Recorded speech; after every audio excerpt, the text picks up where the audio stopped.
and welcome Professor Argyter. So we will have a very interesting session on action research. Last year, Professor Argyter already gave us some introduction, and then I think we will work on some of the topics which we covered. There are lots of new people, many people online also watching sessions, and please ask questions and then talk about your research and interest and then so on, and I think it will be fabulous. So welcome, Professor Argyter. Is the sound turned on? Yes, it is. Yes. Good morning. My name is Herbert Altrichter. I'm a professor of education at this place.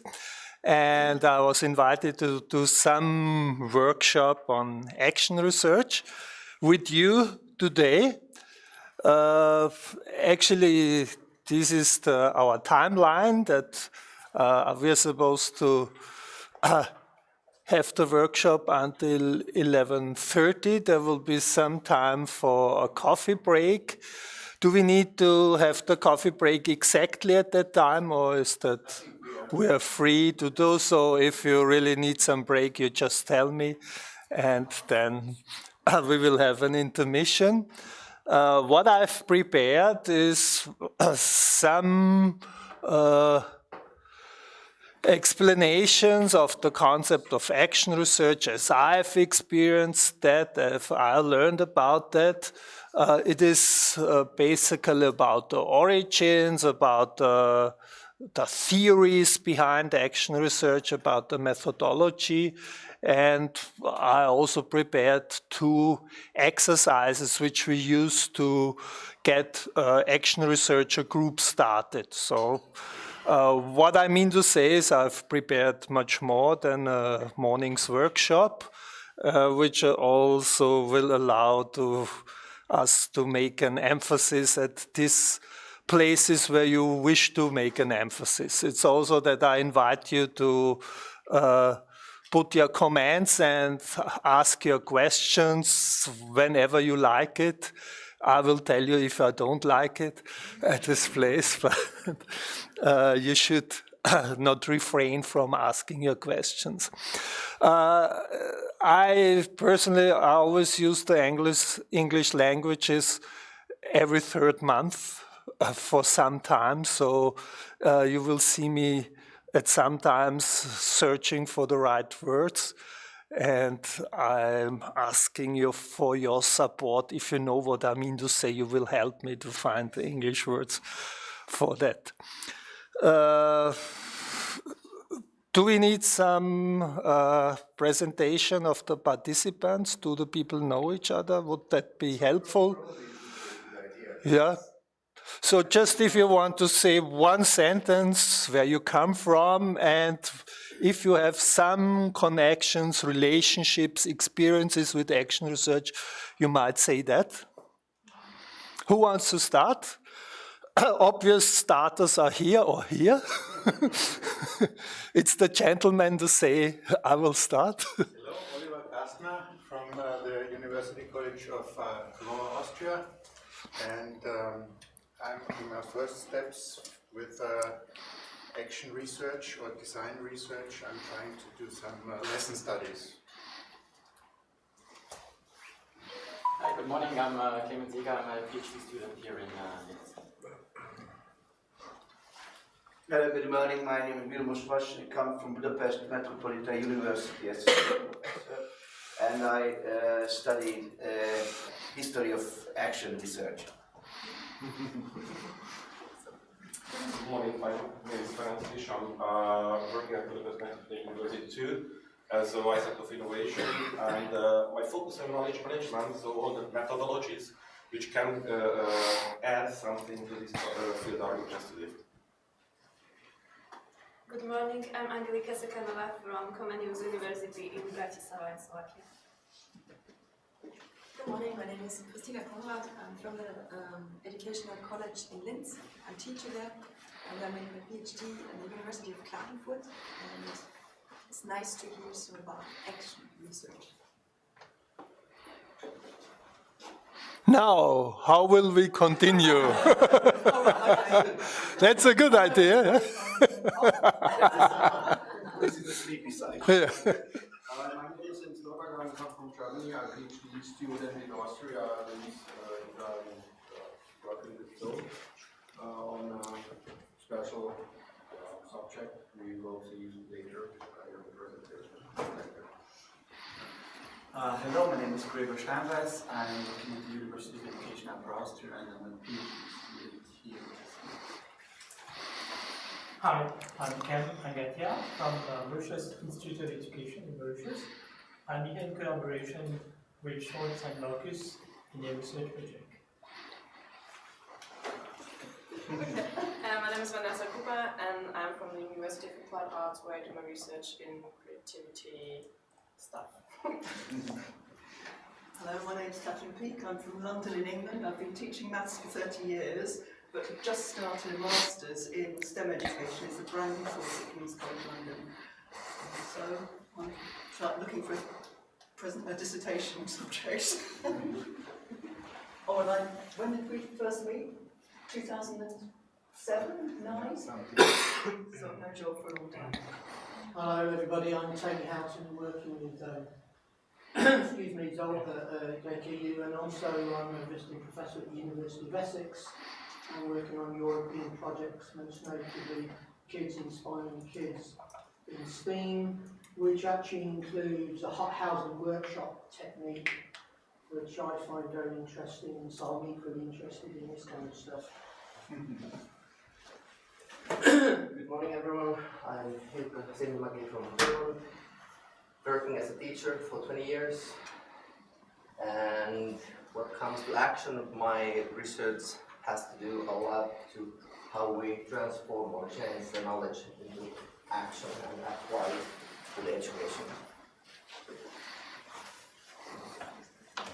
Hello, my name is Jakob. I'm doing the teacher education in Copenhagen University and I am here doing some courses. Hi, my name is Sarah. I'm working here at the university at the Department for STEM Education and I'm doing my PhD with the focus on gifted education. And we have some just New participants who might know who they are, but they could tell us. Hi, I'm Julia. I'm just starting my PhD here in Linz for the last 3 months I started. And I'm Eva, and I try to get teachers to do 3D printing. And I'm Bea, I'm from Iceland. I've been a teacher for 7 years. I know a little bit of action research, but I'm not using it currently in my PhD project. And I'm Patrick. I started with my PhD approximately 1 year ago at the Institute of Computer and Bioinformatics at Technics. Then we have some people behind machines. My name is Imam Rahmadi. I'm from Indonesia. I'm a new PhD student here. I'm Renata. I'm from Slovakia. And my topic is visualization, 3D printing, and GeoGebra applets. Well, also thank you for Renata, Imam, and Bea to run all of these sessions. It's very nice. yeah, thank you for your introduction. I won't ask you what you want to hear from me because I feel it's too early in the morning. But throughout the session, it might be that you feel that there are specific questions, there are specific topics you want to elaborate, and then just feel free to tell me, and I will tell you if I can that. Myself, who I am, my name is Herbert Altrichter. I'm an Austrian. I've studied education at University of Vienna, and I've been for some time now professor of education and educational psychology at this place. But for my development, it was quite important, my study leaves, which I had at University in Cambridge, and this was the place where I learned, became familiar with action research and action research teacher groups. And after that, I had a 1-year stay at Deakin University in Australia, which at that time was another hub of action research. And these are basically my backgrounds. But my first acquaintance with action research was when I was assistant to Peter Bosch, which is my teacher, assistant to Peter Bosch at University of Klagenfurt. And at one time, there was an English professor, his name was John Elliott. He was invited to hold a 1-week workshop on action research in schools. And this professor came with 3 English teachers, and they told us how they work to make classroom development and school development in their schools. And what was really surprising for me at that time was how these people collaborated, which wasn't very usual in Austria, that they seemed a university professor and a teacher, they seemed to collaborate quite on an equal level. They thought, obviously, that both parties had an expertise they could build on, and that was one of my first impressions of action research. And I thought, yeah, that might be something which is important also in Austria, that researchers and teachers and practitioners are more closely collaborating in order to improve classroom teaching and learning, and also to improve the life in schools. And that was the trigger for me to learn more about action research. As I told you, I had a study visit then at Cambridge and at University of East Anglia in Norwich. That was the place where John Elliott moved to afterwards.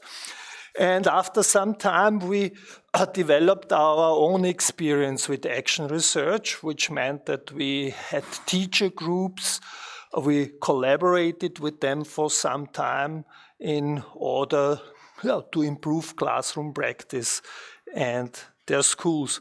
And after some time, a book developed, which was called in Austria, Teachers Research Their Classroom Teaching.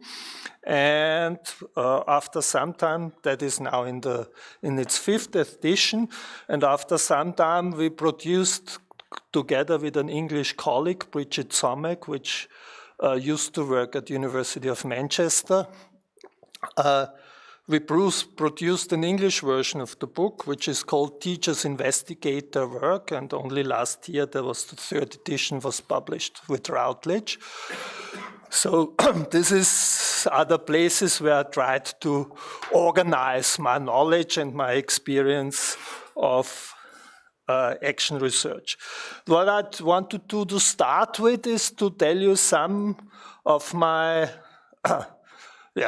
my first impressions, my framing ideas about action research. And one of, I would say, these mottos, these triggers for my work with action research is this short sentence, which I found in a biography, so to say, of a German teacher who said that on the short way from classroom to staff room, normal teachers usually destroy their most precious assets, their experiences. And for me, this is one of the mottos, of the guiding ideas, is how are practitioners treating their knowledge, their inventions? How are we trying to make use of the knowledge, of practice, of the inventions in classrooms?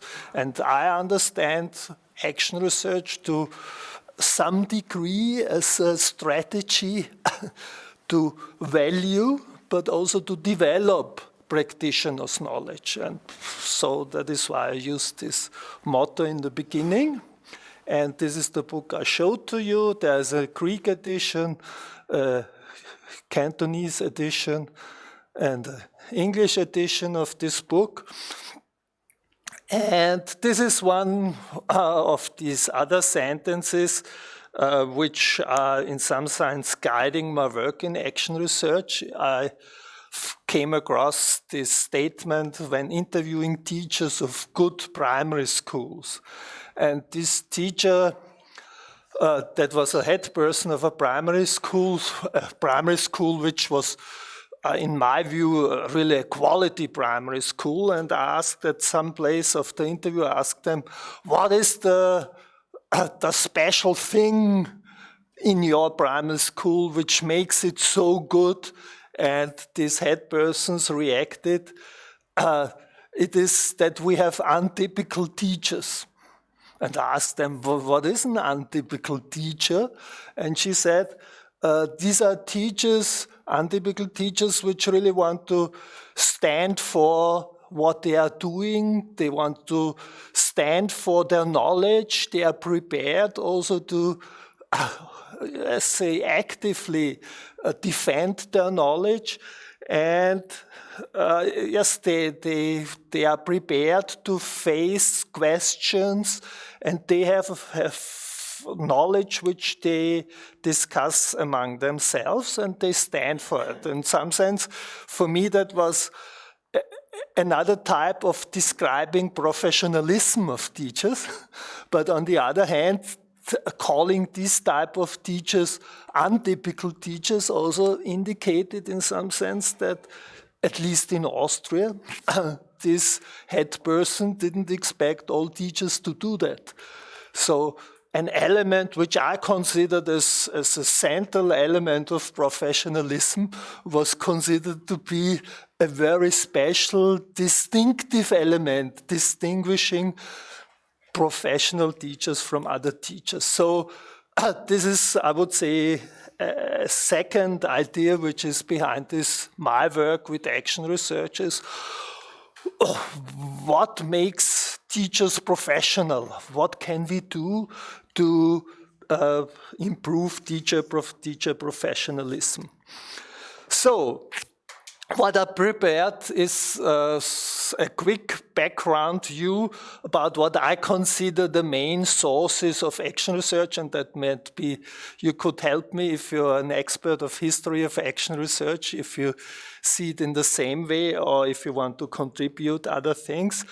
There is now a 10 years old, or more than 10 years old, a paper by Ken Zeichner, who is an American, University of Wisconsin, who is in action research and teacher education. And he considered that there are basically 5 traditions of action research in this article in the handbook. The interesting thing is because we learned about action research from English colleagues. And one of these sources is, interestingly, going back to the, in some sense, to the German area, to Kurt Lewin, as we pronounce it in German, or Kurt Lewin, as it is pronounced in English very often. Kurt Lewin was a social psychologist working in Berlin, and he was driven out by the Nazi regime and went to the United States. And he was looking in the beginning of the Third World War, he was looking for some type of research which could improve the social conditions, the living conditions of people who could really improve society. And he was thinking that it needs some type of research where reflection and action are closely linked. And there are 2 papers which were well published. One was about improving social relationships between different ethnic and religious groups. So it was a thing which we would consider social sciences. But the other paper, which I think is very interesting, was how can we improve the eating habits, the diets in World War II in a time where there was some scarcities with specific foods. He was thinking, how can we improve the eating under the conditions of scarcity? And So he wanted to change the behavior of people. In the United States, these ideas of Lewin were taken up also in teacher education, and one of the interesting resources would be a researcher with the name of Stephen Corey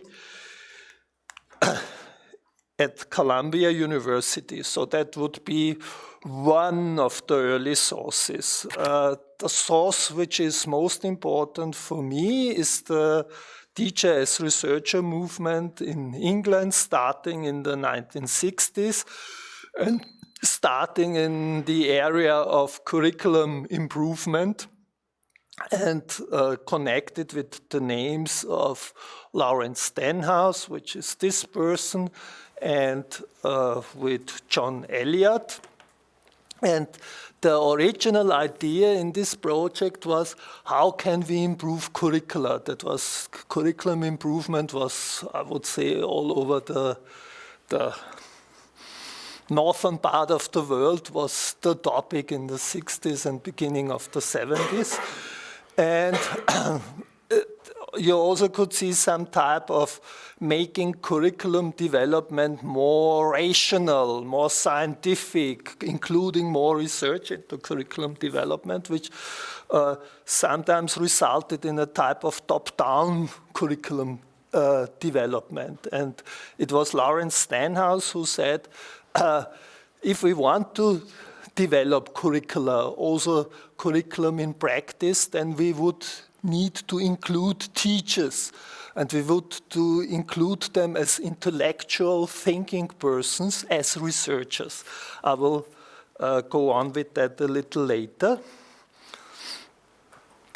A third source, which for me was important, and which is also mentioned by Ken Zeichner, was the tradition of participatory action research in Australia, which is connected, for instance, with the names of Stephen Camis and Robin McDeckard. Both of them are still active. Stephen Camis you can see sometimes at international conferences. I think the additional element which they brought into the action research movement was this element of critical theory of Jürgen Habermas, trying to develop an idea what emancipation both of students, of teachers could mean, and how action research could help with that. They were, I told you, I've spent a year at Deakin University, where both of them had been working before.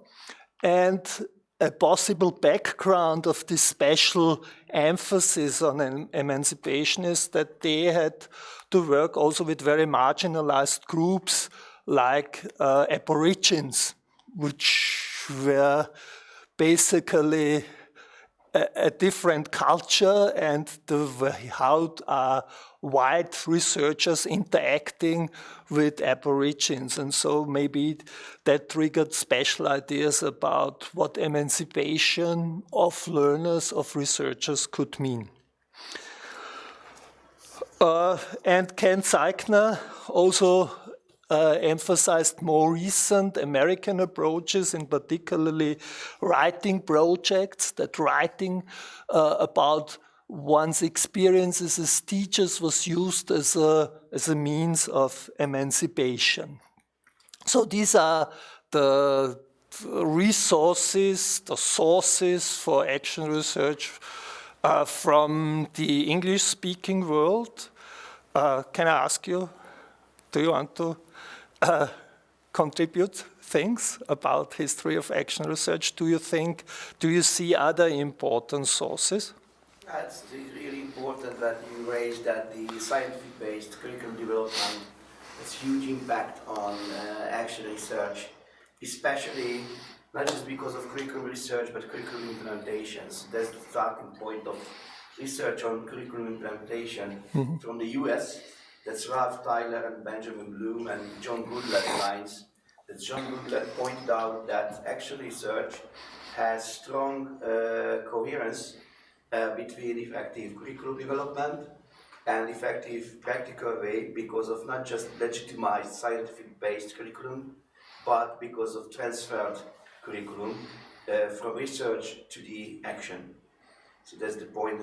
That's really huge impact of action research. I agree with your point. So from the scientific curriculum development movement, I will extend this idea a little later. Are there other sources which are familiar to you, which you want to raise? In Austria, there has been an argument, a paper that, for instance, Jacob Moreno, I don't know if you know this name. Some of you might have heard the name in the connection of social networks. Soziogramme is in German. I don't know how the English word is. If you try to find out in a group, for instance, in a classroom, how the social interaction is, then you make a sociogram. And the person who invented that was Jacob Moreno. That was a psychologist from Austria who also had to emigrate during the Nazi regime. And he also used the term action research, but I feel that he hasn't really developed a tradition of action research. Is this important for you? I'm not sure, but if you want to do action research and might have tried to extend your knowledge, then you see that there are historical sources. But I want to go a step further and want to tell you something about what I consider to be action research. What are the characteristics of action research? I started with some definitions of action research. One which we use a lot is by John Elliott, who says action research is when practitioners, that's interesting, practitioners systematically reflect their action with a view to improving it. So there are three elements which I think we should think over, which we should keep in mind. Practitioners are the active persons, and reflection and improvement are connected in some sense. That is another definition which was proposed by us when I was in Australia in a paper which was called Defining, Refining or Confining Action Research. And it says, again, reflecting and improving, reflection and action, to connect these two elements. And that I would say is an additional definition element is if they are making their experience public to other persons who are interested or who are affected by that practice. So this idea of making, not just thinking it over in your own head or in the staff room, but making it public, but being prepared to discuss it with other persons. This is action research. For me, an important element is that action research builds on everyday competencies. So for me, action research and also research in general is not a competence which is fully separated from what we come from. But it is some type of developing competences which basically all people have. But you have to refine it to build on it. And if we talk, for instance, on data analysis, many students think that, for instance, qualitative data analysis is a very difficult thing. I feel data analysis is a thing which we do every day in some sense, that we try to make sense out of information, out of data. But in research, we try to refine our competencies of data analysis. But that is what I said. The aspiration would be to develop these everyday competencies in order to make them professional competencies, that your profession, your work can build on it. You have to refine these competencies. And for me, this third element, which is important, is that research always means that the products of your reflection and the products of your development have to be made public in order to be debated, to be checked for their validity.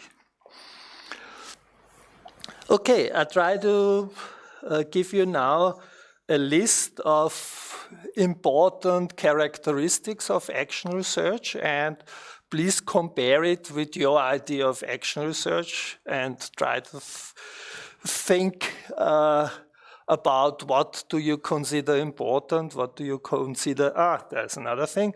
A problem is when talking about action research that we have a lot of similar names like action research, practitioner research, participatory research, self-study. In the American Educational Research Association, there is a special interest group which is called self-study of one's teaching, for instance.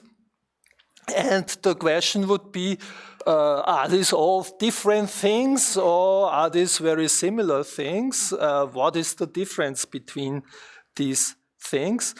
And there's a wide variation of approaches which sometimes differ in some respects but do not differ in other respects.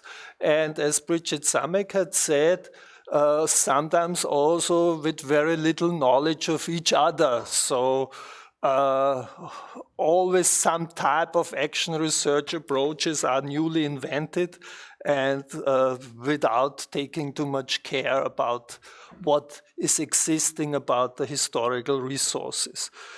When we were writing about action research, we tried to use the following idea of definition. There's Ludwig Wittgenstein was saying that there is a type of concepts which he called Familienbegriffe, family concepts. And with family concepts, he meant concepts which are quite clear in their center, but they are not so clear, they are varying in their periphery. So my argument would be action research is such a type of family concept, and I try to identify the core elements, the central elements, and these central elements would also apply to practitioner research, to participatory research. Although in some other respects, these approaches would say that they are different from action research. Yeah? That is now my proposition. These are the core characteristics of action research. The first core characteristic of action research is that research and development, they are considered as part of one and the same project. In most of traditional research, the idea is you have a research phase and then you formulate your results. And then there may be another project, a technological project, an implementation project, where the results are used for producing products, producing new strategy, new types of classroom teaching, a textbook or something else. The idea of action research is that you have to have phases of research and improvement, development in the same project, and then this idea of spirals develops, that you have to build on your reflection, on the first results of your research, use it for developing your practice and learning from the practice again by research. So that is, would say, a core characteristic. It's one unified project, and these ideas that there are cycles of action and reflection, this is a typical characteristic of all types of action research. And theoretical consequence of that is that these cycles of action and reflection, they are also considered to be a part of everyday work, everyday life. If you, this one, if you think you have to work as a classroom teacher, usually, so this is work as a classroom teacher, then usually you have experiences, you observe things, you get data about student behavior, you get data about understanding of students, and sometimes you would use this data also in everyday life to think over about your strategies. I always say if you go home by bus, then sometimes you think about what happened in your classroom teaching, and because there were some pleasant or unpleasant surprises in your classroom teaching, so you're using the information which you have collected during your everyday practice, and you're trying to make sense of that. So why has this happened? And you're asking also yourself, do I have to change my teaching in the next session? Do I have to make alterations to my strategies? So the idea is that these cycles of action and reflection, that are an element also of everyday work, of everyday reasoning. The idea of action is, but a typical characteristic of everyday reasoning is that there are many interruptions. You go back by bus, you have to get out of the bus, then your reflection about classroom may be interrupted, you come back to your family, you don't have time to follow that up. So typically you have these cycles of action and reflection, but in everyday reflection, you very often, these are cycles with intermissions, with interruptions. And the idea of action research is to find out some topics where it is worthwhile to concentrate on more fully going through these cycles of action and reflection. So we are not doing a thing quite different from everyday work, but we try to build on everyday competences and make these cycles of action and reflection more complete. To find out in what situations it would make sense to make these cycles of action and reflection more concrete. So you could reflect on everything in your classroom practice. On the other hand, if you reflect on everything, you have to do a lot of work. And so one idea is also to try to decide for yourself, what is an aspect of my practice, what is an aspect of my teaching where it is really worthwhile to concentrate for some time on this aspect. What are the goals? The goals of action research are to, in the first place, I would say, to improve this practice of teaching, to improve the practical situation. But it is also the goal to improve, to develop, to further develop your knowledge about it, which also would mean to develop the professional competence which is behind this knowledge. And these three goals, I would say, are in different constellations, in different mixtures. I see some of you writing things down. You certainly can have the PowerPoint thing. If you have that type of goals, like improving the practice, improving the quality of practical situations, this type of research cannot be value neutral in all respects. So, but you have to have some idea what worthwhile classroom teaching is. That may develop during the course of research, but it is connected with values. So it is not value neutral in all respects, but it starts from an idea what is good teaching, what social transformation would head for. And it is a long-term process because you're connecting phases of reflection and development. And that is why this idea of spirals is often used. So this is a very nice picture of spirals because you feel that it goes upwards and it becomes wider. So it's a very optimistic image of spirals. But the idea behind action research is that you, for a longer term, you connect reflection and development, and that will lift upwards both your practical situation and your knowledge about this situation. A second element, a second core characteristic, and I think this is also important to have in mind and discuss what the consequences for us would be, is that if we talk about action researchers, in the first place, we would think of the practitioners.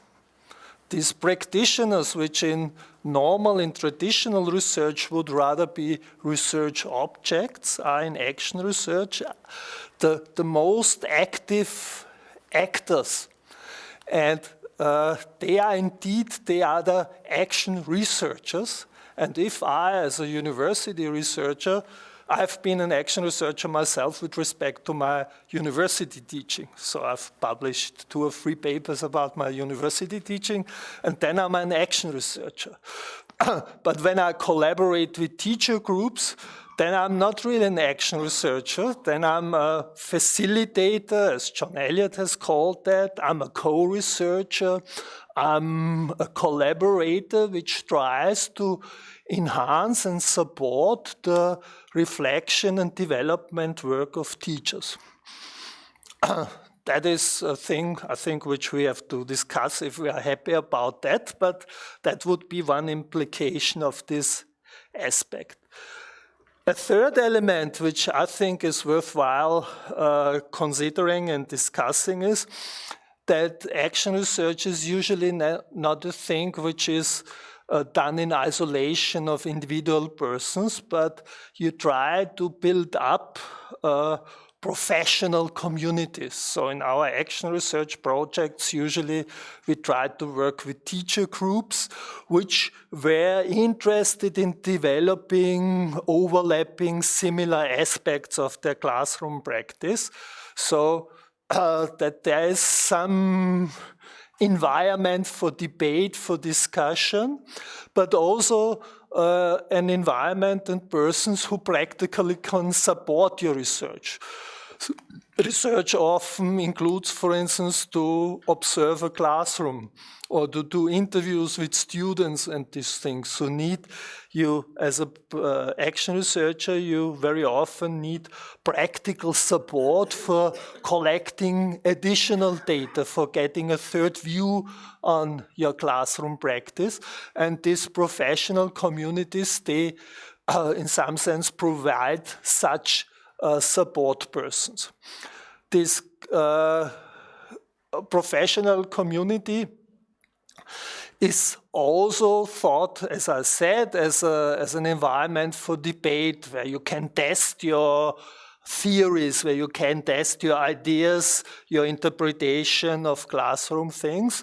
So this professional community is in some sense designed in a parallel, from a parallel idea as in traditional research, because in traditional research we would say a finding would become important in research if it is inserted into the discussion of a scientific community. So the validity of research is not just done by a single research project, but by also making it public and putting it into the discussion of a scientific community. And this is, I would say, a similar idea that action researchers are encouraged to put their preliminary finding to the debate of a professional community, to have it tested, to get ideas for how they can go on. For me, when I came first to England, it was interesting to hear that these action researchers were always using ethical codes.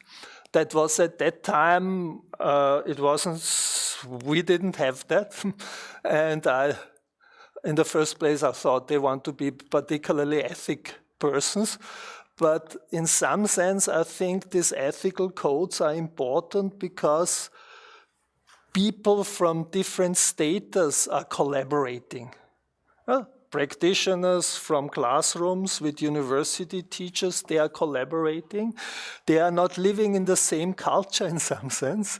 So ethical codes are trying to make explicit what the rules of conduct between these different groups are. And so I think it's a very important element to make it explicit on what basis you want to collaborate, on what basis you want to work on. This is for me also an important aspect because I don't consider action research to be a method or a research method, but I consider it to be a strategy. I wouldn't say that action research is characterized by specific research instruments. So some people would say action research is more qualitative.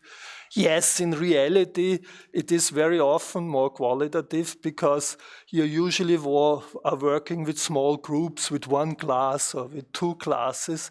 And so there are limits to quantitative approaches.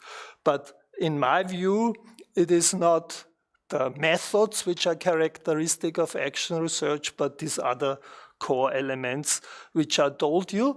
And another aspect I think is also very important, the idea that social situations are always built by different perspectives, by different actors. And one of the recurring elements of action research strategies is that you always try to have another perspective, that you confront the perspective of the teacher with the perspective of the student, that you try to find a third person, call them in, a colleague from the professional community, and try to learn from discrepancies between the perspectives. They say a discrepancy between different data, between different perspectives, that is a very important springboard for developing your understanding, for developing your theories. And triangulation, a term which you find also in other types of research, is one of the strategies to confront different perspectives. I think this is nearly the last element now of my core characteristics. Publish your knowledge. Publishing is in traditional research an important recurring element. Publishing your knowledge is in the teacher culture a very rare element. In our projects, we always find that teachers hesitated to formulate their inventions. They sometimes had inventions they were prepared to tell to other people in service courses, but they really hesitated to write it down, to publish it to other persons. Action research, as I said, wants to build on teacher knowledge, wants to refine it, and one of the strategies for doing that is to publish knowledge, and which also helps to put it to test, to the discussion of other persons. And what we did in the action research projects is that we tried to organize also writing workshops to support teachers to formulate that.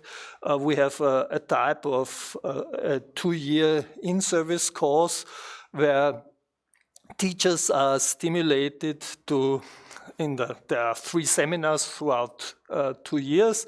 In the second and the third seminars, teachers are giving collegial in-service courses where they try to tell other teachers what they did their research and development work on. And then we have writing workshops where we try to help teachers to formulate that. Where to publish it, that is not always so easy. Usually scientific journals are not waiting for that type of things. So it's published through professional development courses on the one hand, but there have also been there are some open access papers, for instance, by University of Bielefeld, where there's a Laborschule Bielefeld, experimental school, not labor, what's the name, laboratorium school or something like that in Bielefeld. They have an open access journal which publishes teacher research. And for instance, University of Klagenfurt, which is a hub in Austria, they have a big internet-based collection of teacher case studies about that type of teacher research. Yes, these are the core characteristics of action research, which I wanted to present to you. Can I ask you to talk for 5 minutes with your neighbor? What of these core characteristics you find interesting, which you find trivial, which you do not understand, which you find to be not necessary? Do you have a neighbor who you want to talk to? Try to motivate your neighbor.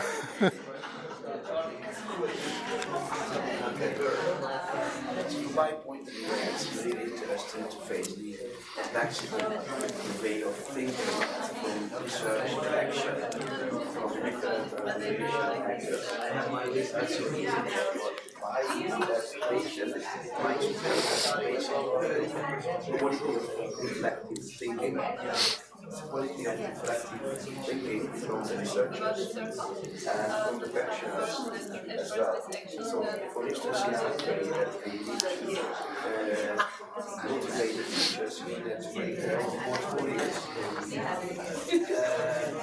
Without reflective thinking, it's very difficult to take part in this process. So, yeah, my point, one had complexity of information and quality of reflective thinking is really effective. This way of learning process to action research, and I try to add one word of professional learning, collaborative learning, high entering. That's my point.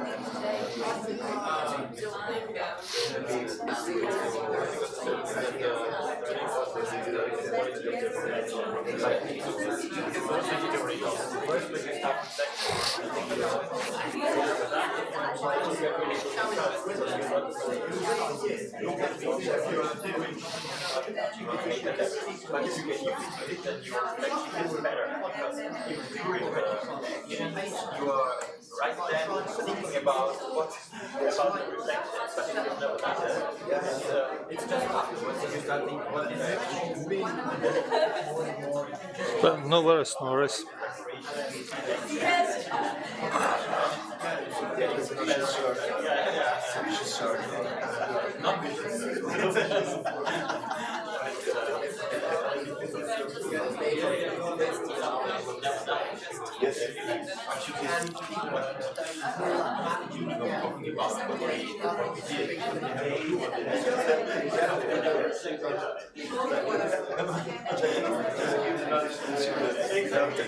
Thank you very much, and we get lots of very good feedback from the web. So I'm just monitoring that. So there are lots of people watching. I plan to have, if there are some questions, then we will have the break, I would say. And then there are two options for continuing, one more practical and one more discussion.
Okay.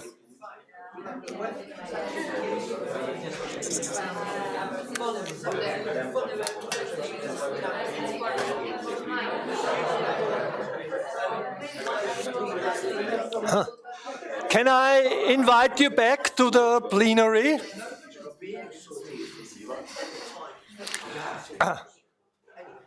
Are there any issues you want to raise? Are there questions, commentaries? Yes, please. Right. We, my esteemed friend, thought that the sort of individual action research idea by a practitioner, the teacher who's next in school, is really cool.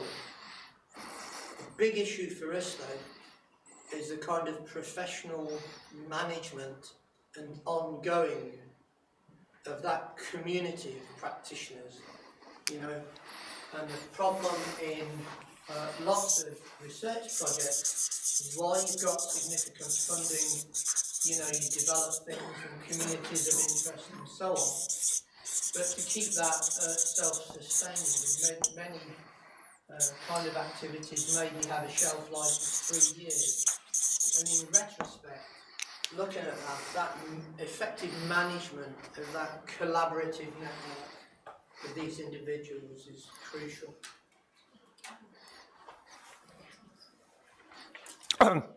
Anybody who wants to add to this argument?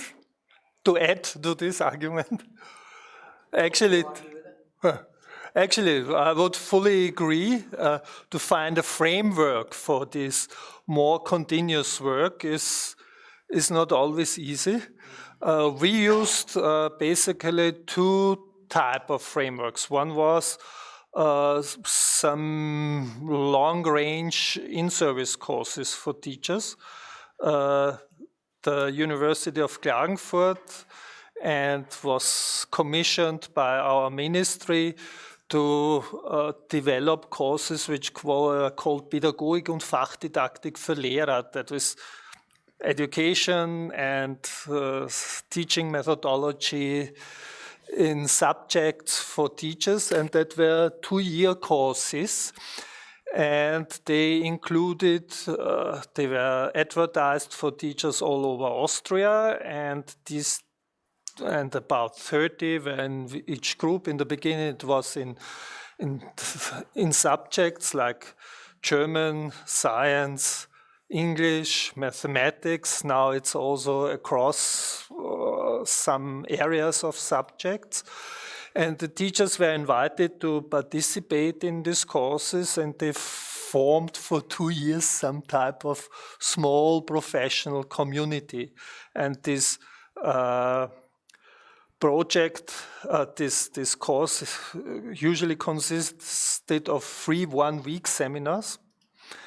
And in the first 1-week seminar, the teachers developed a project of their own, which they wanted to research and develop in their classroom. And then there were in between, there were so-called regional groups, so smaller groups where they had some interaction about their project progress.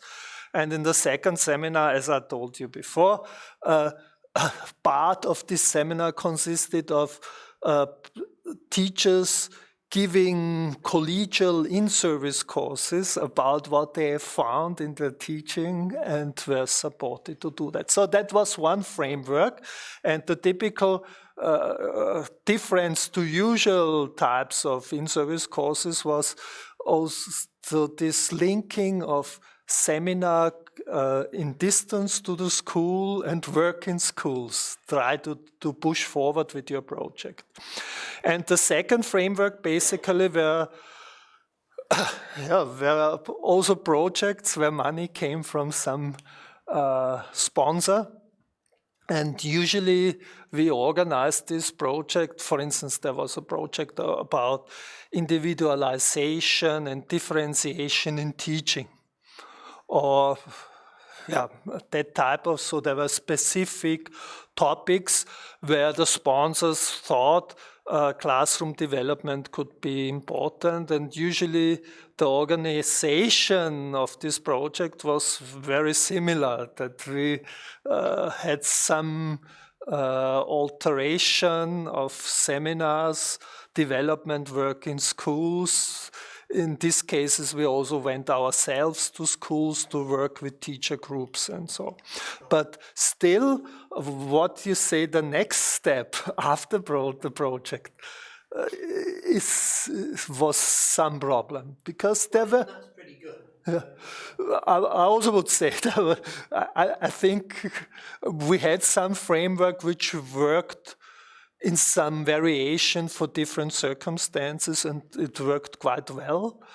But on the other hand, after these 2 years of this project or the courses, there were people who had aspirations. And some of them managed to form teacher groups in the schools, but others thought that is very difficult. There were, for instance, some of our school inspectors and school leaders, they came out of these projects because certainly this project attracted people with specific aspirations, also with qualifications and with dynamic motivation, I would say. Yeah? But also all this knowledge which came out of these courses, we found it, for instance, very difficult to systematize that. Because there would be some need for organizing it, for making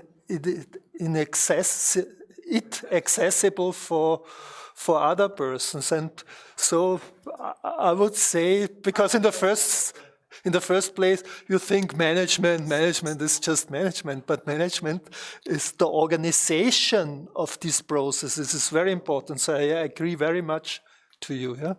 How long ago was that done? How long ago? How many years ago? Actually, that helps. These in-service courses are still offered. No, that is actually that started 20 years ago and it was successful. So, University of Klagenfurt still offers this course. Has anybody? Usually, if you in an Austrian teacher group, a person will be in the group which has been participant of these courses. So that still happens. There's, for instance, I'm the leader of a course for primary school teachers, which is in August. There will be the last seminar of this 2-year sequence. I think this is always the problem with projects and initiatives like that, because as you said, it's very, very interesting for everyone as long as it is funded and the project is always time-bound. But the difficult point afterwards is how you include it in the organizational procedures, because if this is not done, then the projects die out. And of course, for the schools, for the organizations, it's so difficult to add something to their existing procedures, to do something on top. So I don't know what the best way would be to support the organizations / schools with the organizational procedures, the habits, the tools that they need to easily implement it, so that it's not a big chunk of work additionally that they need to do to include it in their procedures, but to kind of give them some assistance to move over from project to organizational procedures. Yeah. I was wondering, thank you for the presentation, if you could name any examples of goals that the teachers set themselves that are interdisciplinary among subjects.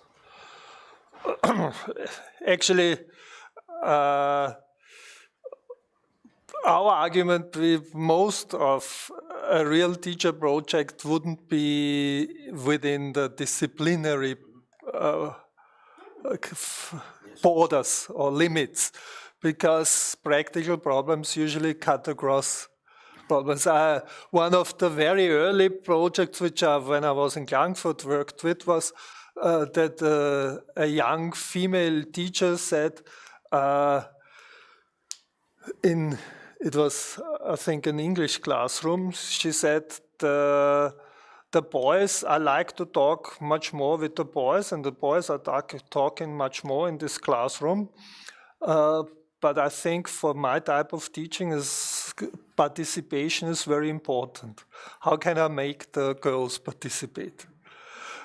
So that is a very simple, not simple in its solution, but it is a very simple practical problem. But certainly it's a problem between education and English teaching methodology. So you cannot only think of it as a methodological problem, because obviously it's also connected with social interaction, social structures in the classroom. So I don't know if you think of that type of problem, but I would say most of these problems, even if they start from, let's say, like this example which I've just given to you, it starts like an interactional problem, but it's also a teaching methodology problem at the same time. Huh? First of all, I'd like to thank you for your presentation. And firstly, I'd like to turn back to our small group discussion, that we agree that this really complex process on this transformation from research to action, and we touched 3 key points on the basis of our experiences, pros and cons. First is the quality of reflective thinking from the different actors, especially from the teachers. Quality of reflective thinking is an absolutely huge impact of this transformation on the action research. The second point which we raised, that the different quality of feedback culture, which is a basic point of this action research.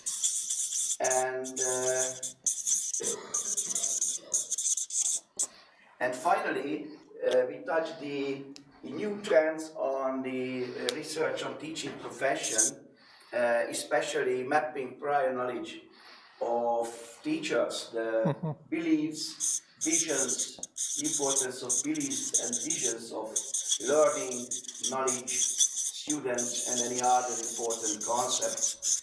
And the basic point is mapping the prior knowledge, different view of teaching. That's the important starting point of this way. Any point? Okay. Dankeschön. Anybody wants to add to these things? So you're not surprised that I can fully agree. So that, but in the same way, I wanted to emphasize that quality in action research is always a thing to be developed, and you do not consider it that it exists all the time. So, and that is important also for the relationship of the facilitators and the teachers, because sometimes I do not really understand how a teacher can see a thing like that. So I think I know much more about that.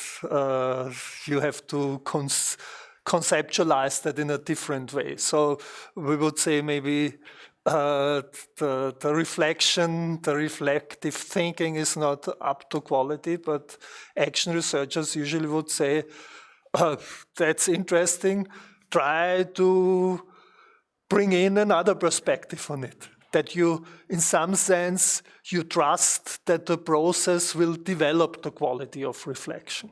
So we couldn't expect that quality of reflection is here in every case, but we try to orchestrate processes which are developing the quality. And this idea of getting in different perspectives is one of the major means of developing quality of reflection.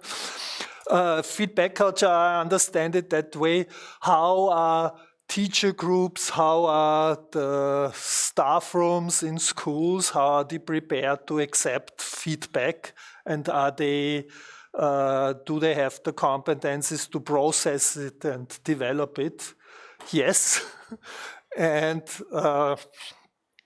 on the other hand, I think this idea of collecting additional data in some sense should make it a bit easier, because it is not just personal feedback that somebody says, I have observed that and I think this is good and this is bad, but you try to negotiate with the teacher what type of feedback do you think could be worthwhile, and that you try to get that in. And so the hope would be that this enhances the feedback culture. So I agree to it, and again I say I see action research processes as some means of developing it. Prior knowledge and beliefs of teachers, certainly the action research processes should help to develop them. And usually a process starts with that you say, this is my initial idea of the problem, of the situation, and by collecting additional data and trying out development strategies, you want to develop that and improve that. On the other hand, because the colleague was just asking me about design-based research, I feel that in action research we are not doing that so systematical in the beginning, and this design-based people usually do it more systematical to map the initial understanding. And in some cases, I would say that would be quite worthwhile to spend much more time on what is my thinking about the specific problem you want to develop. Yeah? I'm sure you are planning to do that, but I think it would be a very good interest of the students who are doing design-based research connect this design-based and action research. Probably now or later, it's, I think, yeah. It's a very interesting topic which is always coming up with the discussion Mm-hmm. with the students. The colleague with the earphones was asking me in the break about that. Actually, I've written a paper on the comparison of action research and design-based research, and Clemens Seeger was asking me for that.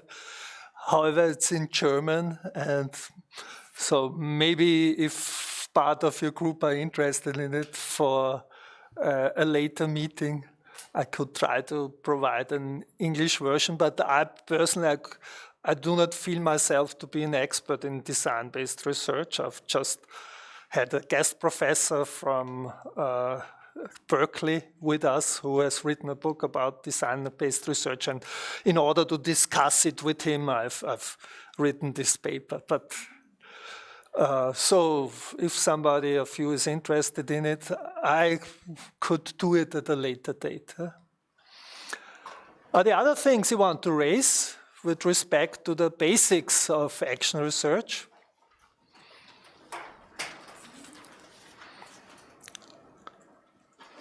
You were asking interesting questions. You don't want to raise them? You were asking me interesting questions during the break. You don't want to raise them now in the plenary? No, I don't think so. No? Okay. Maybe you can repeat that. Yeah, I tried to. I was relying on him that he remembers his questions. So. Actually, no, he was asking me how many cycles do action research projects have, for instance. And I think it's an interesting question because it throws back to you what is really a problem which you research. And that is very different. I was saying to it, it could be, for instance, this topic which I've given to you. I think the action research project was 2 months, but there were 10 cycles. Because the teacher was, every week she was trying to go a step further to collect feedback. So it's 10 cycles, but 2 months. And I said there are other projects which are working with bigger groups, which are working in a more formalized setting, and that may be 3 cycles in 2 years. So, and I think this is a good question because it clarifies that what is a problem, what is a research problem may differ widely between different projects. And the interesting thing is that the action research strategy wants to support you in developing this initial question. And another thing is that sometimes you have to end because the project ends. The 2 years are over and so. Yeah? So how do you enter a project if you enter a new group of teachers and the questions they raise is the same as some other group in the past worked on?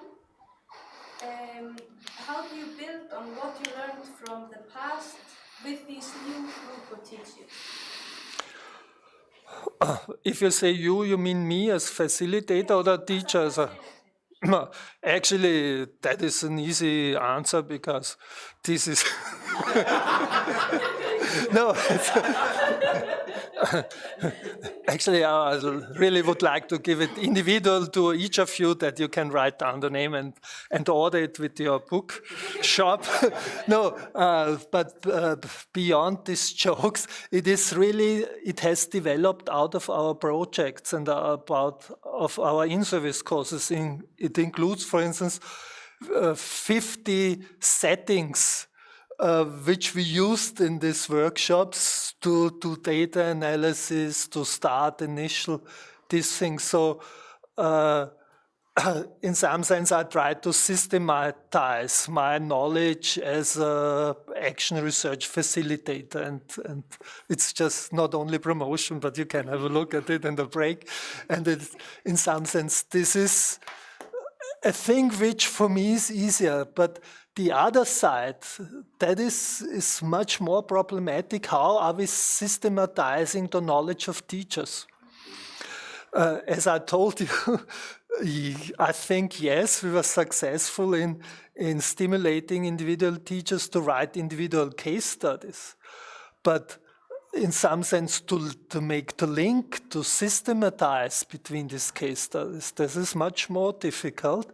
I think it was much more successful if in Fachdidaktiken, in specific subjects, like for instance in mathematics, there were people doing action research and they were reading these case studies and were trying to systematize that.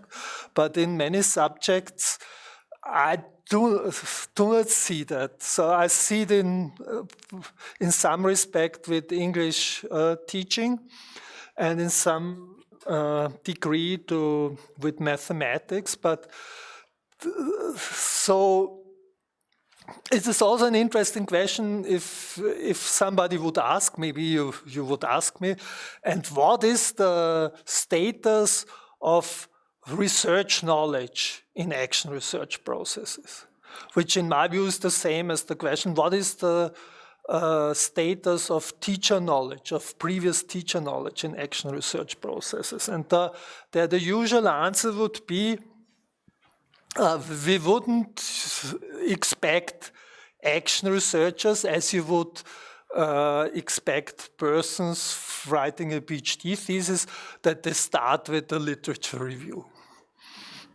That wouldn't be appropriate for a practitioner.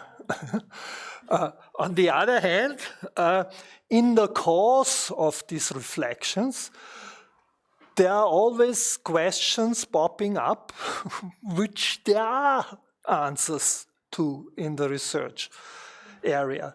And that is the really difficult thing, because the facilitator of such action research groups, this would be the person, the bridging person, in some sense inserting that. And I have such experiences in my practical work with teachers that they really come up at some place with questions, and I can say, there's a book or there's a paper which is really helpful for you. And then we see people reading, which is with Austrian teachers at least rather rarely the case, that they would read research literature.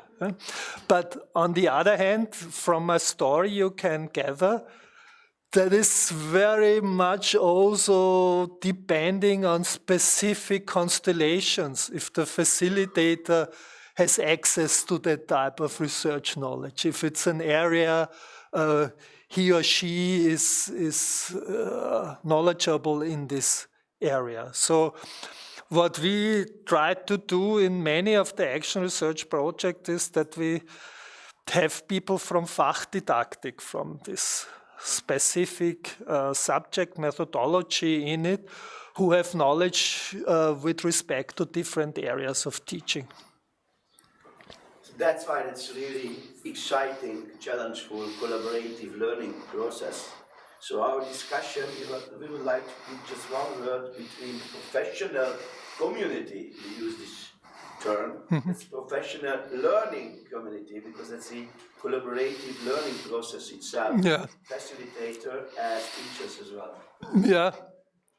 Actually, now it's the more fashionable term, professional learning community.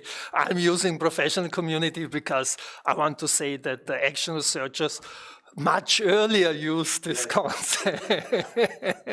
So, but certainly the idea of professional learning community, I would say that is very compatible with this idea of action research community within schools, because they want to have a critical mass of people in a school pushing forward with development. So maybe what you said about them wanting to read something, or you are pointing teachers to read something, it underlines the importance of publications that are in a way accessible to teachers more than maybe the normal research literature, let's say. Yes, yes, certainly that it would be important, and sometimes teacher case studies are also weighing because they see other teachers have thought about similar issues and they have read a bit of research literature, so I can do it also if other teachers can do it. So, does social media help or hinder? Actually, I'm an older person. I personally always do my younger colleagues organize these things, yes, but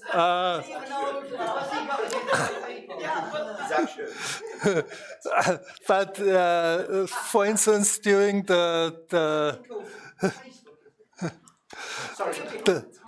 the most recent round of these 2 years in-service courses, there is a Twitter thing, a group with it, which is, but I do not read it, I have to say, but the colleague is giving me interesting statements. Building on your point, on a continuum from professional material to informal to easily put experience in case studies.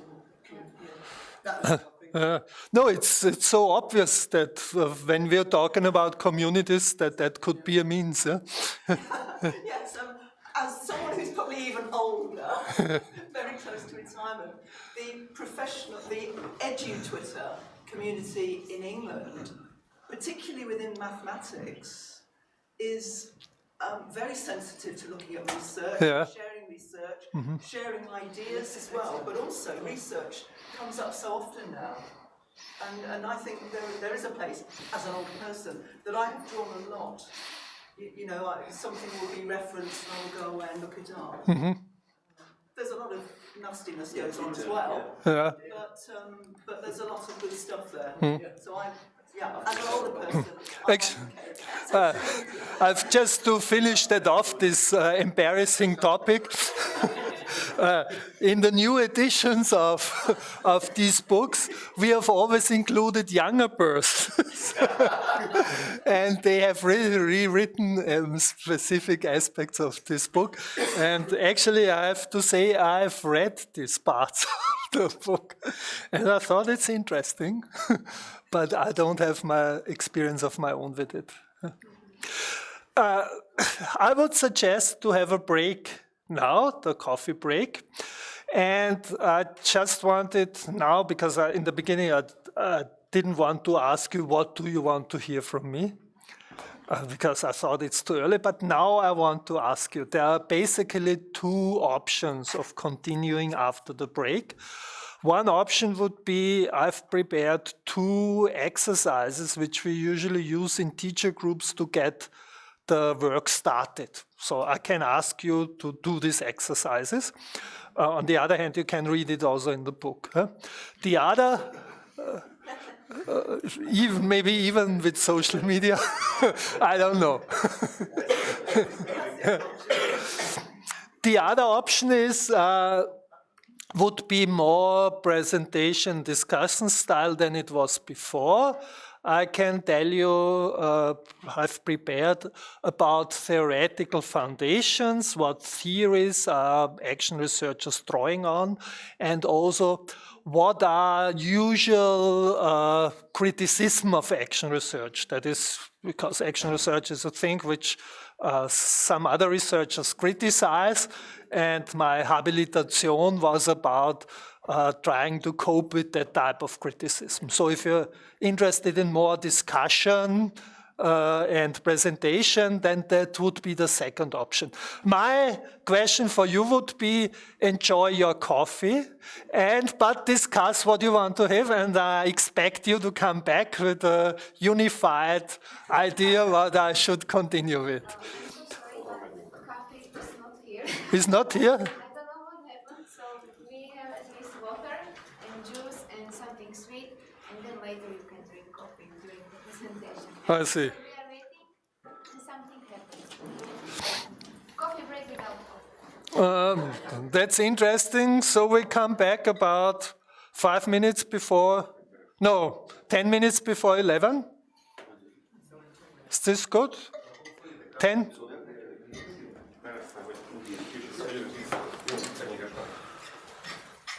Here's my business card. It's shortly we need to organize the CPUS scholarship, and after that we are come back here, okay, with my colleague.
I was sending you into this coffee break, which turned out to be a coffee break in the end, with the question, how to continue? Do you want to continue with the presentation on theoretical foundations of action research and criticism on a research level? Or do you want to continue with 2 practical exercises, how to start action research in a teacher group? I asked you to discuss that in the break, and I wonder what the reaction will be. So should we raise hands for one option? Oh, that is what the way you discussed it. Yeah. I think we were bad students. That is like in the social life, that you leave to the managers a lot of room for maneuver if you do not organize yourself. I'm sure I'm not speaking for everyone. I would like to do something practical, but the second part with the discussion of what is action research and its weaknesses would be also interesting. Okay, he's using his both hands. Bea's idea was to vote. So the first vote bit, 2 practical exercises, which we have to hurry up with because it's only 20 minutes now, basically. Who is for 2 practical exercises? 1, 2. So we need a notary to count this because it might be tricky. 9.5. 9.5. Who is for theoretical foundations and criticism?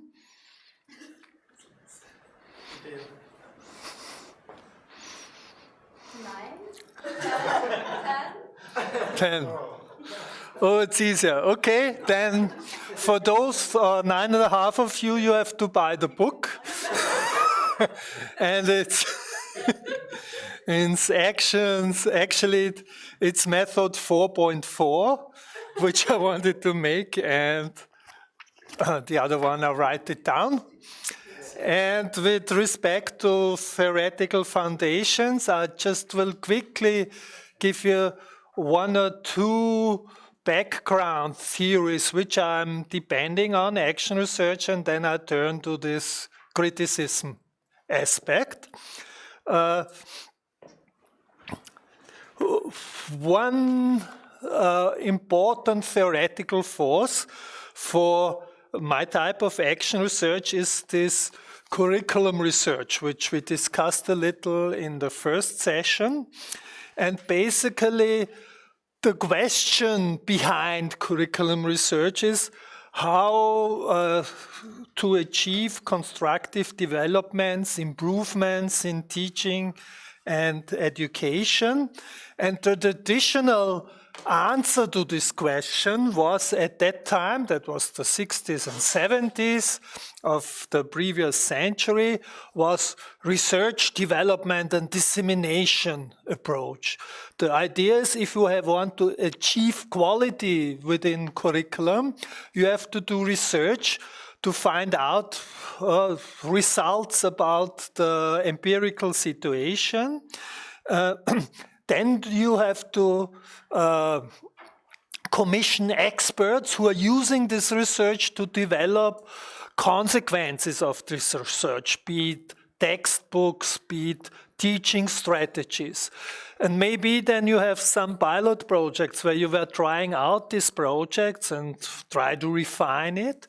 And if you thought it's a real good product, then you could disseminate it. You could give it to teachers in the classrooms, and the expectation was that they were using these products of research to improve teaching. But what very often was experienced in this classroom was that they didn't develop in the way the researchers and the sponsors of this research expected that to be. And there were basically 2 types of explanations why the practice didn't develop in the way you expected. The first type of explanation was teachers do not have the competences to use these new products. So we have to train them before they can use them. So teachers are lacking important competences. And the second type of explanation was,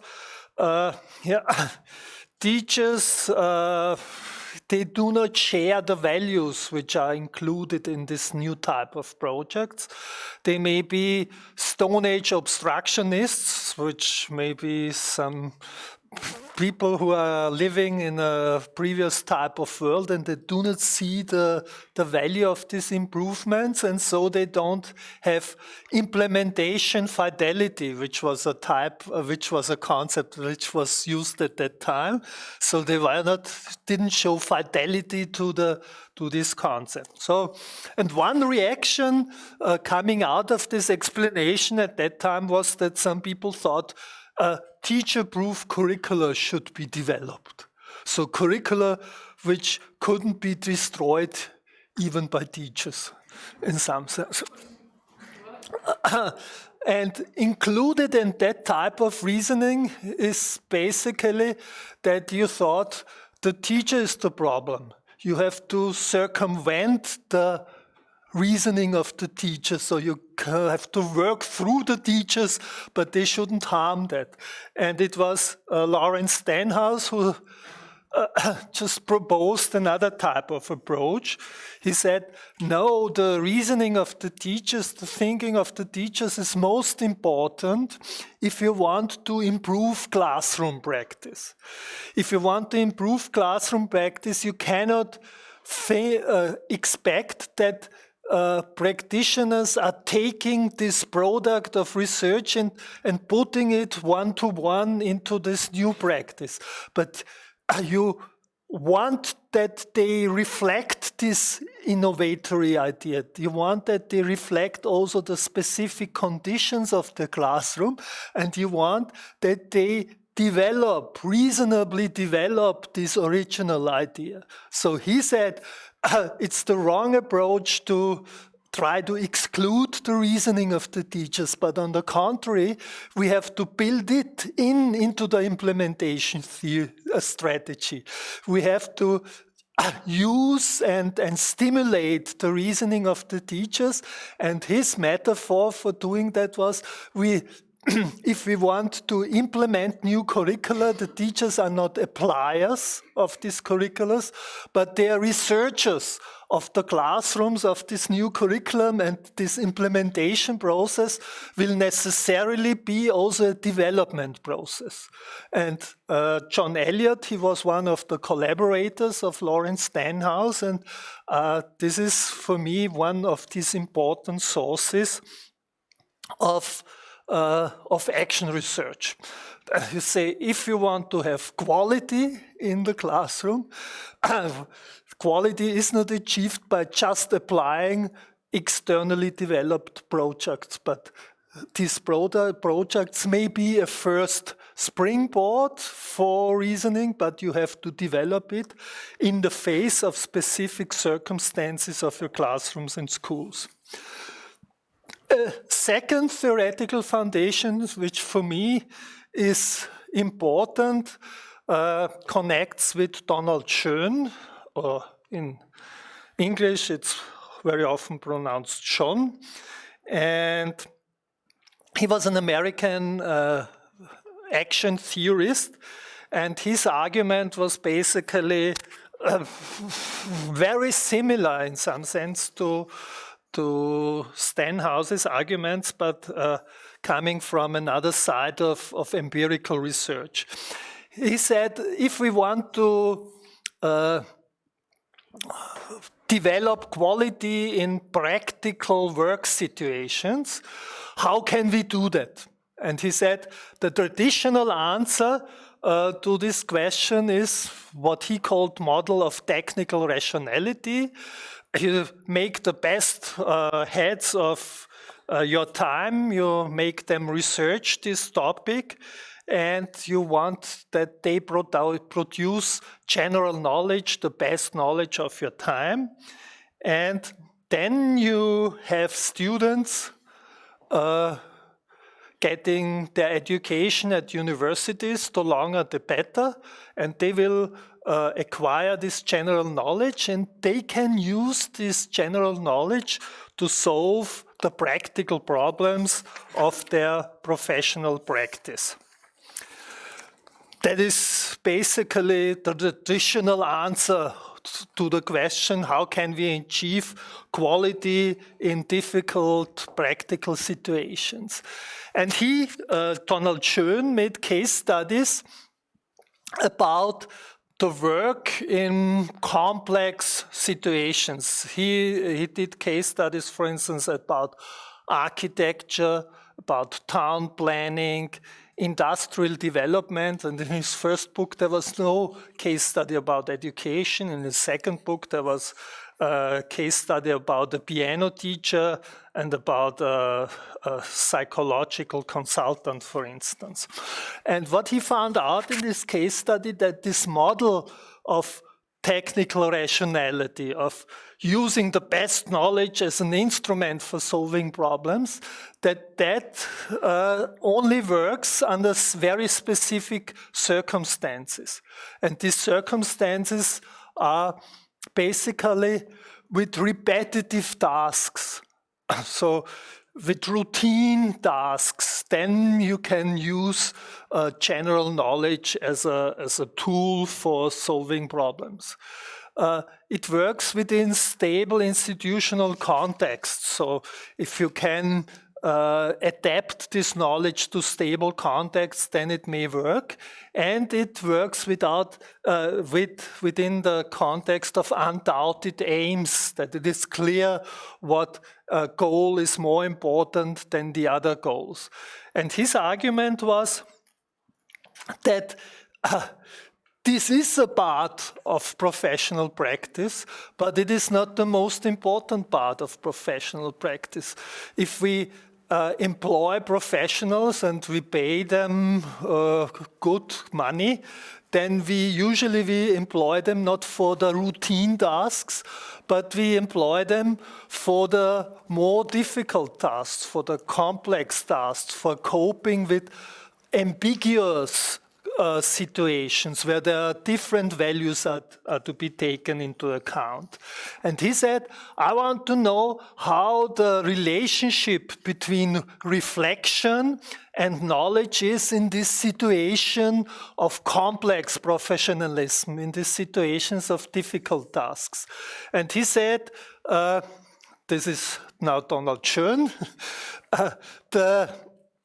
in these situations, practitioners work like they are doing research in the practice context. So he was using the metaphor of research. He said, to cope with complex professional tasks, you have to do some type of research in the practice context. And why did he say that? He said, the typical approach to solving complex professional problems is that usually you cannot start,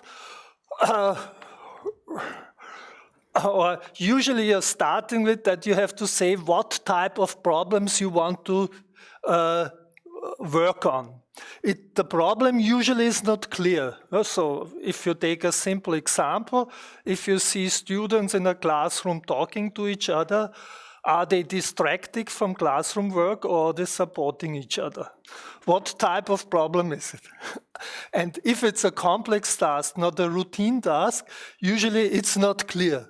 So you have to start with a problem definition, and this is, in some sense, it's a flexible, it's a problematic element.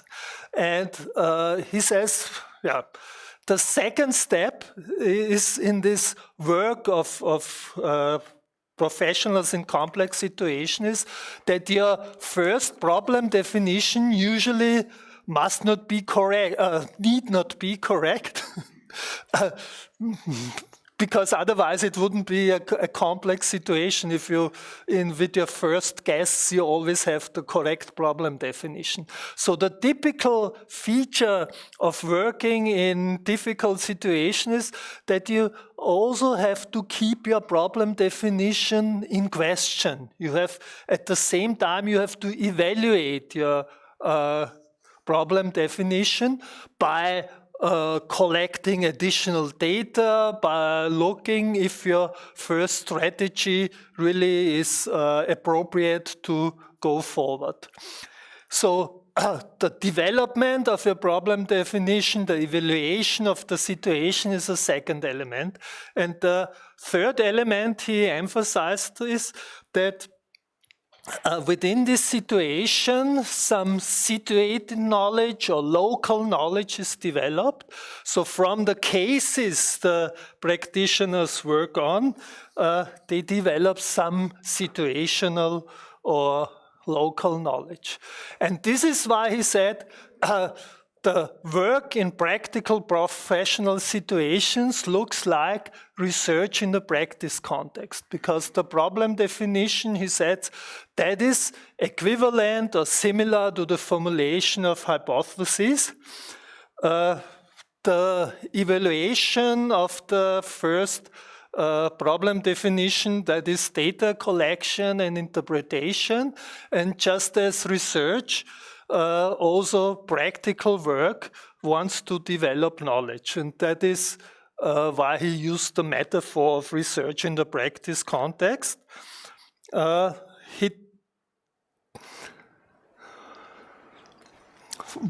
meaning of this metaphor is that professional practice is structurally similar or equivalent to research actions, and that the collaboration can build on these things. So the argument, if I connect it again to the action research arguments, is that there are similar to cope with complex practical situations. Also in practical work, you have a research element. And the argument of the action researchers is action research means to build, to develop, to more fully make these cycles of action and reflection more full. That were two of my main theoretical sources, and I now promise to say something about the criticism of action research.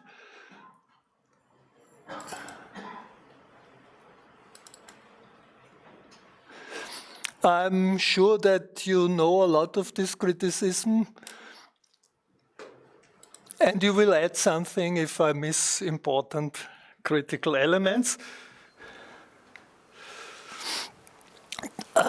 You have acquainted and will meet people who say action research may be some interesting thing for development and practice, but is this still scientific research? And that was my Habilitation, my postdoctoral thesis in German. Ist das noch Wissenschaft? Is this still scientific research?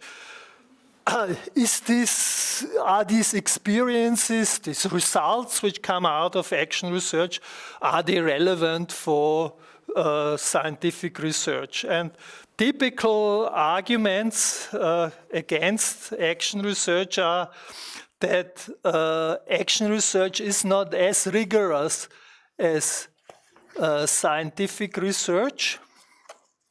I'm just looking up my notes.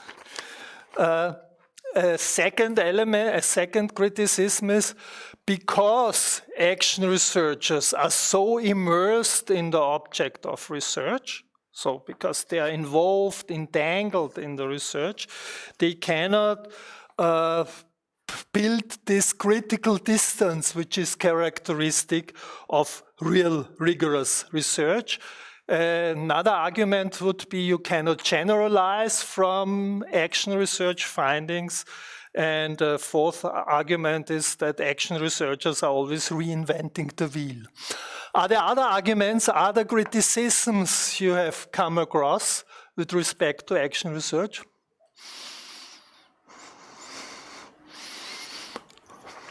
No? Then I will give you, in short, my arguments and expect you to say something against it. I'll start with this argument of involvement. And I think the criticism is clear that we connect, and I connect the idea of research with having some distance to the research objects and to, from a distance, to have a critical view, critical look on these research objects.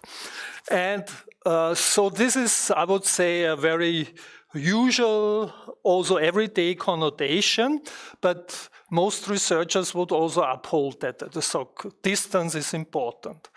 And my argument would be, yes, distance is important, but there is no research without involvement. And you can see it from some side.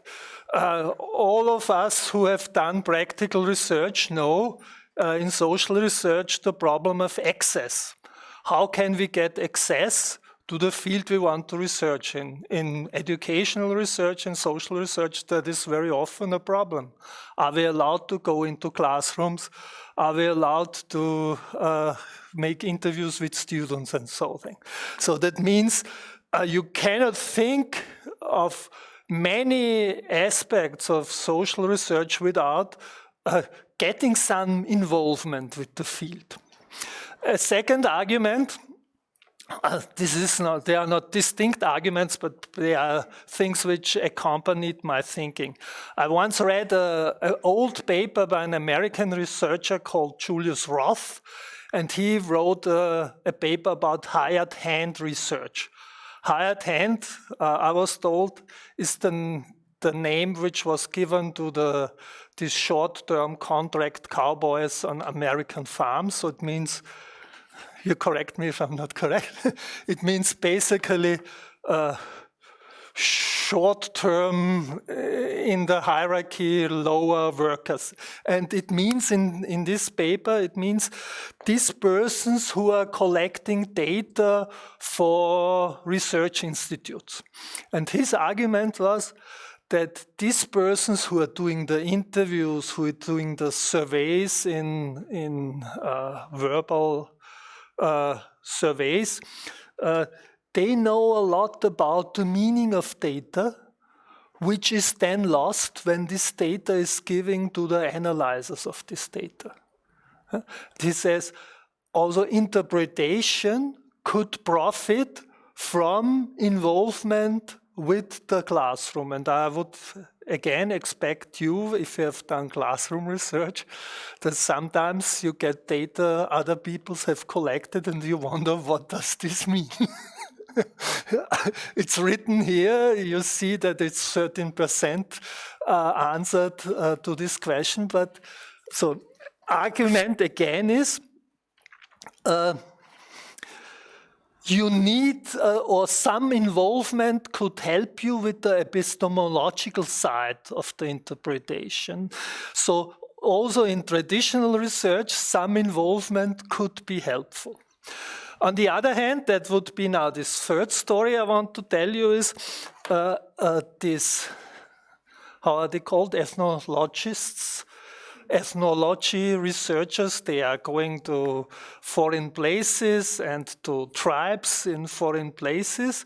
And I read once a nice book from Claude Lévi-Strauss, which was called Traurige Tropen, Trop Trist, or something like that. Don't know how it's in English. If you translate it directly, what would it be? Sad tropical areas or something like that. Huh? And anyway, he was telling stories, and he was, after sometimes he was going native. He was liking the situation, he could empathize with it, and which opened him up some routes, but maybe also closed some routes. So what I mean to say, yes, and this is a topic in ethnological research, going native to ally yourself too much with the object, that would be really a problem. But you cannot really solve that by physical distance, by just having a distance in between, but obviously it's a cognitive thing. You have to build up some means, instruments of cognitively distancing yourself from the things which you experience. So my argument in the end was, yes, this objection, there is some truth of it, but you cannot solve them just by physical distance. But you need instruments and processes which help you to build up some reflective distance. And my argument was, and this was anyway my argument at the end with all these objections, that yes, these objections are really touching about critical issues of research, but usually they are not only issues of action research, they are issues in every research. And I just wanted to tell you with respect to this example, the problem of access and distance, that is an issue with all type of research. And yes, with action research is maybe particularly problematic because you're starting from another vantage point. But it doesn't in itself hinder results, scientific reasoning, but it depends on the process, how you are successful in achieving this reflective distance within the process. And my argument again would be, but the action researchers, they know about that.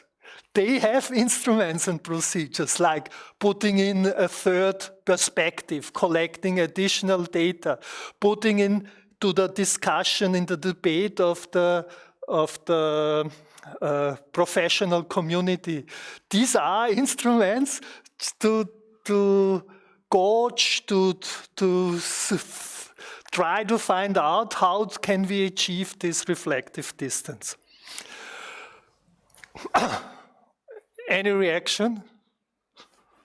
If you do that, and if you engage and collaborate, doesn't that mean that from previous experiments or experiences you then take something from one experience to the next? And probably look at the next experience or experiment or whatever you do from the same perspective that you were looking at previously? I wonder what your argument is pointing to. Do you think how you can... That you discuss and collaborate and you engage with other people, and one of the ways to distance yourself is to engage with other people and have groups. But you come from somewhere, you did something, and you looked at things in a special way, and that influences you already in the next experiences and groups as well. So this means that you not only get the view from another perspective, but you also get the view of whatever you're doing, that perspective, from something totally different, experiment or experience that people had previously that you don't know about.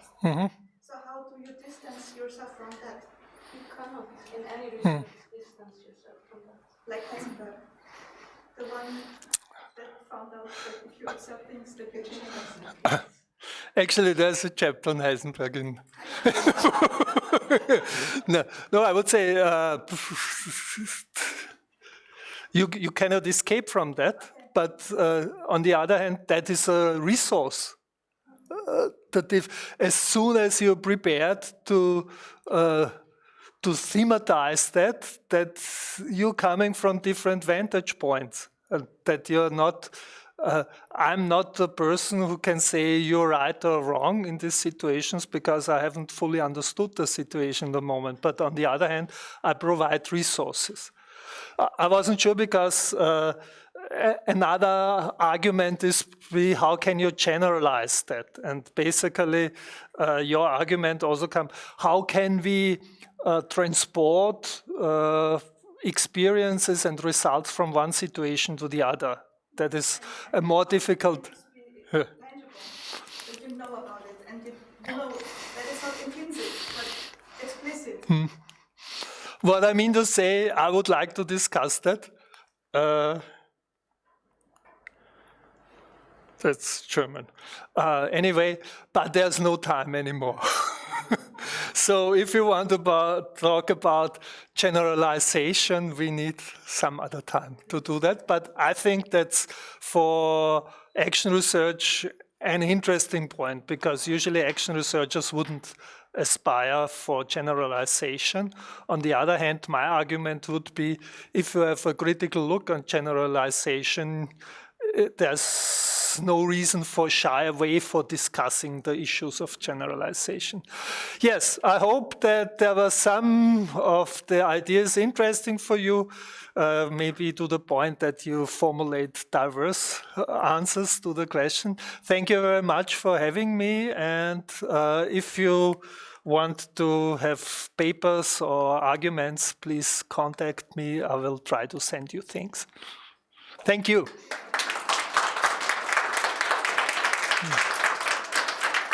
So thank you very much, Professor Aditya.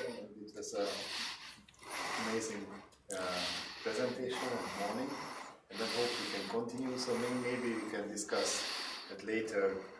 We could continue, but I think it's for the next time. So now we need to go to lunch because Yuka will start the presentation.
I just want to make as holistic picture as possible in this time. Tell a little bit about my past. I had two influential teachers. Actually, one was my professor in the university, and one was my class teacher when I was in the 5th and 6th grade. And they have been my biggest role models. And since I was 11, 12 years old, I knew I either want to be a doctor or a teacher. And it seems that in a teacher's job, you can be many, not just a teacher. You'll be a doctor one day, policeman, psychologist, and so on, as we probably know. I met some great people so far here, and we shared our stories. And actually, when I was younger, I wasn't too hardworking in schools, but since I started university, that was the first time I actually got a passion, and I became very enthusiastic towards learning and what is this whole thing all about. So I have been studying philosophy, education, theology, health and science, and many other things. Being a class teacher, subject teacher, principal, doing research. So, and when I talk, I'm, of course, at the same time, I'm representing a Finnish education system, partly, but what I show here mainly represent what I have done. Most of it is based on real research. Some is based on my ideas or my research and what I have learned throughout this 20 years or so, what I have been in this teaching field in different positions. And it was interesting, when I finished high school, the head of the education asked me to get a teacher's job without any degrees and diploma. And yes, we are talking about Finland. Any degrees right after high school. Would you like to teach in your own city? So that you can think, how do you work without any experience? And there is a word in Finnish which called, which I try to translate into English, and I think that's proper English to say like a situational awareness. And you have to react for the situation you cannot be prepared for. What do you do, what kind of decisions you make? And that's probably the same like perception. And that's, or by intuition. I was young at this time, no plans. We went early morning to the school, we stayed late night. Sometimes parents called 9 o'clock that anytime soon coming, sending kids back home. And that's how I started it. So I had to make hundreds and hundreds of decisions without any knowledge or college or university degrees. And there hasn't been a course yet, I hope some of you will invent it and develop it, called situational awareness. What kind of decisions you make. And I have a little joke about that. There was an older lady, and she lived all her life in her village, so basically everyone knew her. And when you die, you often get a little spot in the newspaper. There's a cross and your spouse's date of birth and the date when you die, and then you write a couple of verses. And this lady actually wrote to the newspaper, and she only mentioned put a cross and the date of birth and the date of death. And a week later, the head of the newspaper called her that, are you sure you don't want to put any text in it? Is that all? And she said, yeah, because it's going to cost anyways an extra 50 euros or so. And the head of the newspaper said that, okay, it will be included in the price. So tell me what we will write it. And this lady, I think she had a course, or her brains were tuned in that second, she told the head of the newspaper that, right, moped for sale. And these situations like that in school occurs often. If somebody's seeing cows flying, of course, many other questions rise up that, well, what's going on? But there is so many situations, even you have planned the most excellent presentation or study or class, things just happened you are not prepared for. So this is how I wanted to introduce. Then let's move on. Biggest turning point for me was actually, I have lived in Austria. Here I was studying theology by the Millstätter See in Millstatt, Schloss Heroldeck, long time ago. And then I moved to Finland and got my first position as a teacher. A little video clip we're gonna see now, it's about my first student. At this time, I was doing different athletes, seriously playing sports for many clubs. And when we look at this guy called Juho, he actually was one of the biggest influence what really started me to change the way how I think, what should occur, what should happen in the school buildings. How do we find, we all often talk about how we maximize, but how we do really see something what is unseen, how do we understand better the children, how we find the potential that we can optimize rather than maximize. Juho was the guy someone would call him a best example of a nice student, sitting in the back corner, never causing any problems.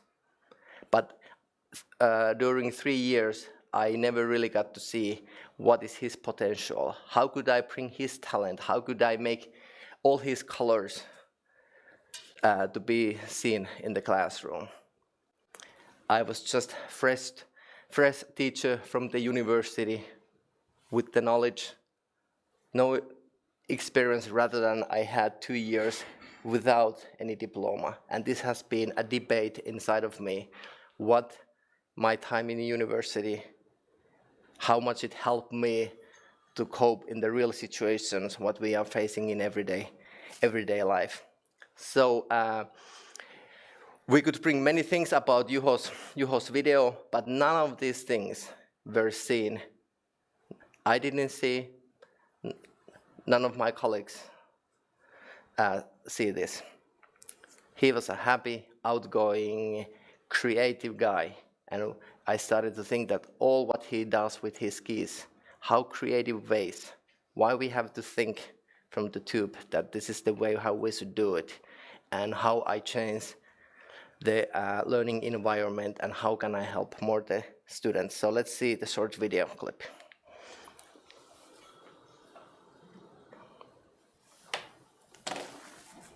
Oh, the sound is coming, yeah.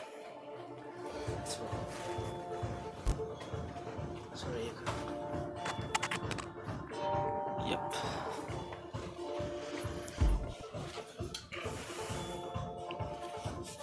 It's something wrong here. That's fine.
sopimuskohtia sisään.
One thing what we didn't see, what was it? Any failures. And is there a learning happening when they practice and practice? There are videos from YouTube, from his name, Juho Kilkki, or Real Skiffy. You can find many episodes, what he does, whether it's snow or not snow, water, grass, sand, whatsoever. But we're coming to one conclusion, that you basically can be, even in the school environments, I think any school environment allows you to be creative. It doesn't have to be that you create a space, that then the creativity somehow, but you give rather a freedom, and let's see how they interpret. But I just wanted to point out this one idea, that risks is part of our life for learning, and that freedom should be present in every classroom. Stories are often strong, and why I put quite much time for it, because for me it has been the most transforming what I do and why I do the things the way I do. At this painting, you probably have seen a lot of paintings, and very quickly at this time I was a principal in our school, and it wasn't the second last day or the third last day in the school year. Someone knocked to my office, and this girl handed this picture, and she was already turning and going back, and I invited her in and asked that, do you want to say something about this painting? And she said that I wanted that at least one good memory will remain here in the school. And then she started to, I wasn't her teacher, so I didn't know a whole lot about, but of course from the principal point of view, I knew her past, I knew how difficult childhood she has had and what kind of struggle she faces in the school. But that really started to speak to me, that how huge is the longing to be seen and to be heard. And most often, how the school was connected to the girl or to her parents were something negative, something very deep, therapeutic, or there was a lot trauma from the past. But one of the last days, she wanted to give something. No one knew the talent, and I asked her, how you come up with this painting? And she said that she watched 9-minute tutorial from YouTube how to do oil painting. And then I started to put a timeline, that how many years she has been studying, and she watched a YouTube video, and none of us have really found that what we should be focusing more than just the difficulties and the hardship she has had. So I could share all day long stories, but these two stories have been probably the biggest change for my life and why I still wanna be. And just to add, here's many people I haven't met before, like Tony and Noah and these Hungarian guys and some else. And I was thinking that these guys could be presenting and teaching basically anywhere they want to go. They are smart, they are professionals on their areas. Why they come to Linz or Zolt here? And in a few minutes, that's my interpretation. But I think probably the core thing is not the facilities you have in Linz, that you will be the next Silicon Valley and this is the center of technology and all that. So there has to be something else which is more to do with the soft values. And when I see how we talk, how you talk to one of others, there was a connection, a relationship, and I think this is the one pond, why people, that's my, like I said, that I have been here for 2 days now, so for the empiric research, this is not a huge proof yet, but it has been quite strong evidence for me that why people come here, coming back, even they would have work by their parents or somewhere else. And this is a key what I have seen in the education, no matter whether you are working with adults or with the age of kindergarten or anyone else. There's a connection, there's a trust. We talk a lot about knowledge. We have knowledge, and then I often ask, so what? How do we apply? And some of the conference, I even mentioned that from this area, in terms of well-being or holistic well-being, I don't think we need any new, we don't have to focus or put any more money or resources for new research. The key is who will develop a system, how do we make the transformation, how things really change.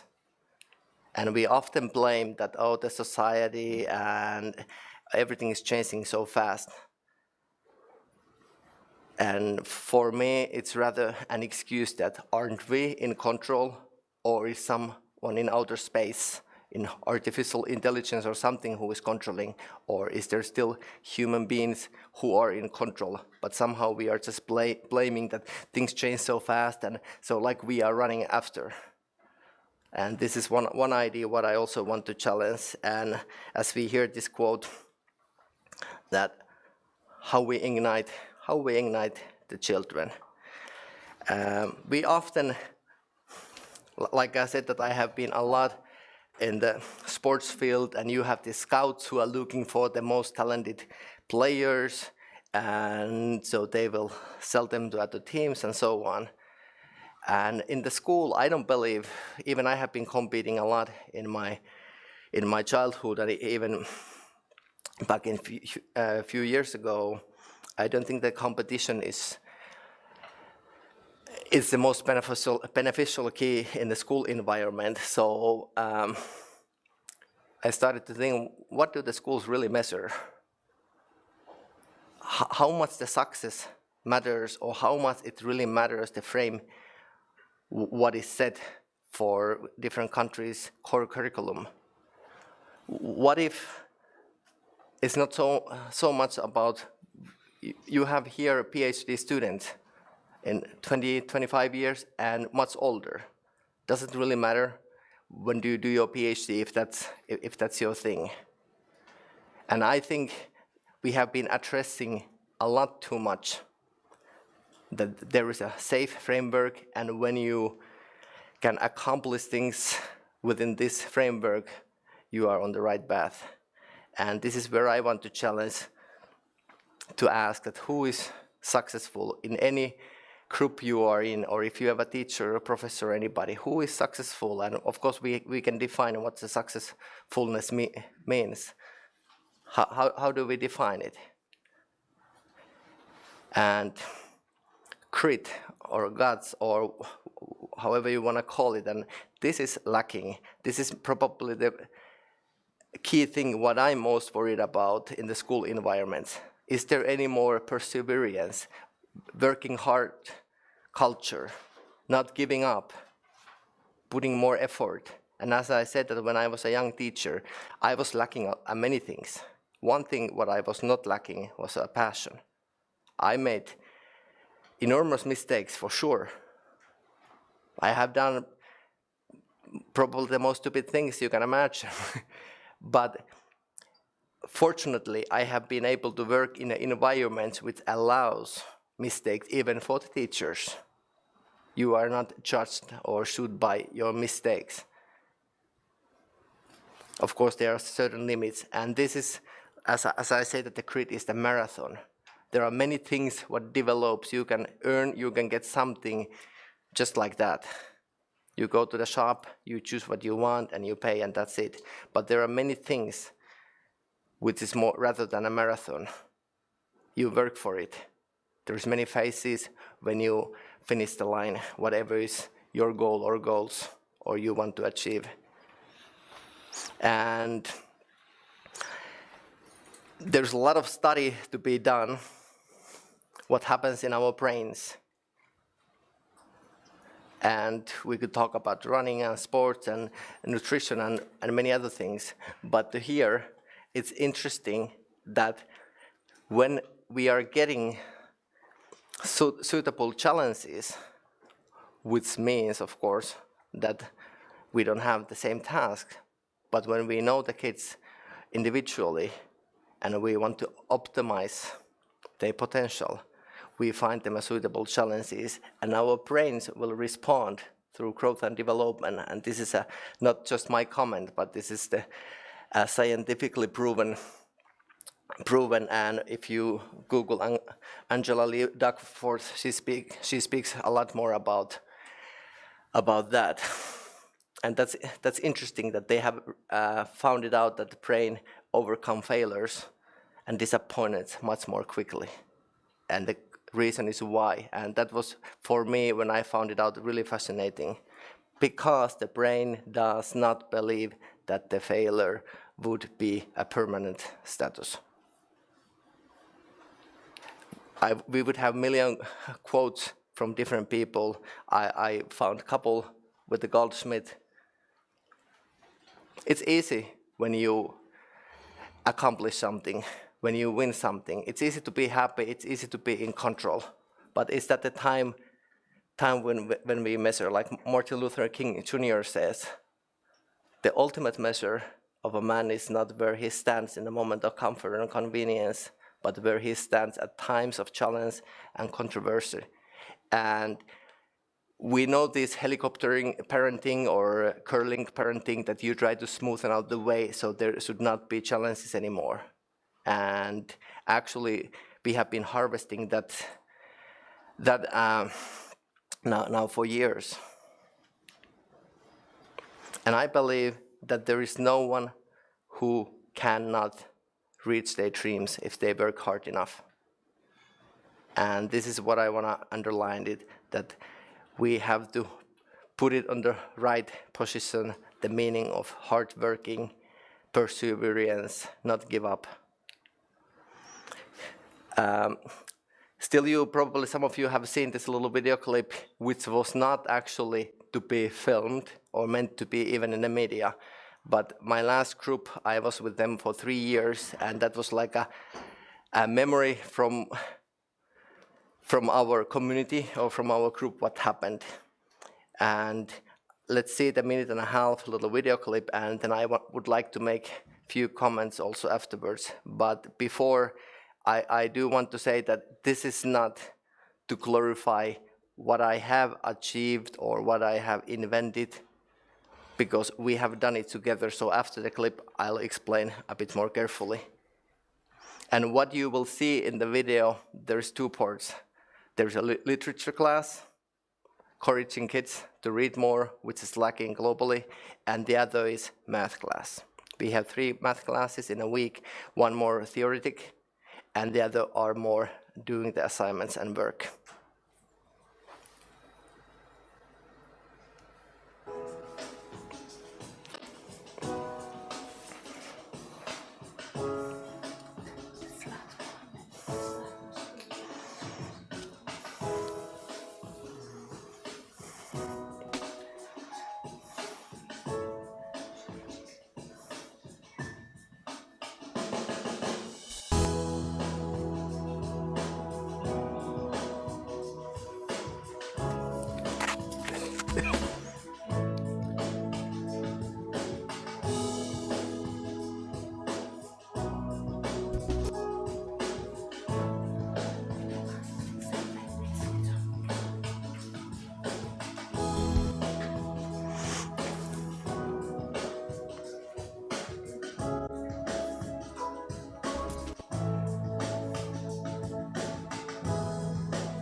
And here I want to say afterwards that this is not a reflection of my ideas or innovation. When we started 3 years ago or 3.5 years ago, the classroom was totally empty. There was nothing.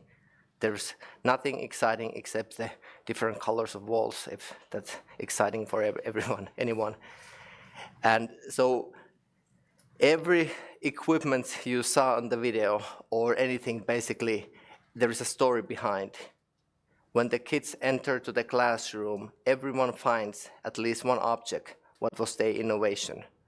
And there was a criteria. If we bring a treadmill, they work for it for 1.5 years to achieve something. So one company donated.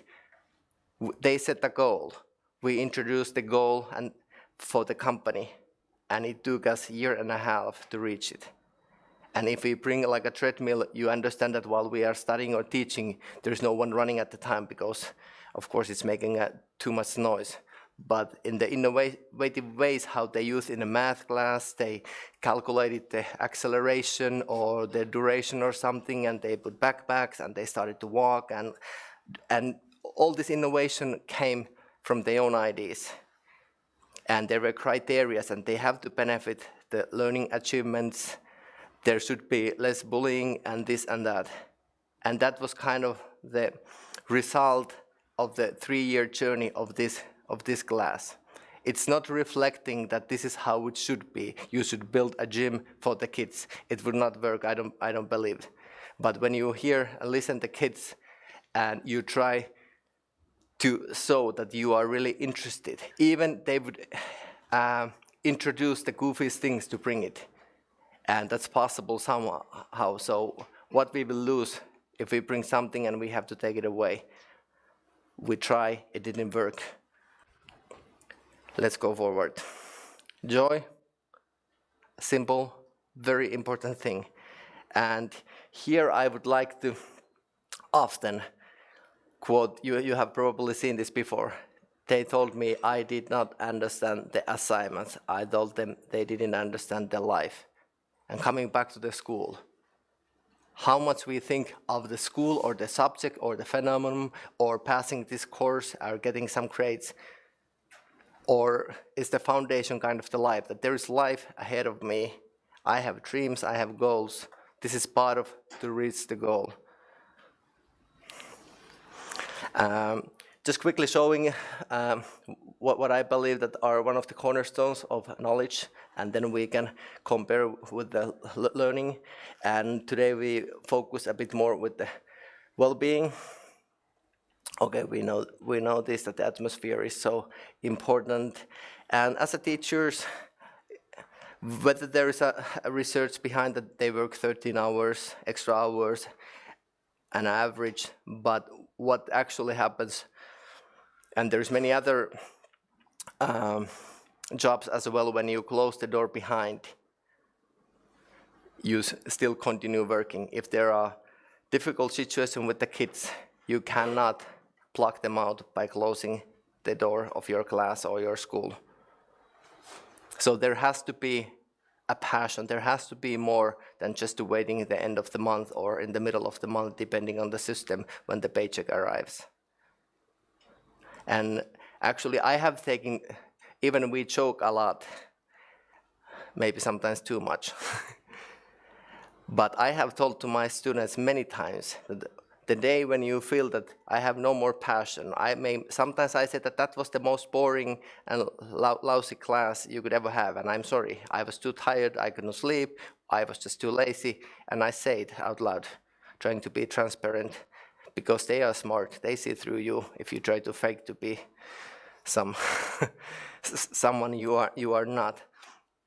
But I have told them that you show me the door and I won't come back if you start to feel that I have lost the passion for my work and what I do, even I fail all the time, like you do as well. And here for the theory, so this is what I have been now doing a research on for 4 years, just about now. How do I see, how do I learn, how do I understand better the kids? And this is the question what comes up. Which part the educators should influence? And this, iceberg theory basically shows that 10% is seen, what comes out. But the causes, like with this Juho and the other girl, when you start to see down, deep down, after some years backwards, you start to understand a whole lot better, and you can show empathy, and that makes a huge, huge, huge difference between the relationship and the trust between you and the students. I believe that it's correlating, the well-being of the child is correlating parents and teachers' ability to see and act with the unseen part of a child. Then, actually, why I started to focus for the well-being, I have been invited to some places, even at elite schools, to observe that what I think, what would I change. And too often I found it out that the problem was somewhere here. Everybody wants to buy activity wrist, everybody wants to buy a treadmill or a card for the fitness or to the gym. But according to the researchers, the priority one is sleep. What's happening? I don't go to details. You have probably seen and read the news. What's happening in our body, our brains? What's the meaning of recovery? And that happens when you are resting, mainly in your first deep sleep. What's happening in your brains? And that what's happening before 2-3 hours when you go to bed, that's the most crucial in terms of recovery. Often we just check, oh, I slept enough. 6-7 hours is enough for me. There's much more other factors which are more important. For instance, the rhythm of the sleep. This elite school was not satisfied when I said that you have everything. You have smart boards if that's needed. I see you have motivated teachers, you have a nice classroom, but what I don't see in 8 hours, any kids eating properly. Pizza slice, energy drinks for 8 hours. Some of the adults could probably survive, and they do survive. And if you start to wonder that what's the problem with the concentration and the focus, if your sugar in blood sugar goes like this, we don't have to go scientifically too deep. And probably they were disappointed that I come with some nice theory and referring 20 other researchers, but I didn't. That was the only one that, would it be possible somehow to focus on that? This is the theory, what I have implemented in the school. So we learn well-being, we learn to lead our well-being, and we learn to lead our learning, and how environment influences us. Quickly telling here is the student, and actually what's very warning, that often the kids don't spend even 30 minutes per day with their parents. So where is the information from the child? It's very fragmented. There's a lot, it means social media and internet. There's a lot of information there. Home, family, some other parties, hobbies, friends, coaches, students, healthcare, and so on. And they are not networking, they are not connecting to us. So my idea was try to create a system so everyone where the family allows can have the same information about the child in real time.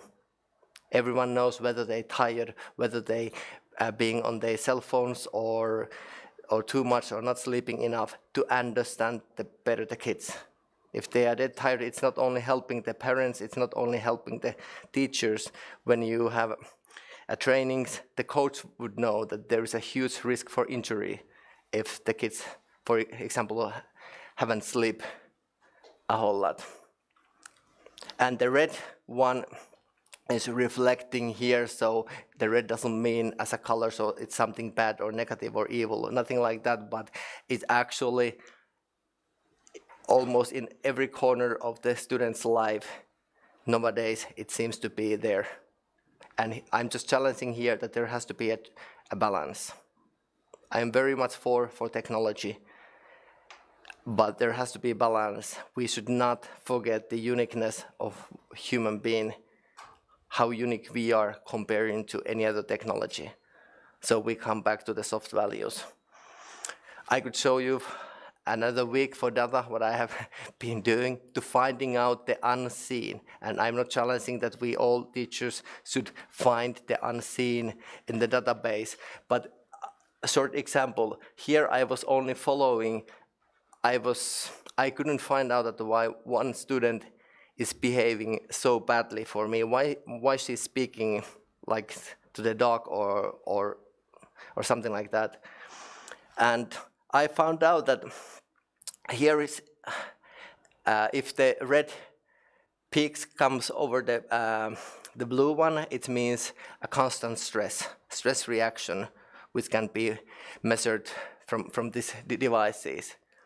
And actually what happened here, I started to see that what was the pressure, what was coming from the home. So here she was forced at home, at her own room, to study, and there was a mom and shouting and doing, because I asked later on, what happened? What happened? I can see that something happened here, so she explained me in details what happened, and that has been going on for a long time.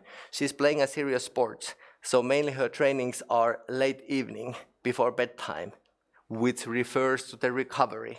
There's hardly any recovery if you have lots of strong physical activities before bedtime, or you eat a lot before bedtime, or you are transmitting the blue light screens. Next day, here still recovery, little less recovery, which means green. After 2 days, hardly none recovery. Days go by, I won't go for this, but this is just to showing that I really want to get into it, to come up with something which could help immediately in real time. We all know that you don't train the dog after they do something. After 2 weeks, you give that feedback that you remember 2 weeks ago. You should not be doing that. And I think it's not comparing animals to the human, but when you get to the point in real time, the effect and the influence is totally different.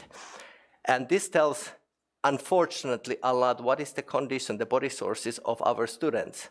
Tuesday, and the idea is here that the body resource should be balanced just about in the middle. And when you wake up, it should come about the same level. So the recovery has restored your daily activities or your daily stress. And when we have students and the line is going down and down, and then you come to your methodology or pedagogy and thinking that why they cannot concentrate, why they haven't done their homework, so this and that, there is often very simple answers. Let's go forward.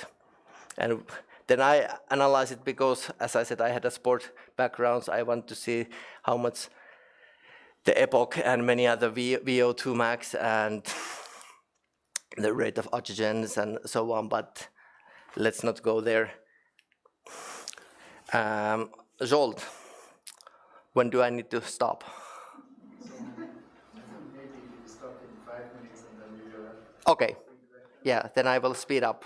I was thinking there is another slide set for review, but there won't be a review, so you will get the slides later. So this is just the interface, what I have created to see what I started to follow in the kids. So when the kids come to the school and if they wear a device, what I have been developing just for the monitoring time for a couple of weeks. This blue line are the weekdays and green are weekends. This where the bar starts, or this is the what time they went to bed, and this is what time they woke up. And as we see often happens on weekends, you stay up later and you wake up later. And many kids, they have this jet lag Monday. Their body has to adjust. And if the teachers wonder too much that how come you are in such a condition that you are just sleeping and you don't have to go again scientifically too deep to find this hocus pocus idea or thinking of your pedagogy or something.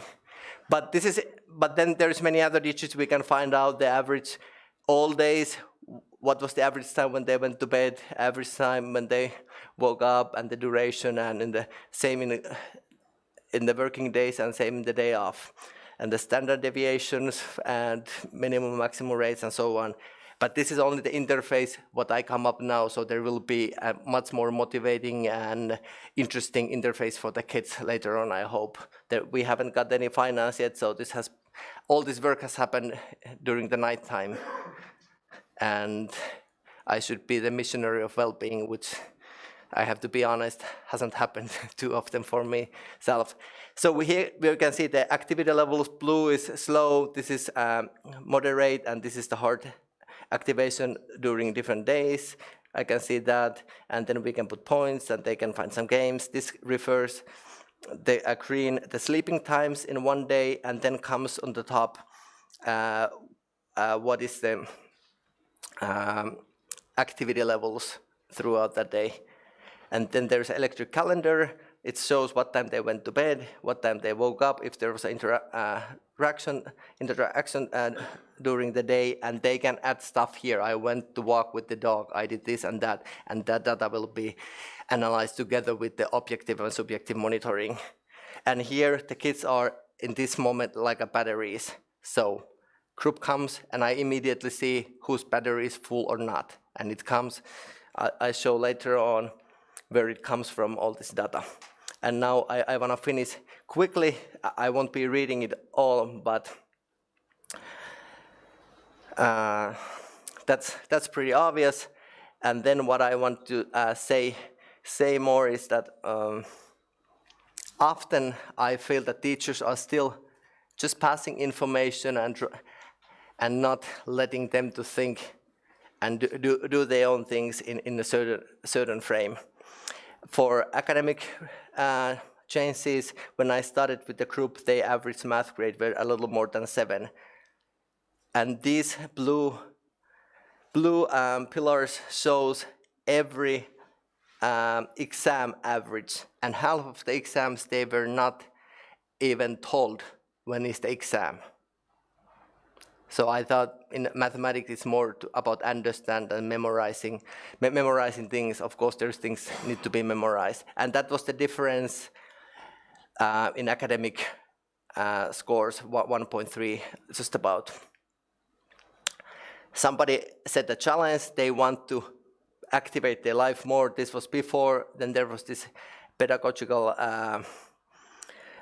week, and that was afterwards. And the interesting and the devices are taking off after this, and they want to continue the lifestyle. Equality, we have to skip this. I often like to speak about the equity and equality, and here I just mentioned that what is your students' systematic barriers, what should be removed, and this is the idea I want to challenge here. World Health Organization knew 20 years ago that schools should promote health, and we talk a lot about physical, social, and emotional well-being. PISA, unfortunately, I have to skip. I have one minute left, but we will talk about later on. When PISA started at 2000, we were actually harvesting what was done in the 70s and 80s. And it's interesting that the focus was taught to be children to study and be a human. Kari Uusikylä, one of my role models in the field of education, and he writes a lot about PISA, and from both sides, to criticizing and how it should be developed and what it really measures. And he's a really bold guy to say out loud what needs to be done. Personality is growing steadily. That should be the ultimate goal. World Health Organization is, and I think this is the great goal. If you don't remember anything else from this presentation, if kids can see their own abilities to cope with life challenges, I think that's quite easy to say, but a lot to ask. And what do you do to come up with that? That's funny, that's really happened, but this is all about relationship. the thing is not that the conversation you had with the teacher, but the punchline is what will happen next. Will the teacher, would that be the last drop in the class, or would that really make a pond for the relationship? And this is what many kids are looking for. Yeah, the encounter, how do you meet the kids? That's the key, what I was mentioning when I met new friends here, and there is something more than to be in Linz in a nice surrounding. This is the basic curriculum capita and talent, and how I would like to end it. You can't go back and change the beginning, but you can start where you are and change the ending. By C.S. Lewis. Thank you very much.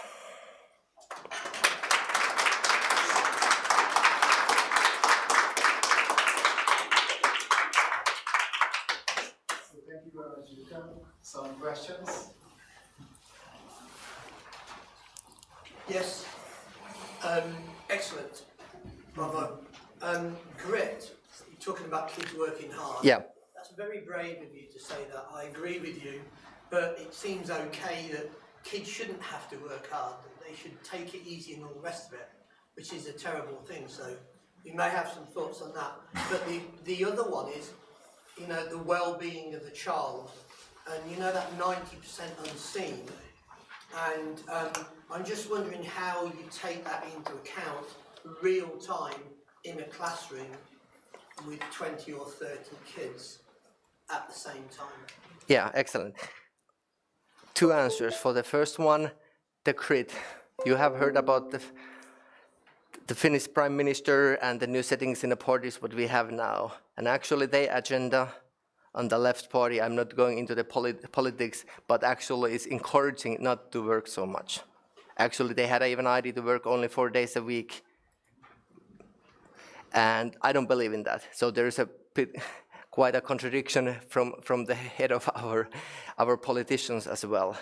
And then the other one was the well-being. For example, when the kids comes, of course, when I have been working for 4 days and weeks and even years with someone, I know them already quite well.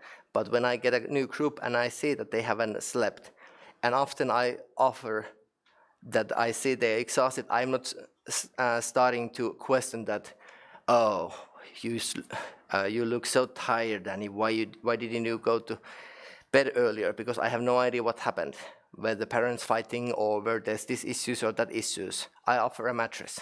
You are totally tired. The best medicine I can give for you, please take your time, take a couch, go read something you like, take a nap if you can. And this is the application, what I do.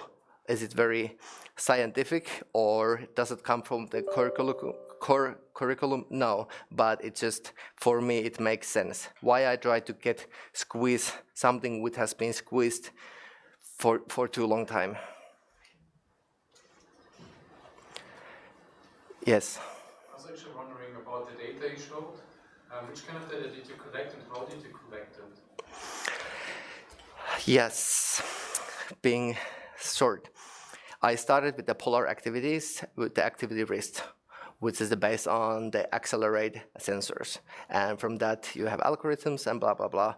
And so we get all kind of data. And actually, even nowadays, we get the recovery and this kind of information from the acceleration sensors. So I was using that and studying and learning. And then I found that I need something more. So this data I showed you came from the first speed measurements. So it gives you a heart rate, so we can measure stress and many other things.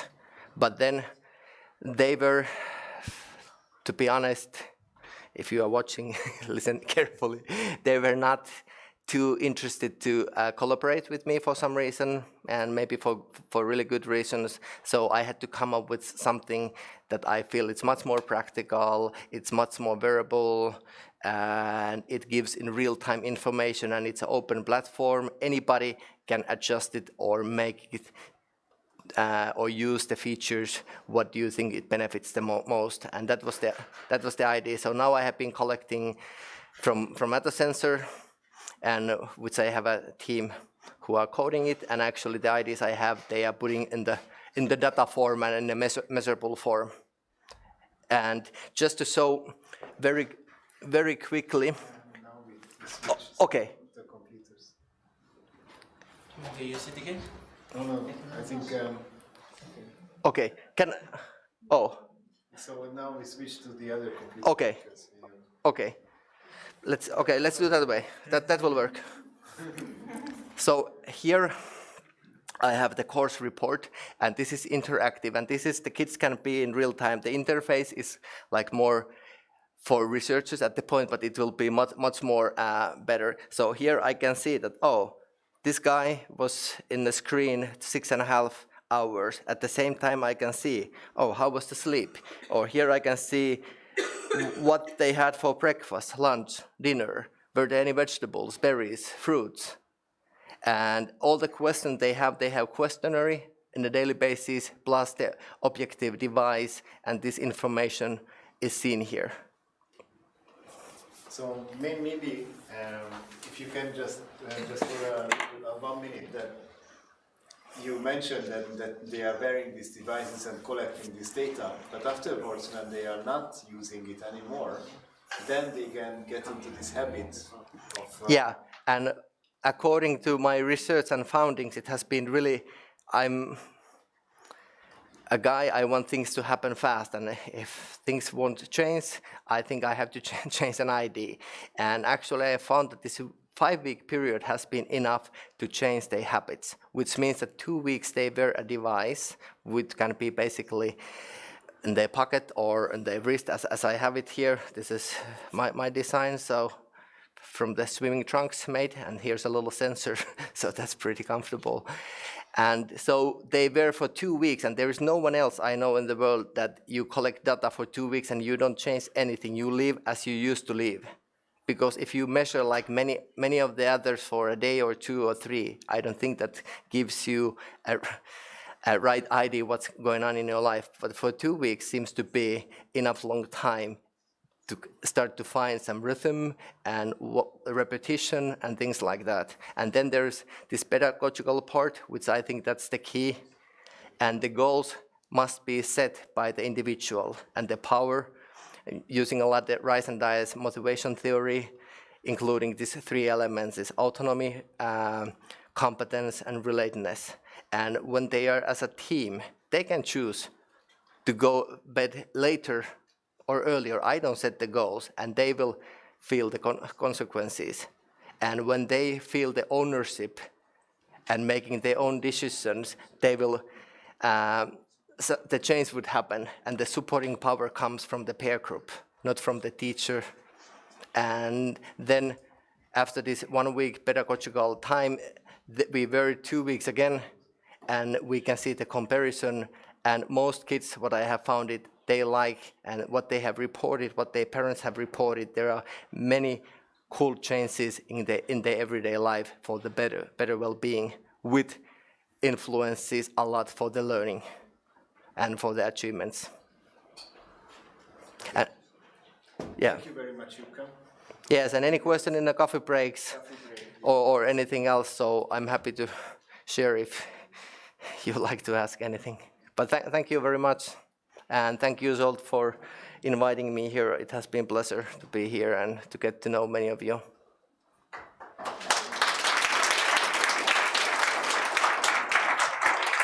Thank you, Jukka. So we need to speed up with the presentations. So Sarah and Corina, our great PhD students, will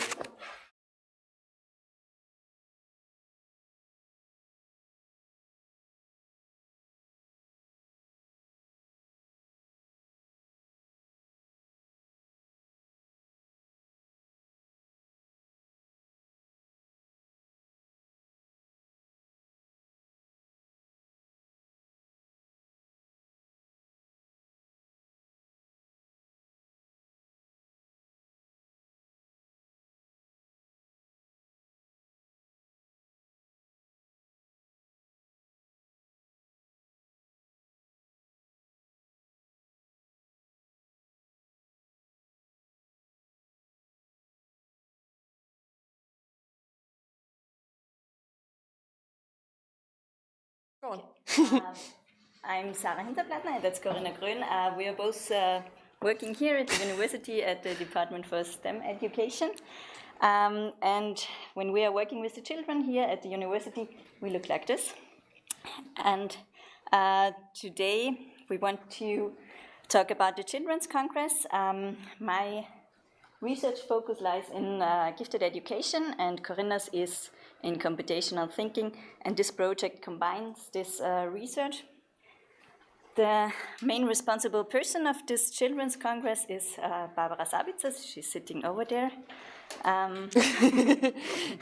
She's professor for instructional technology here at the university, and she developed this concept. Just one thing I wanted to say is, of course, we like each other. That's why we're standing so close, but we only have one microphone. That's another reason. So,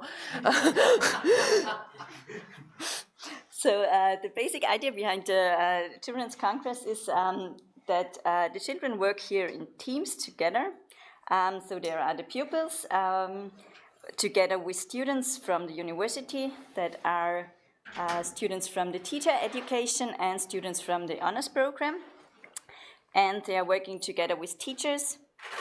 And then we have the three parts of the teams working together. They have then the task to solve a real world problem by using strategies of the STEM field or the STEAM field. And at the end, they have to develop a creative digital product that they will present then. The motivation for the project is that we want to promote computational thinking. We want to work with the children with problem-based learning. Of course, we want to inspire the interdisciplinary teaching. That's why it's the wild field of STEAM. And, of course, spark the curiosity for STEAM.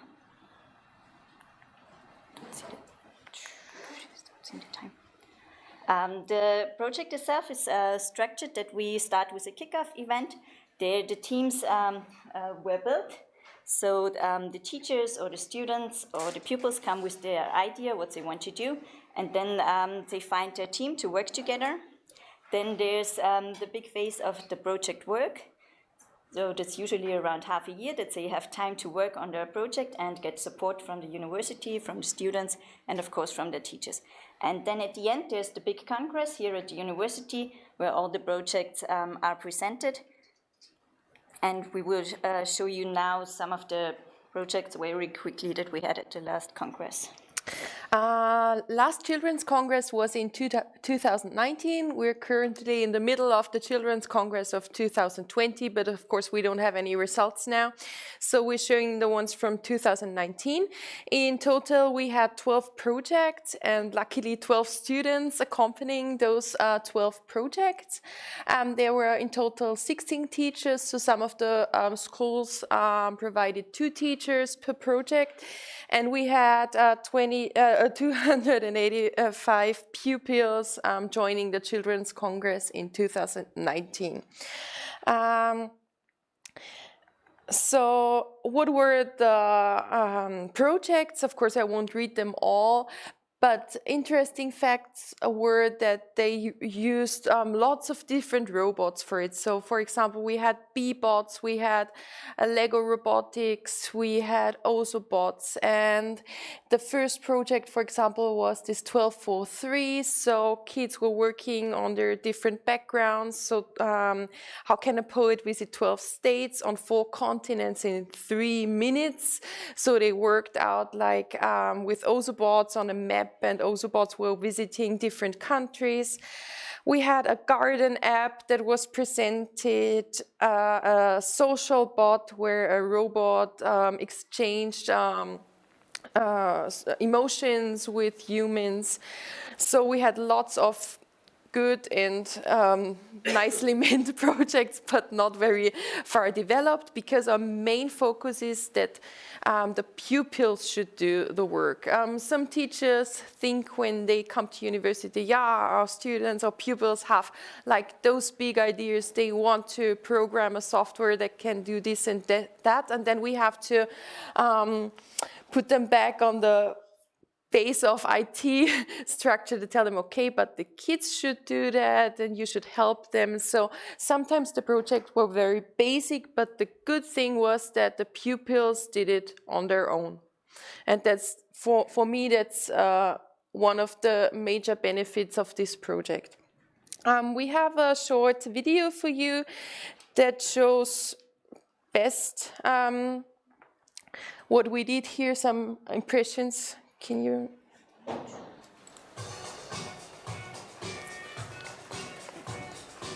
It's big enough.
Yeah, as you can see at the end, there is, of course, they got prizes. So I guess that's one of the big motivations for them, even if they're not that high costly. But still, if you get an award, it's always nice for kids to compete. And you saw it in the video that they really enjoyed it. We're in the middle of the evaluation of the Children's Congress 2019. So just a few facts that I brought to paper here is I'm really content with closing the gender gap in this event, because we had 46% of female pupils and 54% of male pupils. I think that's quite a good equality here. For example, in our talents clubs, afterwards, when kids are like 12 to 14 or 15, I think we have 80 or 85% male pupils here, and sometimes 1 or 2 girls. Students also told us afterwards, after the Congress, if they learned something, and nearly 70% of them said, yes, I learned something, or I learned a lot. And what I also enjoyed was that nearly half of them worked on the project off school. So they even used their spare time to work on the project, to think about it, I don't know if it was with teachers or alone in groups of pupils, but it doesn't matter. It was half of them working off school. So the evaluation is still in progress. Yeah, so there will still be some more data. That's my duty in the next weeks. And of course, my focus is on the promotion of the gifted children.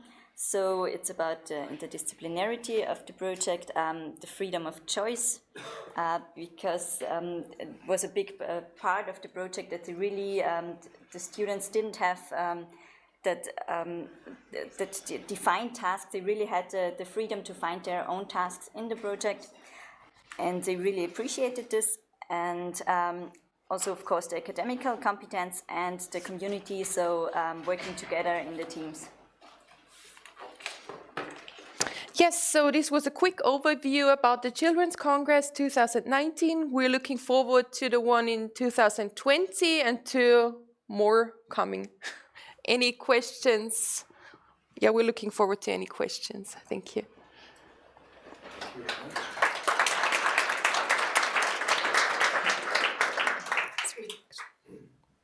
Questions? Ben? How do students feel? Because you said they always like competition, but are they on an equal base when they start? Do they all feel like able and ready to compete in what they're doing after this content?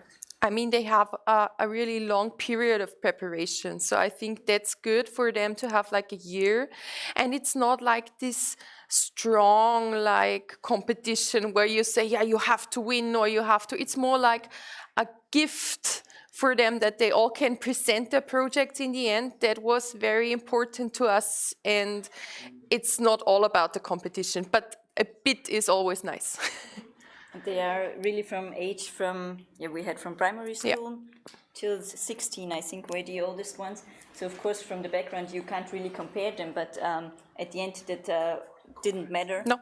Because there was once primary school winning, so it really doesn't matter what really academic output is then at the end. So it's really just a motivation, what they produced and how they presented it at the end.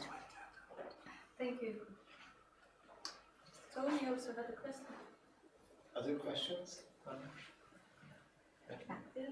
Just a question, because you said it's a problem-based learning, but how much help do they then actually get? They can choose what they do, but do they get any help in how to follow a path to a solution, or how is that? That really depends on the accompanying teacher and student, I guess. So, of course, it's our main goal that they choose this path on their own, but still you have to guide them a bit, yeah. And so we always tell the teachers, let them make their own decisions, but as you know, it depends on the teacher and the accompanying student. I remember 2 years ago, last year at the same time, there was a from Germany where he did about the same with the physics, and he said that it's a kind of a guided discovery because they know that the students won't be able to do it all on their own, so they get some help to help them get started and help them with the process, but their ideas, but they have to do the process. Yeah, that depended on kids and teachers both, I guess. Okay, but it's not a regulated from your side how much they interfere or if they... But it's definitely clear that it's not a project from the students or from the teachers. So it's really, the pupils have to solve it. If they have a problem, then of course they get support, but it's not that the students program anything or something like this. Okay. So, thank you very much.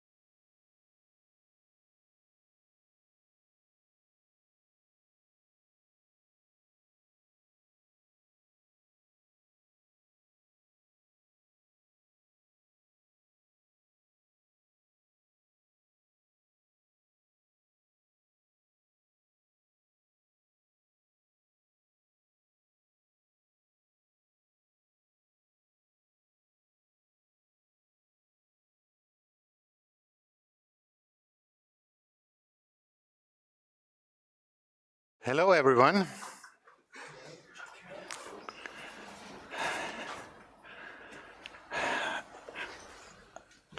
I'm doing my research around the microbit and computational thinking. So I had the following in mind. If you get a little device which is also inspiring the physical component and block-based programming languages, so there is always in literature the connection, this must be computational thinking. You need computational thinking skills to solve the examples, the tasks you get. So I was first looking at the actual literature, what the common sense about computational thinking is, and depending how you see it, I see the most common sense is to divide it in 4 quadrants, and you can read it yourself, from decomposition, patterns, algorithm design, and abstraction. These are the core competences. I had the honorable possibility to hold workshops at the Microbit Live in Manchester last autumn. And from these workshops, I got 2 experiments for measuring the ambient temperature. So one is a little bit more difficult with the analog measurement, because you have to do some math, what is here going on. And the other one is just these components put into another integrated circuit, which delivers straight digital values of the temperature and also humidity. So how much computational thinking and how much difficulty is hidden in such educational tasks with what I showed you before. So we had for an actual project a definition of the stars. So starring 1, 2, 3, 4, 5 gives you an example how difficult this example could be. But I think this is not enough, because let's see what you say on my findings. First of all, I wrote down a detailed task list, what has to be done in these experiments. I think the more subtasks you can identify, the easier it is to classify what you're doing in things of computational thinking. And then I was looking, okay, I have subtasks.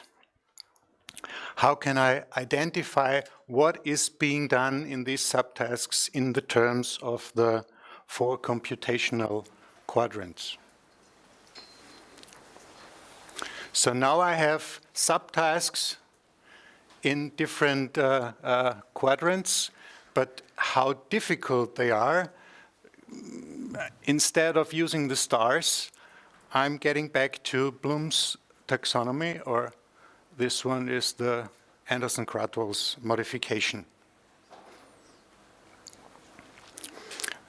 The Bloom's revised taxonomy gives us higher and lower ordered thinking skills. So I thought this would be a good approach to identify how much computational thinking and how difficult it is hidden in the tasks. So the first approach was to get this rating for every subtask.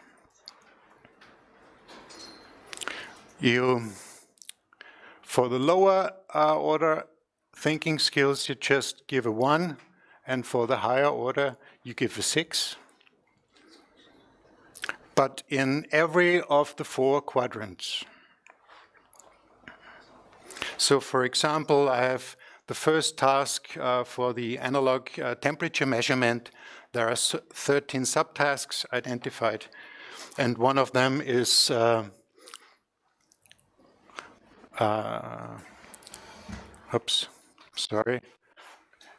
you have to grade yourself. There is decomposition in it, and how much the teacher who has invented the example or designed the example has to grade how much decomposition is in a task. So maybe you have some tasks, subtasks that have nothing to do with abstraction, like this one, or maybe you have subtasks that are only in abstraction. So you get a detailed list how much the task designer thinks computational thinking is involved. And by summing up all these tasks, you can get values for each quadrant, and you get an overall value and an average in the example.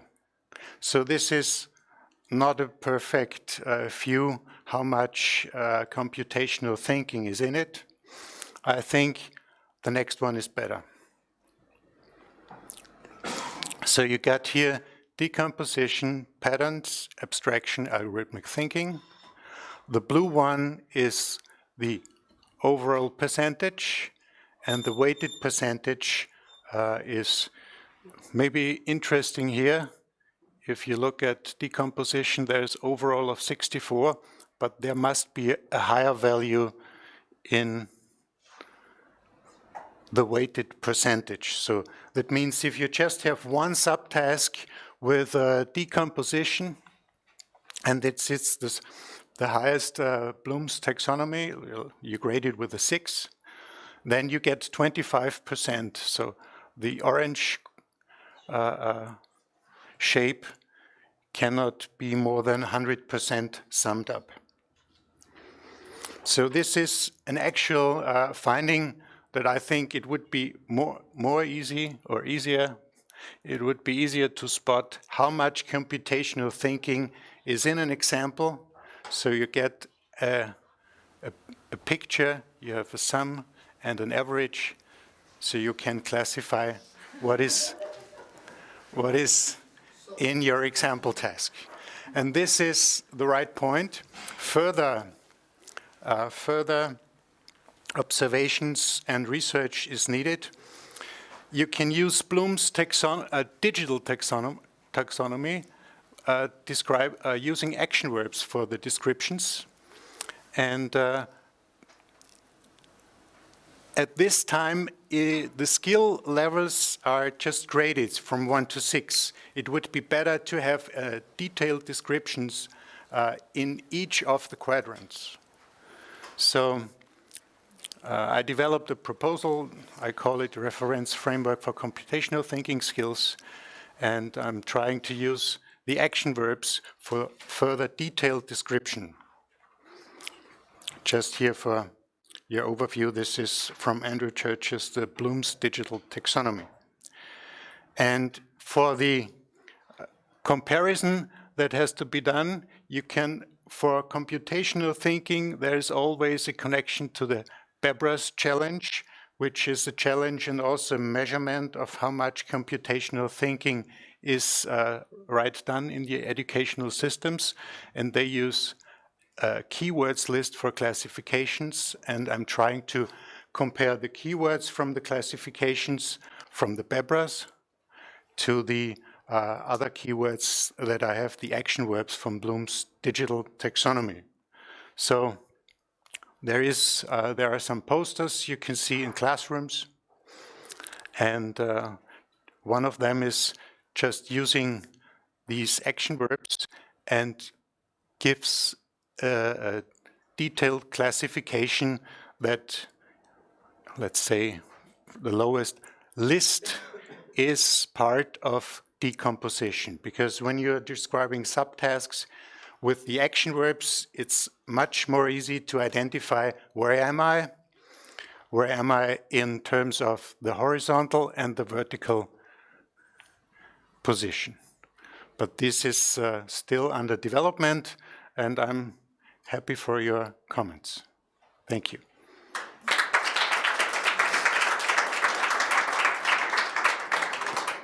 So maybe we have one question. Okay, just one? Yeah. So time for one question because we are a little bit okay. Late.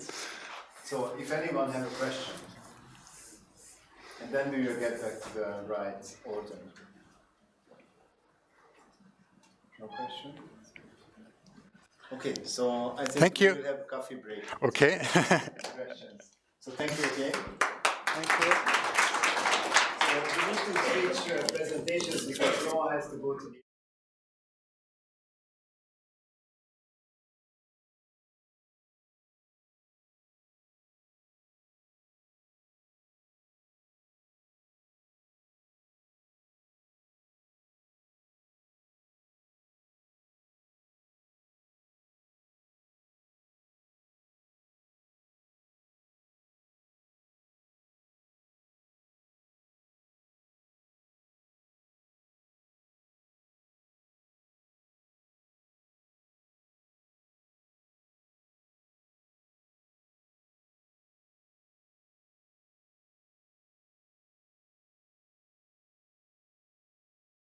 tell you that how many minutes left. Okay. We need to keep the time. Don't shoot me. Okay. Okay, thank you very much, and thank you for the switching, but the airplanes are most powerful than we are. And please speak up. Oh, well,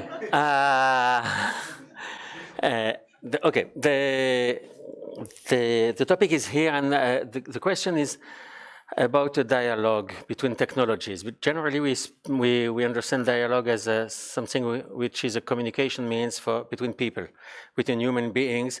But there can be some kind of other dialogue for that, and that's what I would like to explain. The next one. The button there. Okay. I have a problem with geometry. I don't know what is down, up. Okay, thank you. Always problems. Well, this is not our problem. We are people working with a lot of devices, with a lot of technologies, and a lot of people and so on. But actually, we need to manage all of them. We have to remember that mathematical objects do not exist. Oh, yeah, they do not exist. We can grasp them only via some kind of representations. It's not like in chemistry or physics that you have your object in your hand, you can measure it, you can make experiments on it. For the mathematical object, it's abstract, and you can grasp them only via some kind of representations. And you used representations by means of writing on a paper, on a whiteboard, on a blackboard, and so on. And the different technologies represent them via some registers of representation. This has been described by people like Duval and Norma Pressmeg and so on. So generally, when you have an electronic device, let's say a computer algebra system, or the dynamical geometry system, you have a graphical register of representation, you have an algebraic register of representation, you have a numerical one, and even if we don't see them, but they can be other kinds of registers of representations. One of the main problems is to switch from one representation to the other. Generally, in a computer algebra system, you can enter an algebraic expression, a function, a polynomial, something like that, and you can plot. So you switch from algebraic representation to graphical representation. But generally, a computer algebra system doesn't switch in the reverse direction. This is a good thing in dynamical geometry systems, for example, GeoGebra. You can enter an algebraic expression and it translates it into graphics, and you can enter something in the graphical window and it translates it into the algebraic one. You can even ask him to show you the numerical data that he uses, because actually, before plotting something, there is a transformation from algebraic representation to numerical, and then these numerical representations, it transformed into pixels, with a lot of problems of continuity, discontinuity, and so on, because we have only an impression of something, but something which actually does not exist. Mathematicians are pure spirits working on things that do not exist. So this what the problems that we can have, and there are other kind of representations. Still not. Oh, yes. I will give you one example. The example is what is called envelopes. This is the abstract definition of an envelope. As a whole, you have a family of objects, a family of curves in the plane, depending on one parameter. And you are looking for a curve which is tangent to every member of the family at one point, but always at another point. So does it exist? Does it not exist? You know this problem. You are going to a park, there is a sprinkler, and you don't want to be wet. So the envelope of all the trajectories of the water drops gives you the place where you are safe, dry, but inside you will be wet. So this is one example. There are other examples in industrial plant when you see these yellow signs on the floor. This is an envelope of the trajectories of the robots. Don't enter that. It's dangerous. The robot can come and hurt you. So you have to stay out. But in order to compute an envelope, the data, the definition can be translated into this system of equations. I talk about an envelope of a family of plane curves. So the plane curves are given by this equation with a parameter. This system, and it's very, very easy to prove this. This has been written by Guillaume Raman. Very, very quickly, it's very easy. And you solve this. Well, how do you solve it? To solve it by hand, sometimes you don't want. To solve it with using computer algebra system, you can. But we will see afterwards. But first of all, you want to be convinced that an envelope exists. So you will try with a DGS, we'll try something in order to have an impression whether an envelope exists. And here we have a family of, circles whose center are on a given parabola. So if we are drawing that, is what it was done with GeoGebra using move and the mouse. It's dependent on your hand and the velocity of your hand. But if you are going too quick, you will not see anything. If you are going too slow, you will see something, but actually, have a look here, you don't identify anything. So with another tool, using the slider bar, you can have, in my view, a better picture, and then you can have an impression of what happens. But the software itself didn't plot me this green and these blue curves. In order to know them, I could have a conviction that it exists. I had no proof.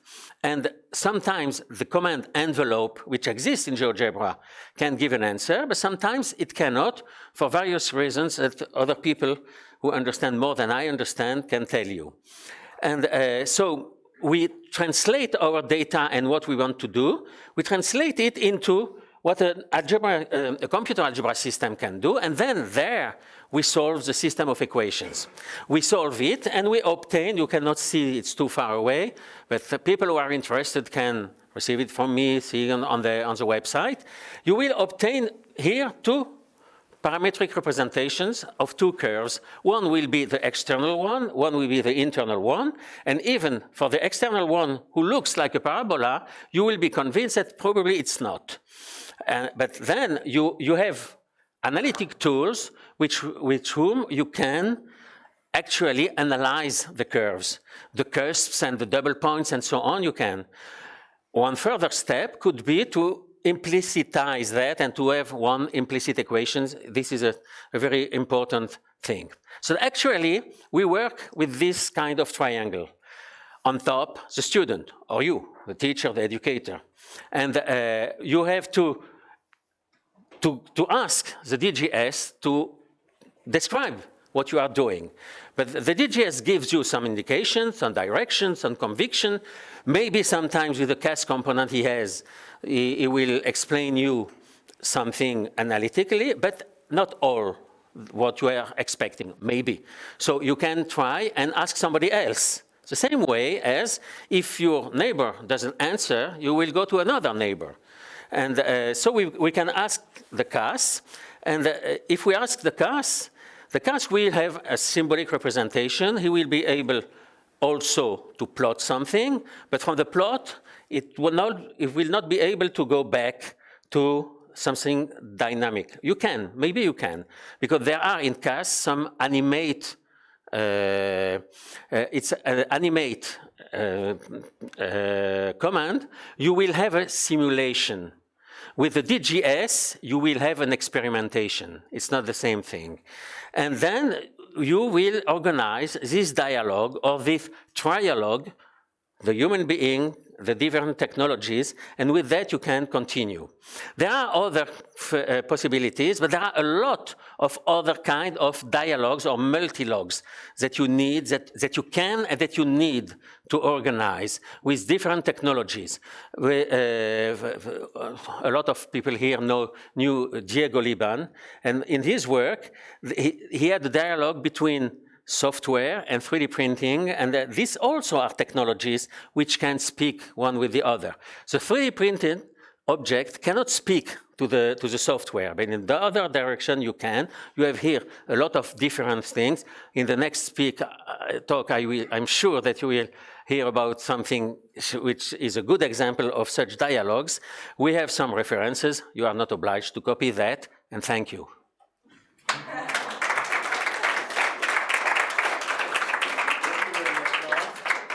So you can have questions from Noah before our next presenter, Zoltan. You can have questions. Answers I don't know.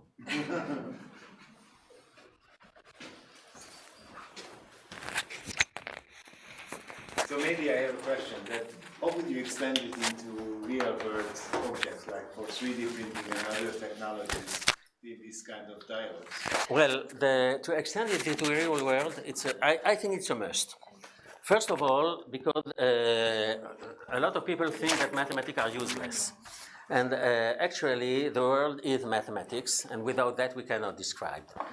Second, what we see on the screen is a good impression, but when you are dealing, I talked on that with Eva, when we are dealing with continuous object in mathematics, actually this continuity doesn't exist on the screen. You have pixels who are discrete objects, and you have a simulation of continuity, but you don't have really. And when you are touching that with 3D printing, you can touch these discontinuities, this discretization of the phenomena. So your children, your student, yourself, you can put your finger on the object and you will feel that. And maybe if you feel this with your fingers, you will understand that actually this is what you have on your screen. Because you have your mind, your impression, your feeling, your thinking. You translate it, and for example, when I worked with Diego, we had a translation of what we had in mind into one kind of software, from this kind of software to another one, who was able to send a command to the printer. So it's not, we say command, but it's not military. It's actually what I call the dialogue, because without saying anything, the device is conveying something to us. It's part of instrumentation, but it's another story. Okay. Did I answer?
Jump on the first slide by using first. Yes, please. Renata is an expert of that.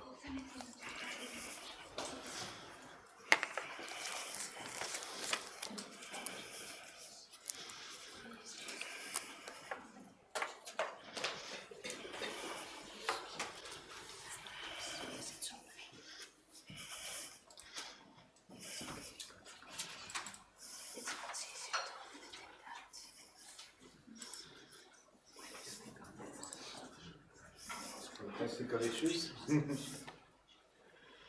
think it's there. I saw it. Yeah, it was there. It was I there. know, but it was not as accessible. Okay, very good. Thank you. Thank you. Is this? Yes, it is.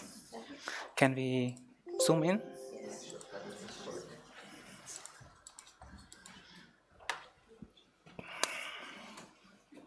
Okay. Let's just use this. Okay. Shall we click on the right button?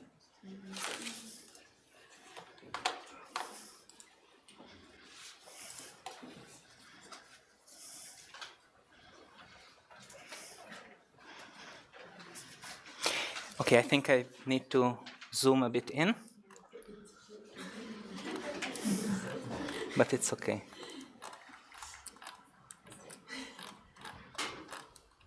Yes. So, welcome everybody again. It's my pleasure to be here and to give a short overview of my work. On my work did last year in a camp for young learners. They were just 12 years old or younger. It was in the United States for gifted learners.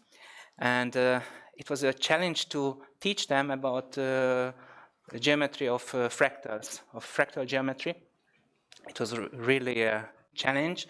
And in 10 minutes or 8 minutes, I cannot really give a big overview, just to encourage you to read this preprint I have on Archive, and to invite you for a short workshop, very short workshop, to create a so-called dragon curve.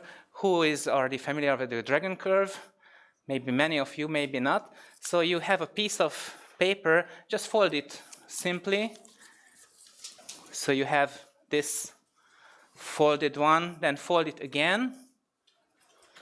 You have this piece of paper, then please fold it again and again. Of course, you cannot do it infinitely many times, but you can unfold this, and you have a kind of thing which looks like, well, a strange curve. You need to watch it like this.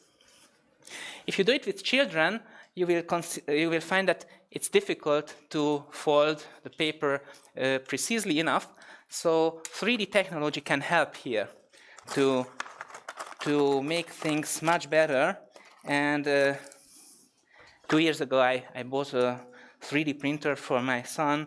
He was 13 years old, and at night, quite secretly, I just go into the room and print nice things like this kind of fractal, and it is more precise. So you can play with it, and you can even find geometric details, for example, tiling the plane by using this fractal. So this is one property, and there are more possibilities to do that. Well, this was the first day action in this summer camp. I also have a book, a family book. Usually every year we create photos with my wife. She is the expert of taking photos. And this nice blue one, they are the children. I cannot show you more. My son was with me also. And we did actually a 10 days activity on fractals, and this was the first one to use these 3D prints and to figure out if the plane can be tiled without any gaps and without any overlappings with them. The question was open until the last day, until the 10th day, but in the meantime, we learned a lot about other fractals. Let me show you quickly a few ideas, but not here. Here, in this PDF. I think you can access this on your laptops or later if you will have the time. So I was not successful with stripes because of being imprecise, but the 3D prints were really nice. So I can just suggest trying it out, and you can find here a few ideas how to put them together to have a nice look. Also, if you have colors in your 3D printer, you can learn a bit more on the geometry. I have only one color in my 3D printer, so I'm not so lucky. Otherwise, you need to go into the mathematics a bit. Actually, if you want to talk about series, geometric sums, then you need to talk about basic calculus, but not going too deeply into the detail, because while infinite sums are quite difficult at this level, at this age. So to prove this this equality, the sum of the geometric series, then you have, for example, an idea to use a chocolate to visualize. I hope I can find this somewhere. Yes, so this is it. This is a GeoGebra file which is created for chocolate sharing. So you have one piece of chocolate, big piece, and you do the following algorithm. You divide it into 4 parts, and you eat the first piece on the first day and reserve 2 pieces for the future. Then the next day you divide this second part into 4 smaller parts. So you eat up this piece on the second day, and you keep 2 other pieces for the future, and you will see what to do with the third one, with this square the next day. And so on. You can learn that the sum of the 1/4 plus 1/4 to the second, and so on, must be 1/3, because we divide the chocolate actually into 3 pieces, 3 parts that are of the same size.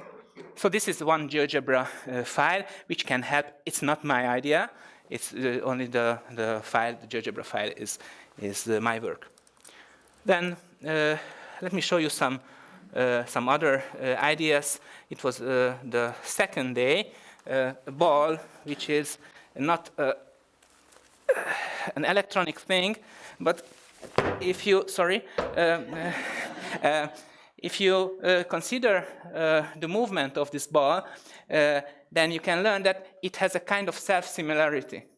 So every jump is similar to the previous one. Okay, not considering some physical details, but even though, I think it's one of the easiest things that can be used for self-similarity. So this is also a must if you want to teach fractals. Another thing, again the wrong system. So these are the homework from the children. We used induction as well. This artwork is done by one of the boys, Max. And I also used the system Chaos. Unfortunately, I cannot show it to you right now, but it has a very, very new version, 4.0, and we work on it with some colleagues from the United States. So it's very new, and there are some new fractal types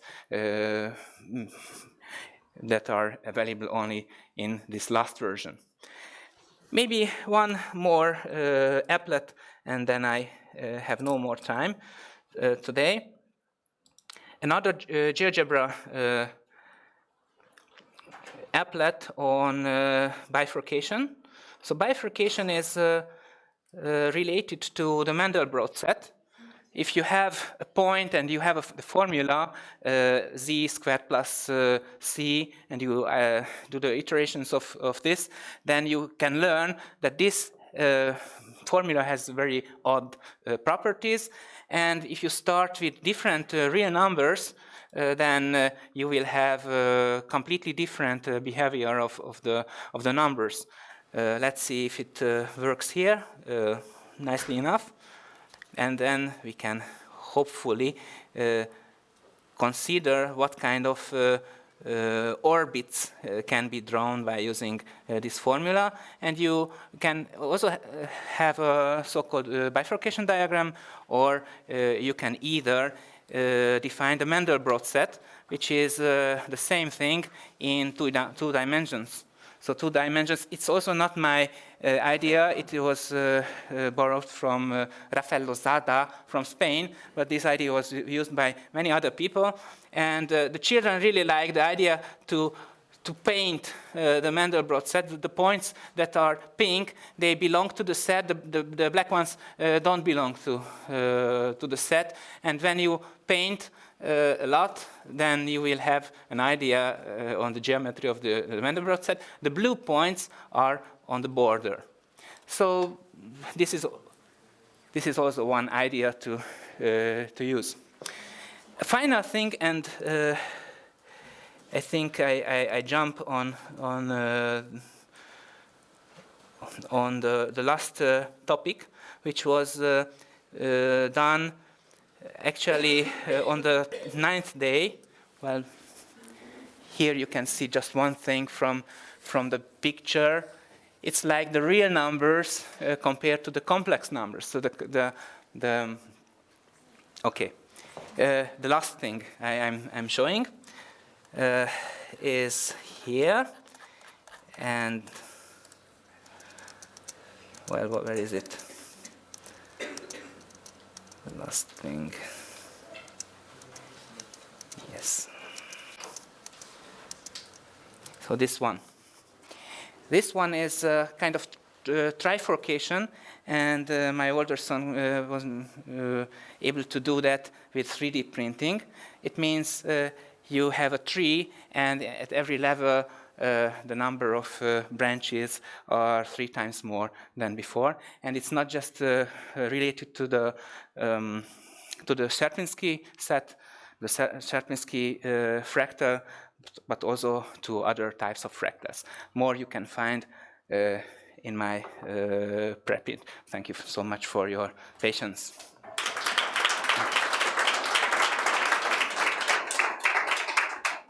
Oops. Any questions to Zoltan? Yes. Okay. Anything? So, I think we were talking about the break because we are a little bit behind the schedule. So Jens is coming. Thank you, Zoltan.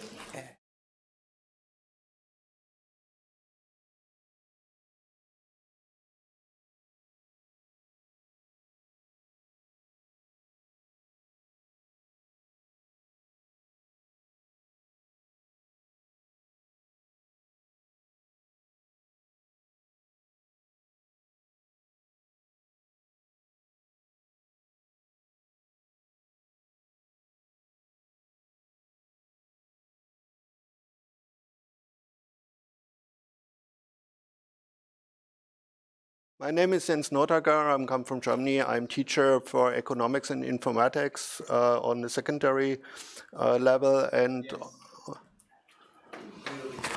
louder? Okay. On the secondary level and teaching at the moment artificial intelligence on the bachelor level. Yeah, on the corporate state university in Mosbach.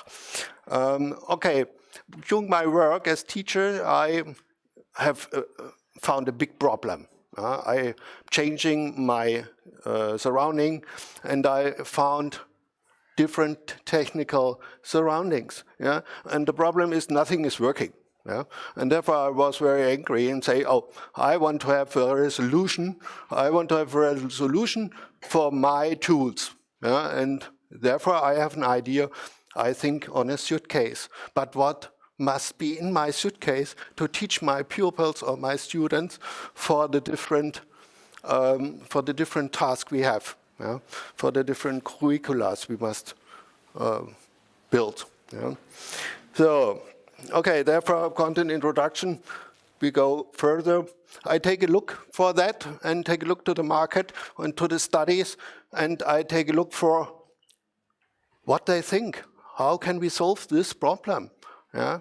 And I take a look for McKinsey, and McKinsey set up a new curriculum for 4.0 and say digitalization of our world life requires new competencies and qualification profiles. Okay, it's okay. We have seen, take a look to that, and we will find it in our new curriculum 4.0. Damon brings an article and say expert knowledge is all very well, but that alone will no longer be enough in the future. Yeah? That means that what we teach is not enough for the future. Yeah? Therefore, we need new ideas. How can we resolve this problem? Okay. At the next study, I find out that the problem is that only 10% learning programming. Yeah. The other only learning how to use an app. Yeah. And therefore I rethink. My little cousin, yeah, is working on a tablet. He's 9 years old, yeah, and he working on Excel. Yeah? He is working on Word. Yeah? I think they can use apps. We must learn them especially. Yeah? Then Kantar say learning by doing. And the use of internet is the most common method for acquiring knowledge in computer applications. Yeah? My job is informatics. Yeah? I should teach informatics and I should learn them programming. How to use it, how to do it. Yeah. Here you can see the people, 6% say they say trainings on using other meanings from others, and 58% make learning by doing. Yeah, they ask a friend and say, "Can you show me how it works?" Yeah, and therefore I think we must rethink our doings, or perhaps only make more professional. Okay, the problem I find out, we have a gap here. Not enough missing teaching computational thinking skills and competencies, developing programs, learning computer languages, develop deep knowledge in computational thinking and deploying. My resolution is digital teaching case related on the digital goals based on the curricula of the different school types. Yeah, that means an overview and the contents differentiate on the school types to look what must we teach. So, therefore, the research question I have, what digital knowledge and digital goals must be taught about digital devices according to actual and the future curricula over 4.0? Yeah. Which device meets the requirements to convey all this knowledge in an uncomplicated, independent, and cost-effective way? That's very, very necessary because there are countries, they have no money. Yeah? If I think to Indonesia, if I think to other countries, Africa, they have no money. Yeah? Therefore, we must take a look for that everybody can buy these tools. Yeah? What does mobile teaching case have to look like in order to adjust this qualitatively or quantitatively to the different types of schools? See before. Okay, literature review. Carl Zeiss says, or a study from Carl Zeiss says, smart learning platform conveys Industry 4.0 using Industry 4 lab. Yeah? Some schools have some lab at the moment, yeah? But it's different. Yeah? And the tools we have also. And therefore I see the problem that the surrounding change. Yeah? And the teacher, as I changed the institutes and nothing is working. That's my problem. Yeah? And so I have a suitcase, I can go there, I can start. I only need a working internet access. That's all. Yeah? So also state of the art, school in digital transformation, outcomes, suggestions, goal finding, analysis, informatics foundation, definition of clearly defined responsibilities, evaluation programs to investigate effectiveness of digital thinking, teaching, media, and cognitive and motivational learning objectives. Yeah. Okay, next step. And so on. Yeah. There we have all gaps. Yeah. And we have all outcomes what need to solve. Yeah? And therefore, my responsibility and my research goes to the tools, down to the tools, and the outcome deductive analysis with references data. So, research plan. How can I solve this problem?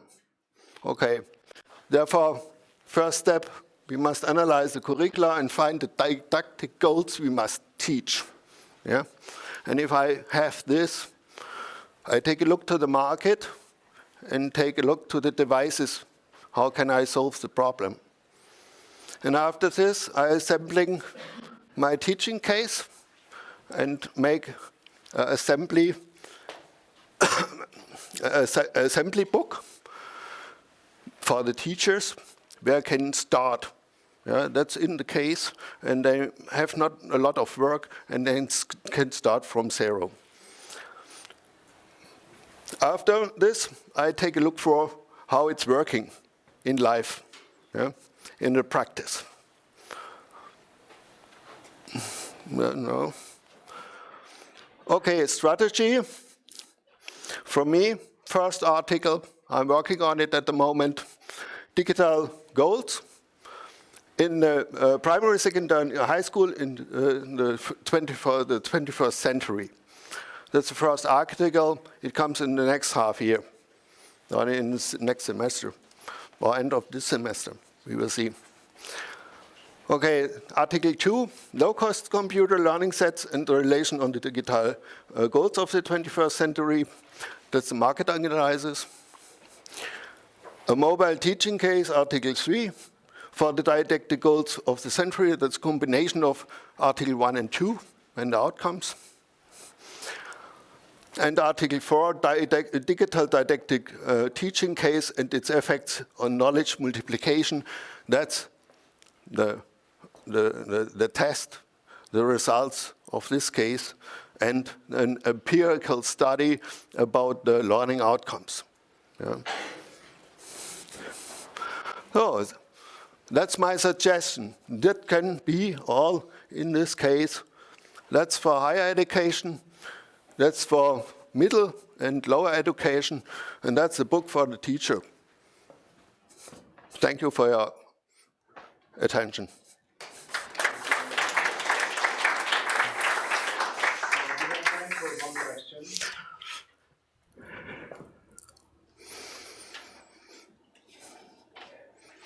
The last slide was about small computers. What kind of computers are they? Here. The computers are all single board computers because of the size. Yeah? You can take it in the pocket, you can take it on the quantity 5 times, 10 times for the classes. It depends on the pupils you must teach and the groups you want to build. Yeah? I think about groups about 5 persons per case, or 10 or 20. Yeah? So you can make groups about 2 people. I have seen that the group of 2 people in the higher education is most effective. Yeah, because the third one, you take a look he's not on the work. Yeah. And 2 people groups are most effective. That's my opinion at the moment. It can change. Any question?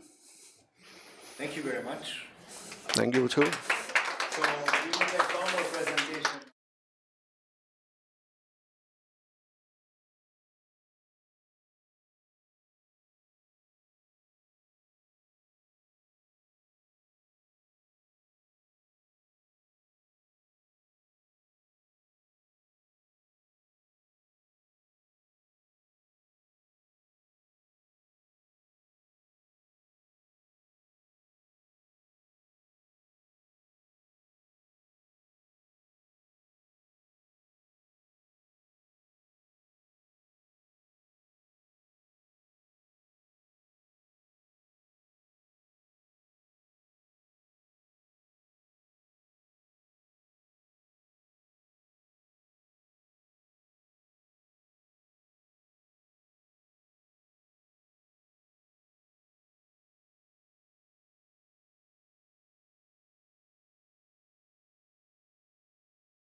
It's very nice to be here.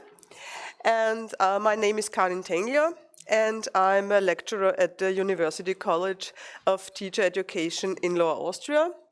And also I'm a primary school teacher, and my great passion is coding and robotic, and best in a creative way.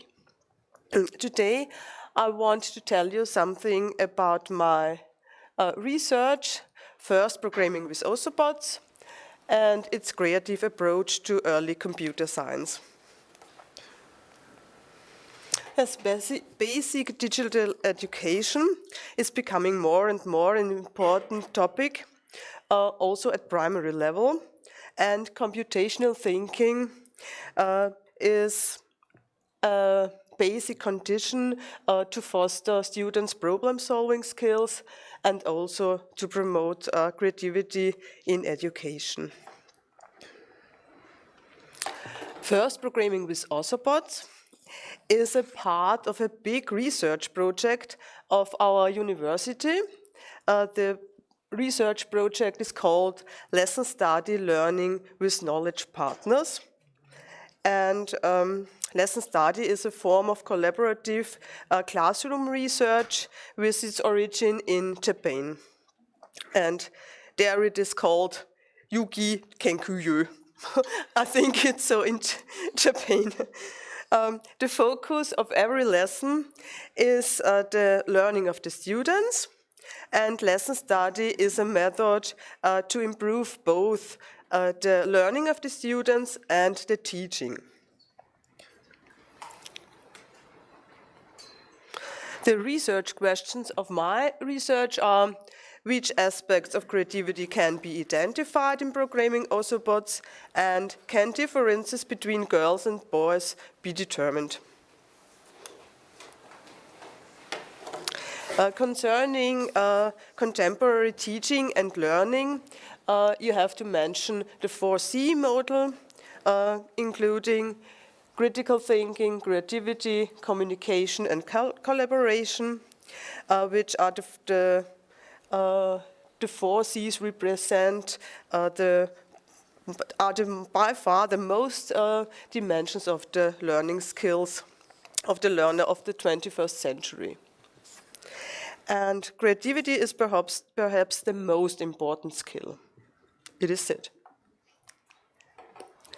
Yes, I used this definition of creativity. There are many definitions, but in our research, this definition is used.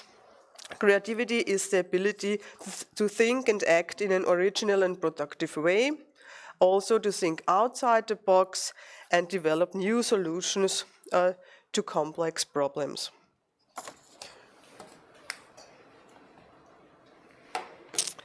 Janke and Hertel developed a model that describes 6 facets of creativity. And here you can see them: the self-reflective learning, independent learning, and so on. You can read them. And these facets of fostering creativity are used in my research. Fostering creativity with Osobots. Let me introduce my little friend, the Osobot. It's a little robot that moves on 2 wheels and can follow lines, and uses color senses to follow the lines. And these codes that are needed, and the colors green,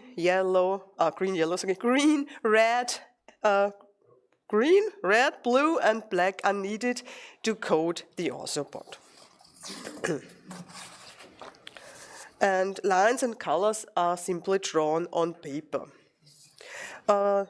Programming with robots, with the robot Osobot, can be done by programming with paper and pen, and also with the visual programming language Osoblockly.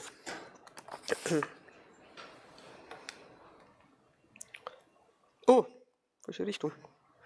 Okay, the research lesson is an introduction to programming Osobots, and the students learn about how the Theosopod works, and afterwards they experiment with Theosopods and draw lines and codes, and a special focus was set on the promotion of creativity.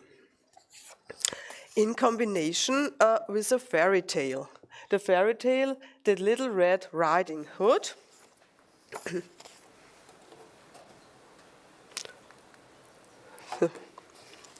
A course for students combining fairy tales with programming is the fairy tale computer science to promote the creativity.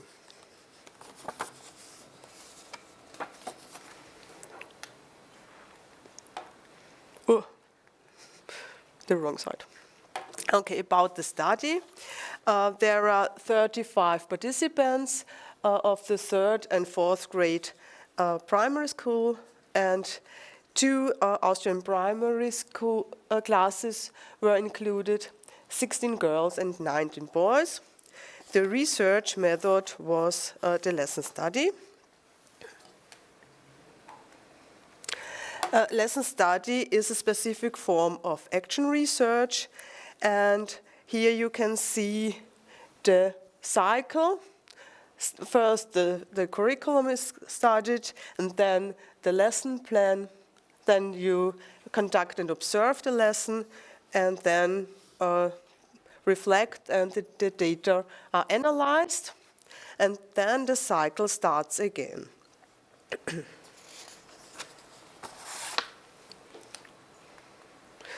During the lesson, the data has been collected using following documents: designs of the research lessons, the observation protocols, the reflection protocols, of teachers' and students' feedback.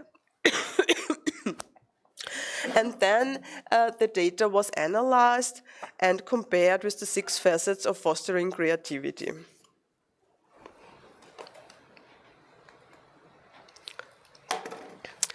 Here you can see the results.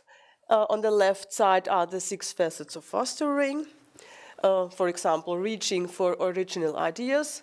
In the middle you can see the description. And on the right side, the identified facts of the research lesson with the Osopods. For example, use different programming codes to achieve the aim. Oh. I'm sorry. I'm a little bit ill. There is some water. Oh, yes. I'll take it then. Here, the other of the 6 facets. And the results. Aspects of creativity could be observed, and the collaboration of the students was very remarkable. Okay, I'll take a water. And there were also no differences in coding skills and motivation with regard to gender. And the feedback of the students reached from perfect, cool, and please, let's repeat the lesson.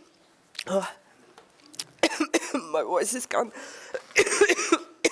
And I come to the conclusion.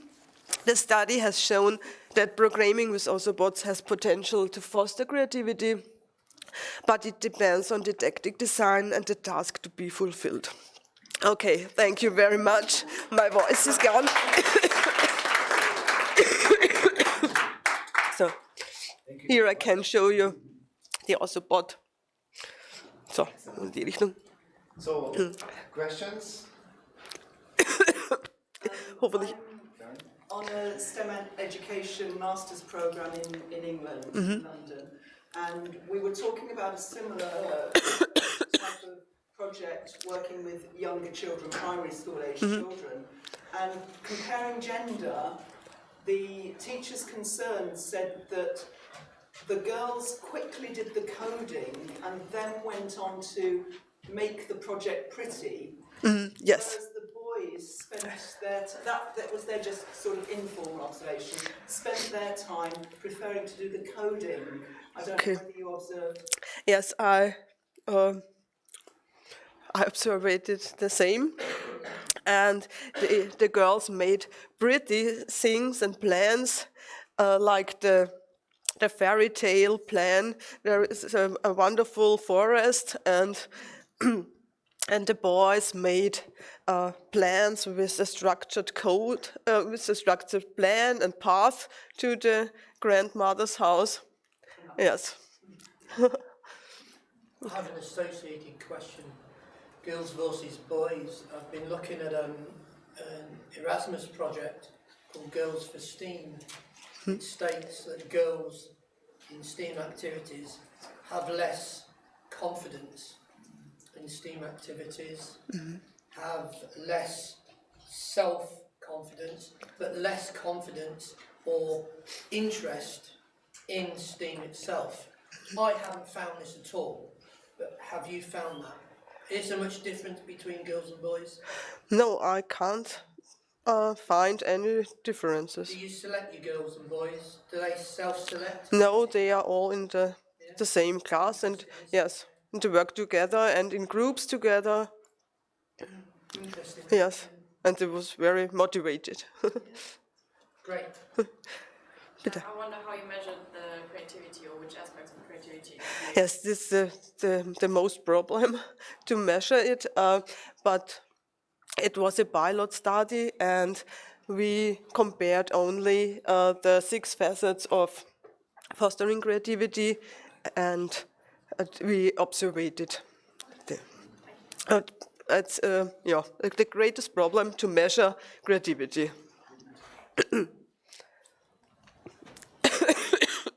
Okay.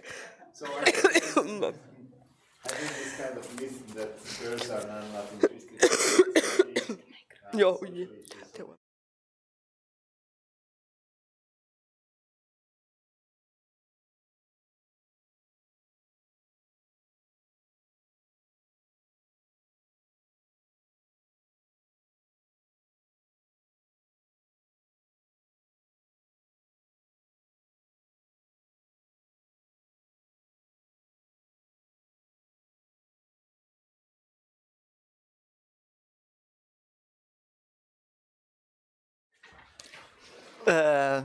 Hi, my name is Jakob Skogøy. Thank you so much for letting me come here. I come from Copenhagen University College, where I'm doing my bachelor in teacher education. And I would like to talk a bit about a project I did with using games as a way of explaining very hard, complicated things in the STEM education. So some things are kind of easy when you just look at the maths or the physics or the biology, but when you mix it all together, the problems can become very, very complicated and hard to understand. One of the things that we can look at is, for instance, global warming. Now, the problems behind global warming are very complicated and the solutions are very complicated. But we can still try to explain these things to students. And the way I found was efficient to do that is through letting them play and letting them try different solutions, and through a game figuring out which new problems come if we do one specific thing.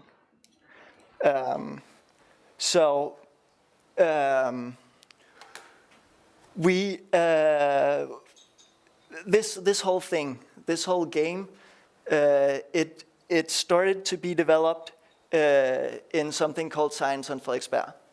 That is a week of science where all the schools in Frederiksberg, which is a city in Copenhagen, they all come to our university and they do some science-related stuff that we or some other partners, the Copenhagen Zoo, for instance, have prepared. So it's all science themed, and one of the workshops was this game.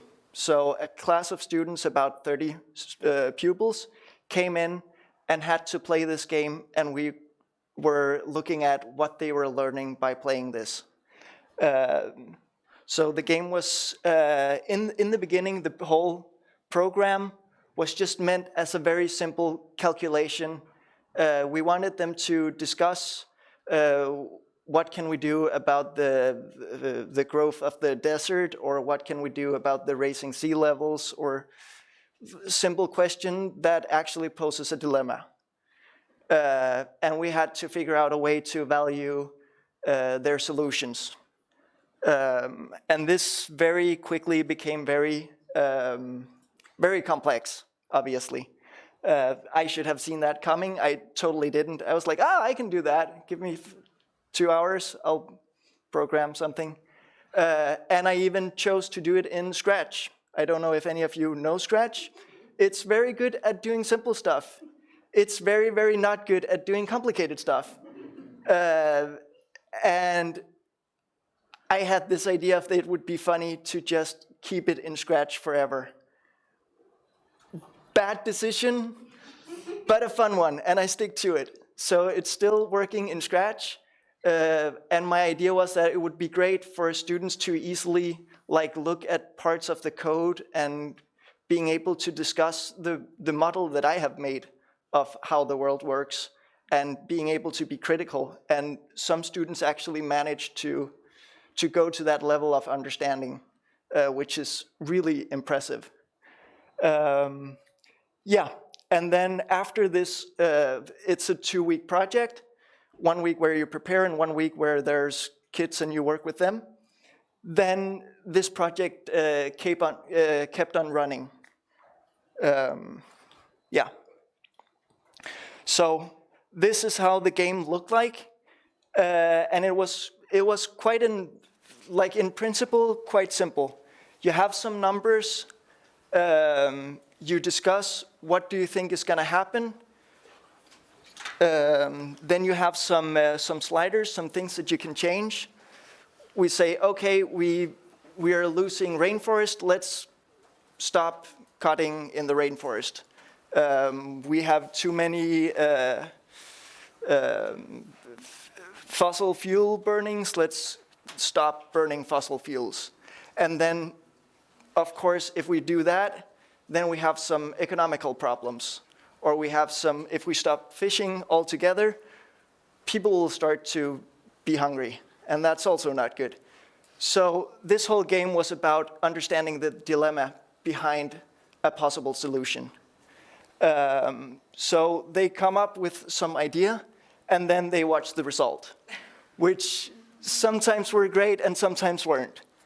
And then they just keep on playing. So they see, okay, if we do this, how does the world look next year? And then they discuss again, and they say, what actually happened? And in the beginning, that's really hard for the pupils. First of all, because pupils on different levels know different things. And if you've never heard about biodiversity, then it's hard to understand this model. So this whole model and working with that, it really, really depends on where your students are. And that created a lot of problems developing this game. Because we never knew exactly what the students knew about. So when creating a game like this, it's really important that the game can change to the level of the student.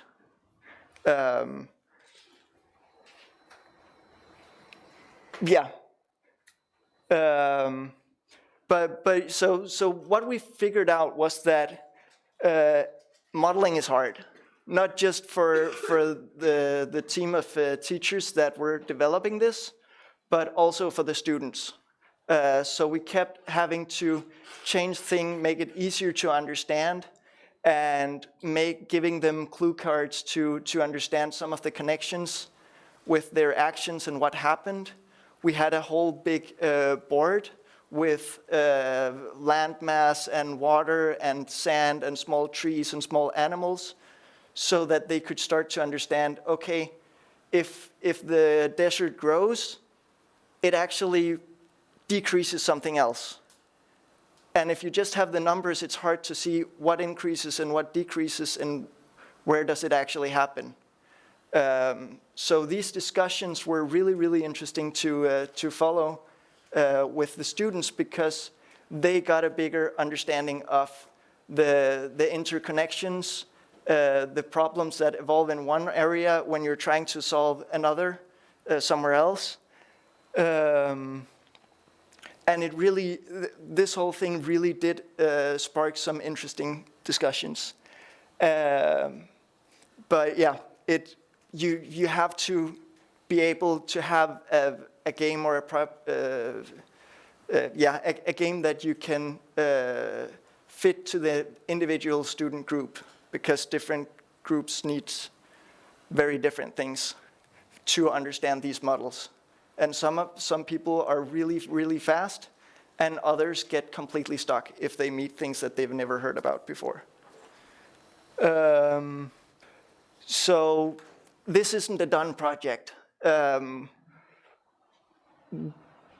still working on it. I still want to have a more packaged solution with a guide for teachers, with a digital map that is interactive, and I might even transfer it to GeoGebra, because working with Scratch is not fun in the end. It was a fun idea. It was hard work. Yeah. Oh, did I?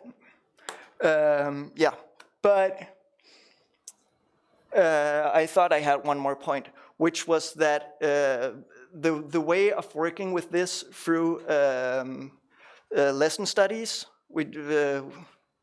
that just came up before was really, really important for this. So looking at what the students learn and then discussing how can we change this game to make sure that the points are more clear when we are when the students are playing was really important. And in this Science on Frederiksberg, we had 2 full circles every day in the 4 days where we had students. So the lesson studies was really an important tool to developing this, and it was a very rapid evolution of the game. And having 2 full circles in a day cannot be recommended. I slept 4 hours every night in these weeks because I just had to, reprogram everything all the time. But yes, that's it. If you have any questions, please feel free. And thank you so much for your time.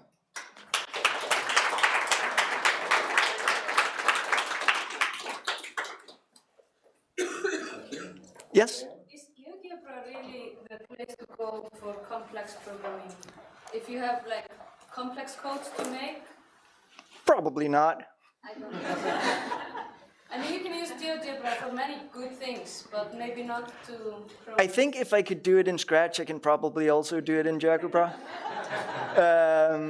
In like how much better or worse or more or less annoying it is to work with, we'll see. I think it's possibly a step up. Yeah. And I think this kind of game development trends, I think it's really good. So I think we have some other groups like Eva and Julia. Maybe we should talk a little bit, because I think we should develop different kind of games. And I think it's a very good direction. Thank you. Thank you. So thank you.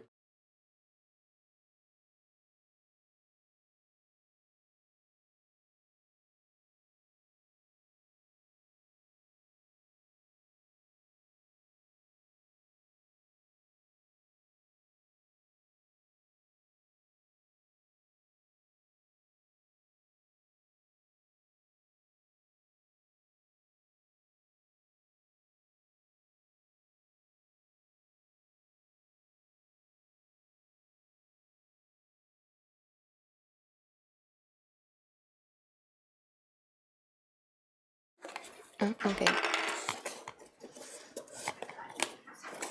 Okay, hello everybody. My name is Renata Vagova. Officially, I am from Slovakia. I am studying there at one university.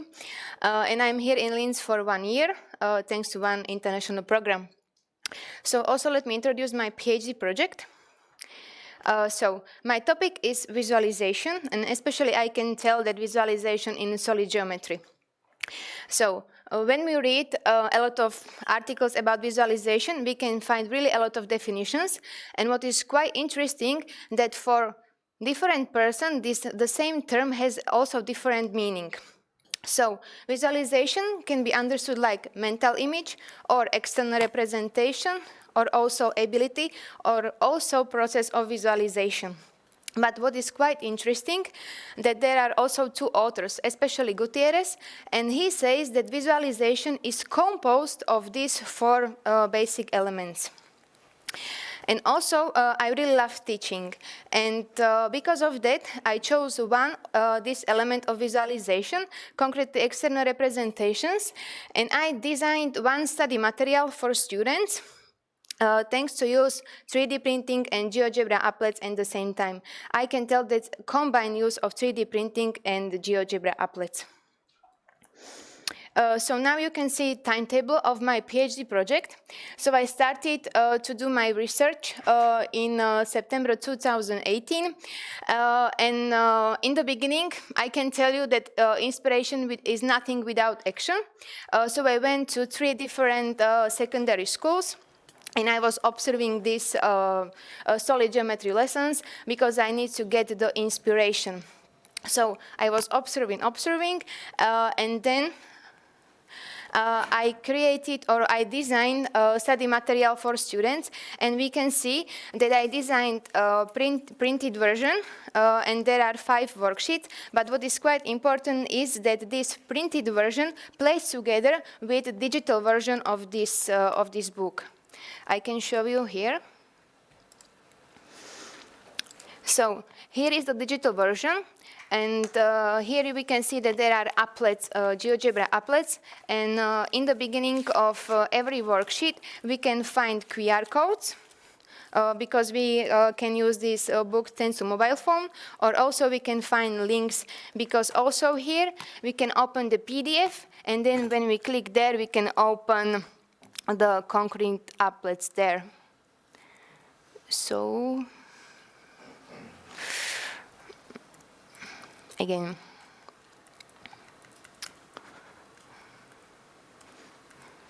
Okay. So what was the main idea to create this design material? The main idea, how I said before, is that I chose these external representations. So my idea was to develop or create 2 different external representations, so physical one and also digital one, and these 2 external representations played together to support the development of paper and pencil constructions. Because, as we know, many students have problems to understand these plane representations because they don't have enough level of spatial abilities. So we support, or the idea is to develop spatial abilities, mental images, processes, and abilities thanks to different kinds of external representations. Here we can see the content of the work of this book. So there are 5 different worksheets, and we can see that in each worksheet we have different combination of external representation. But what is really important is that the basic or the most important line are these paper and pencil representations, because the point is that the students have to learn how to make this main construction. So we go from the first one to the second, third, and so on. And we don't have enough time, so I would like to show you only the first and the second worksheet. So when the students start to work or make this construction, in the beginning they will open, of course, this book, and they have here the instruction what to do. We can see it here. I hope that you can see it.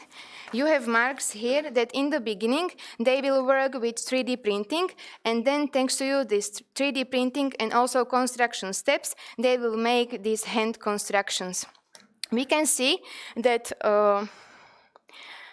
they will have this box, and in the worksheet 1 there are 6 different pieces, and these 6 different pieces represent construction steps.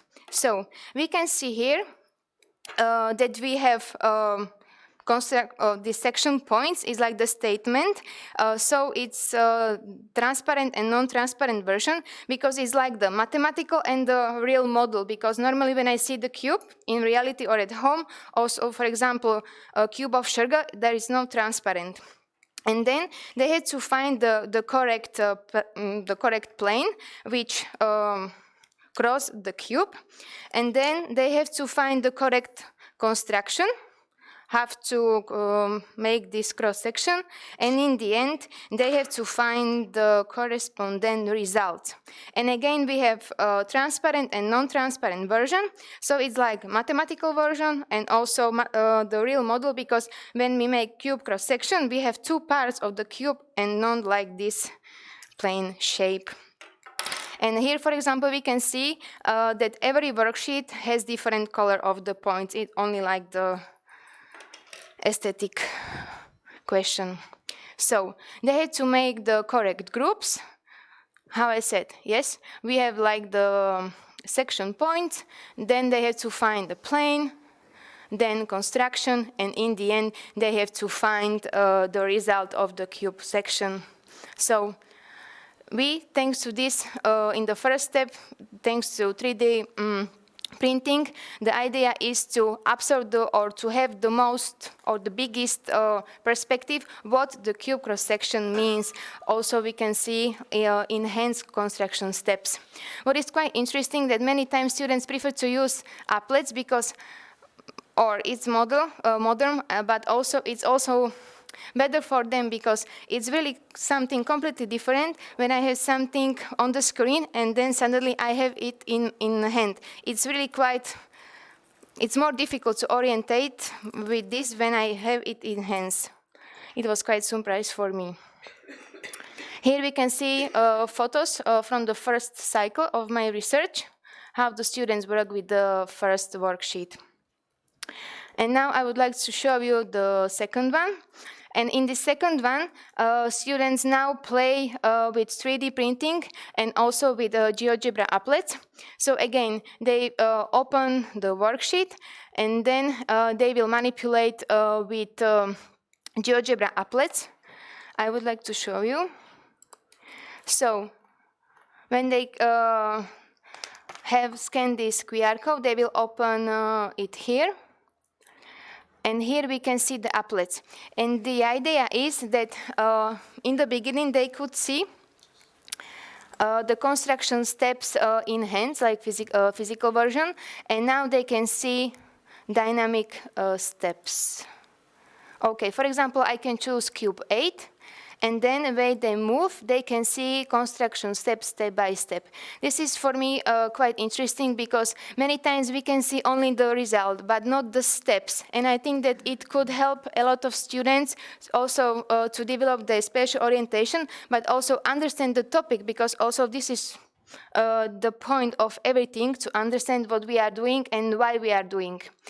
For example, and then when they played this construction, then they had to find the corresponding, again, section points and then the construction. And this was quite difficult for them because, for example, also here we can see that this is the problem, that the students many times don't understand why I can make this line. But here, when they have the object in hands, they can see, oh, really, we only prolong this segment of the cube, and there are really they cross in the same point. Okay, so again, we have the cycle that play together. So thanks to these two different external representations, 3D printing and digital one, we would like to develop understanding and spatial ability in 2D space. And also in the end, we can see again how I carried out the research, and now we are analyzing the results because these classes were audio and video recording. Okay, so thank you for your attention.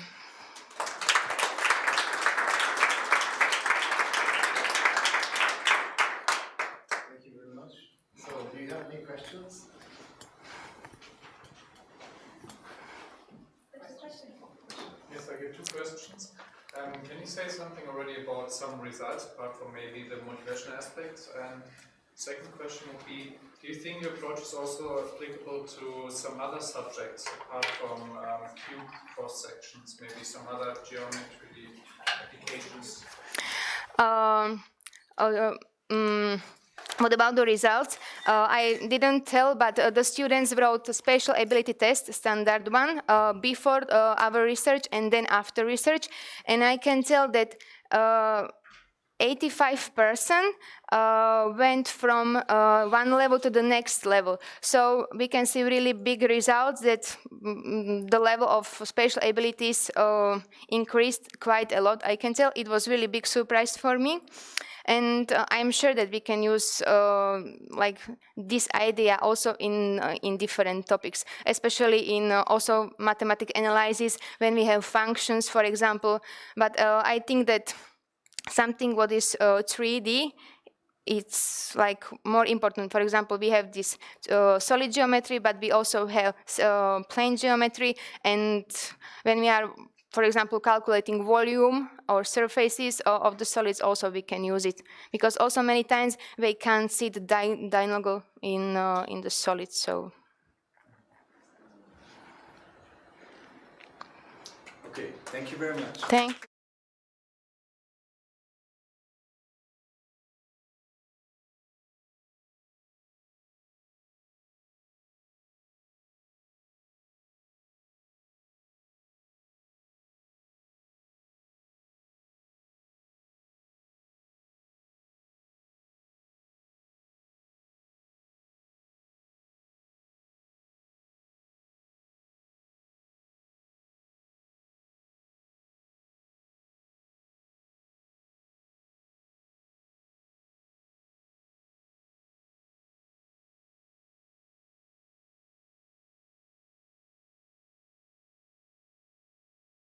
You have to stay close together with the microphone. Yeah. I will just hand you the microphone. Perfect. One person in the middle. Put it in the center. Once upon a time, there was a teacher. He was liked by the students. Everybody enjoyed learning with him. Please don't move the paper close to this, okay? Hi, I'm the teacher. One day, a student came to him. I like in the school. You teach us so many things. Is there anything you don't know? And the teacher replied, No, I know most stuff. I'm a teacher. That's just how we roll. But it's weird. The student said, At home, my parents use this thing. Actually, many things. They call it technology. Who don't we did that? Technology? Well, it usually never works on the first try. It's too unreliable for class. Also, we don't really have time for that here. I mean, I don't even know where to start. and more to himself, he added, And I surely don't want to embarrass myself in front of these children. Where should I begin? How can I just use technology in class? When would it make sense if only there was someone who can help me with that? Fortunately, Eva, Julia, Shireen, and our team of amazing students come to rescue the poor teacher, our dude in his distress. They will find ways to get from physical to digital and to bring solutions to schools. Just instead of words, they use three-dimensional thinking and 3D printing. Now we will get to know more about the adventure of the 3 nights. Thank you.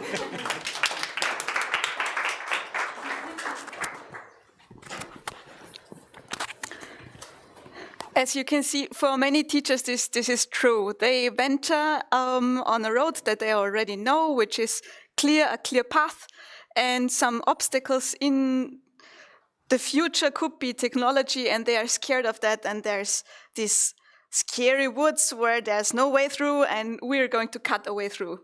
So these are the knights of the technology of the puzzle table.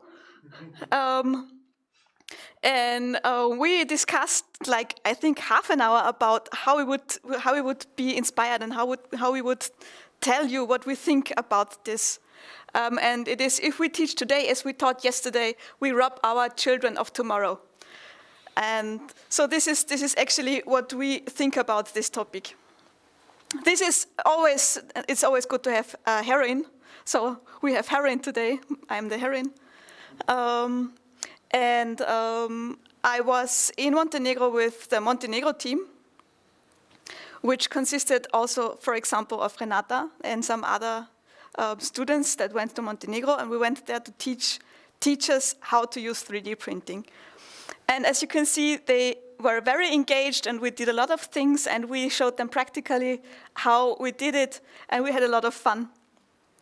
And I think we were inspiring. And how we did that was, first we taught them in presentations how 3D printing can contribute in their math classes, how they can use it in their math classes for teaching math, and especially how the creation of things that are adapted to the students and not available for the schools for some reason, because they're, for example, don't have the financial resources to buy manipulatives, or they just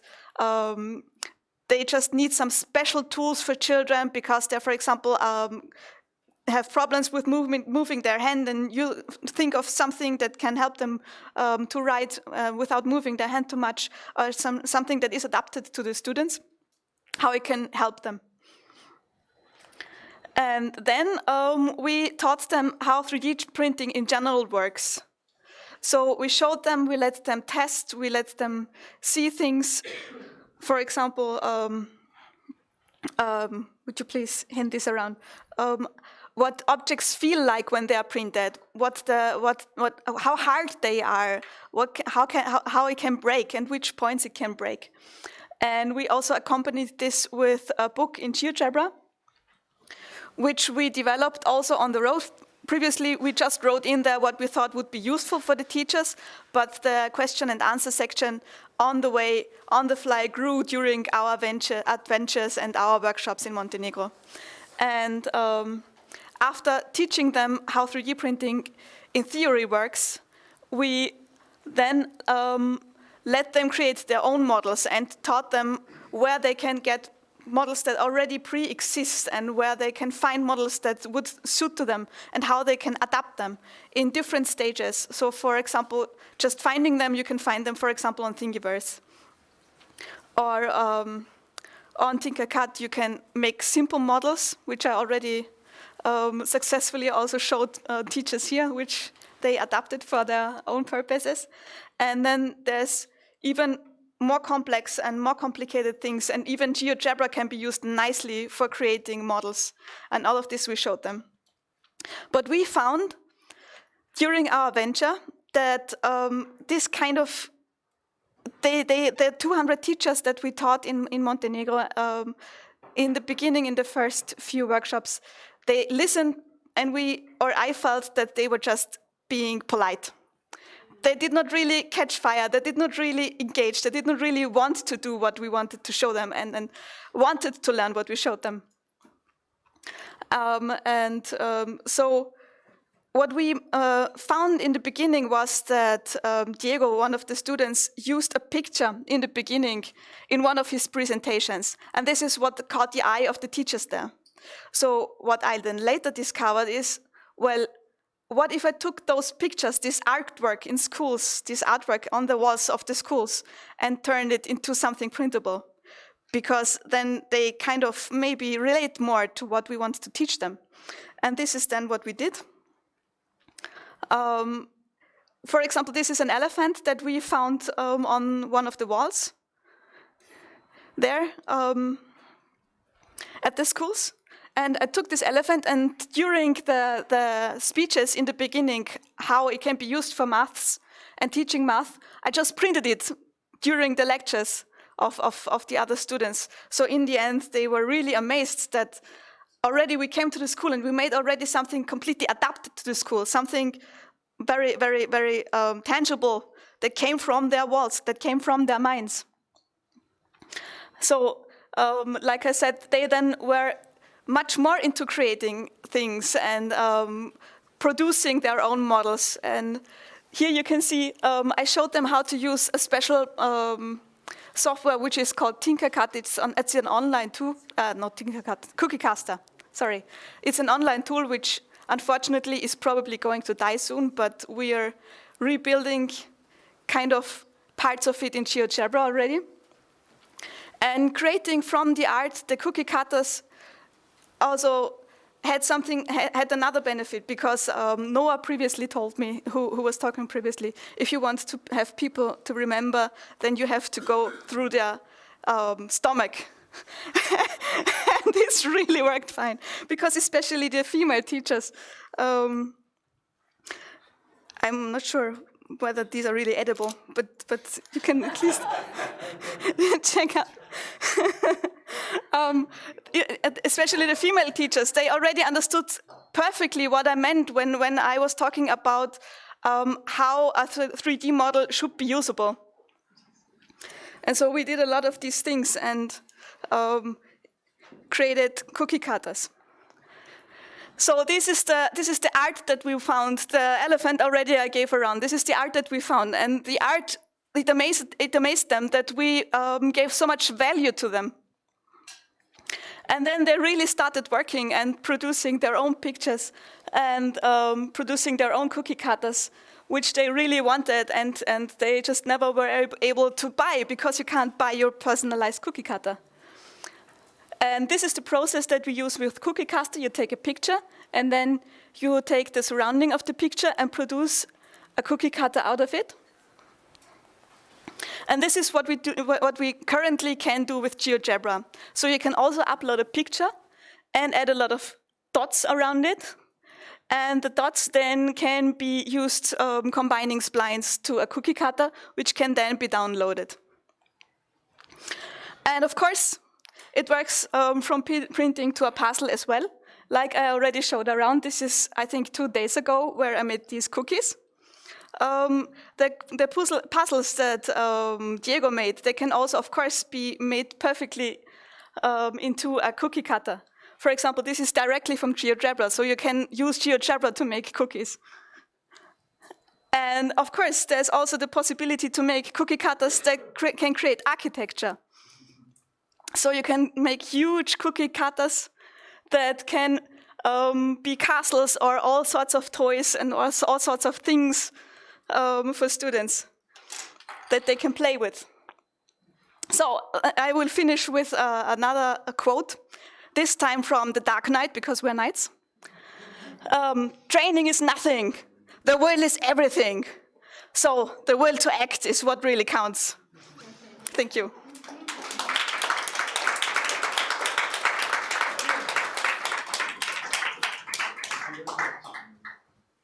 Questions.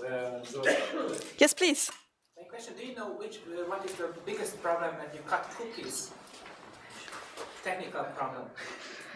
You need to create a dough, so to put it together again and again. Exactly, and this is the reason why I came to the idea of the cookie cutters from Diego, because they are all cubes, so you don't waste any dough. But maybe you can have a try with Escher's lizard. Yeah. This is also great. I also saw this for Christmas with Christmas trees that go into each other and build one huge Christmas tree. And at home I got a huge lizard made of lizard parts, like, I don't know, the liver and the head or something. That in combination makes a huge lizard. And I think this is going to be much fun for students, but the actual goal is to have fun for the teachers, because they have to learn it. Okay.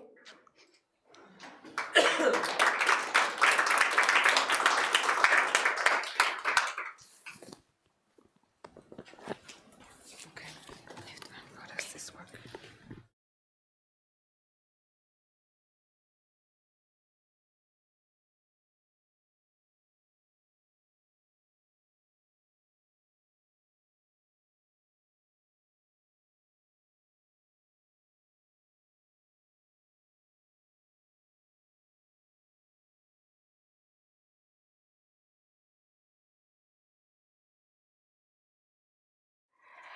And let's go from physical to digital and talk about printable puzzles and games. So today there's a couple of questions that I want to answer. So where does this idea come from? Who's working on this? Why? How? And what has been done so far? So where does this idea come from? Well, children love to play with puzzles and games, digitally or physically. Utilizing both physical and digital manipulatives could allow students to learn STEAM topics in a more playful and entertaining way. Such games or puzzles could be created physically, but most of the time creating them digitally is easier. So 3D printing allows students to combine those two and create their own digital puzzles physically, offering opportunities for accessible game design in both forms. So we all know about Diego's PhD, and you already saw some of the puzzles. If you haven't, there are some in the very back of the room where the 3D printers are. And so Diego already developed initial ideas for design methodologies that we want to develop further. And we also want to collect new ideas for puzzles and games and to create guidelines for teachers and representatives of this work. So, who is working on this? You already saw the picture of the 3 knights. So there's Eva, who gave the last talk, and there's Alex and another Eva who were in the play. So you can just call us all Evas to make it simpler. Yes. Why are we working on this? Well, during the past 3 years, Scholt and Diego carried out research on how students acquire STEM, in particular attention to mathematical knowledge through physical and digital resources, and also through game design, as well as how their learning experience could be enhanced by making use of new technologies and embracing the idea of producing one's own teaching aids. So besides other technologies, 3D printing was one of the most successful methods they carried out for the combination of physical and digital learning aids.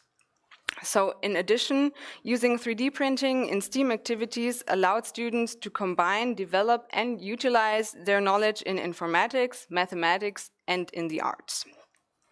So the goals after successful development of a puzzle are the increase of geometric vocabulary, the active use and understanding guidelines that are given by our team, use soft skills to effectively collaborate, improve creative problem solving, improve the visibility of the JKU by taking home self-made items, and attract especially young people by using emerging technologies.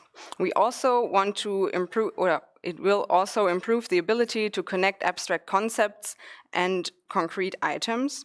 And another goal we have is creating a 3D toolkit that can be used by everyone. Julia, can you move your head from the... Okay, sorry. Okay. So, how will we achieve this?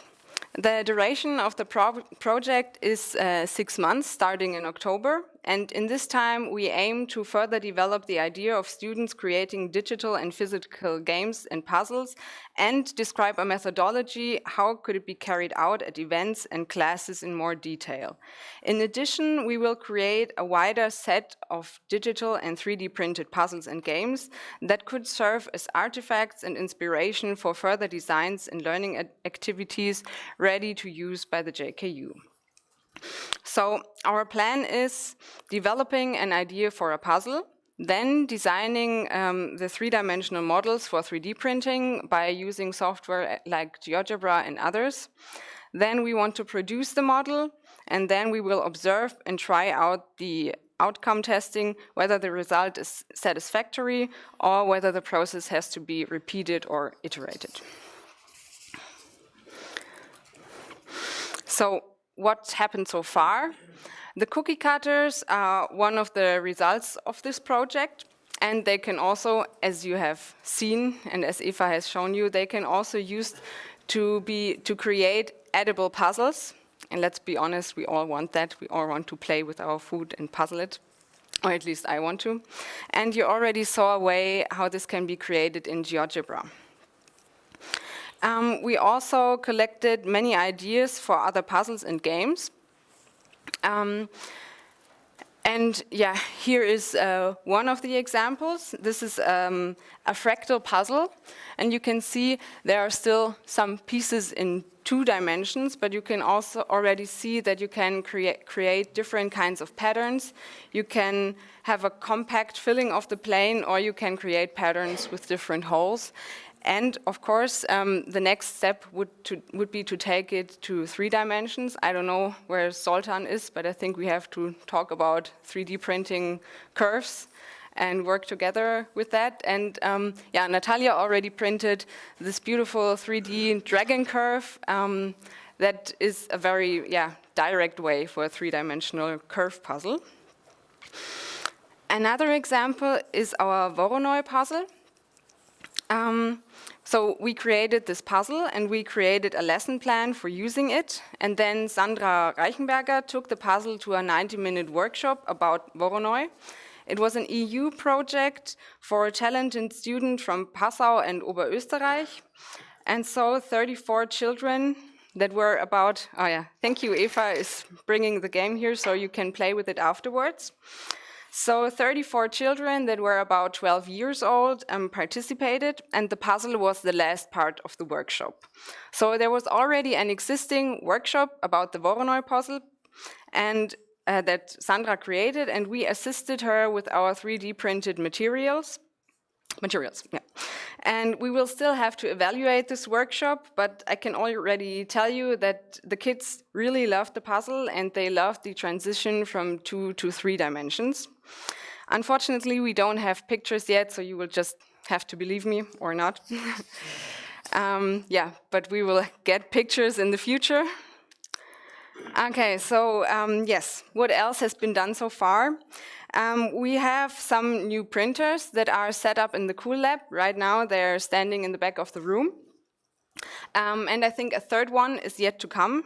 And we will also, or we want to collaborate with Kraftbot.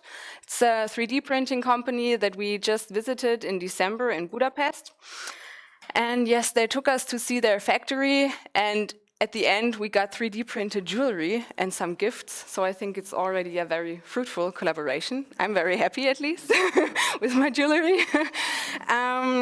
So yes, that's the things we are working on right now. And I thank you for your attention. Okay.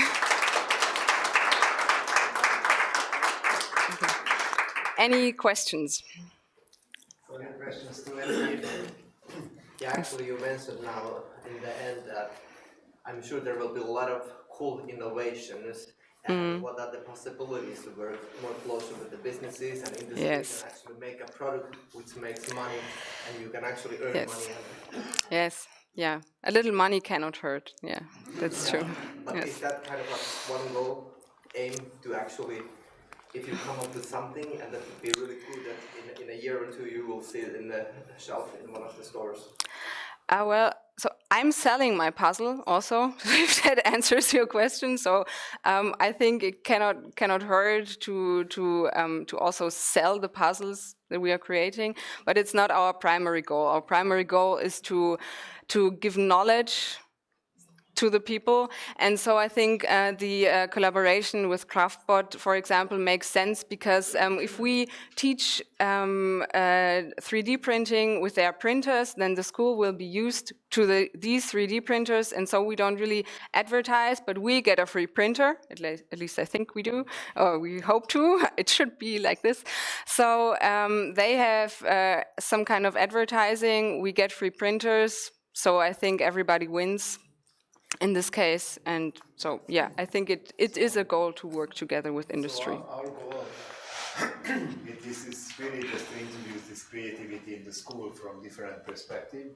And then working with Kraftbot, they're giving us printers, but also we are contributing with our knowledge that how to improve printers which will be suitable for the school. So most of the printers are for industry, for prototyping and so on. But we need more different kind of printers for the school, for durability and then for purposes for teaching.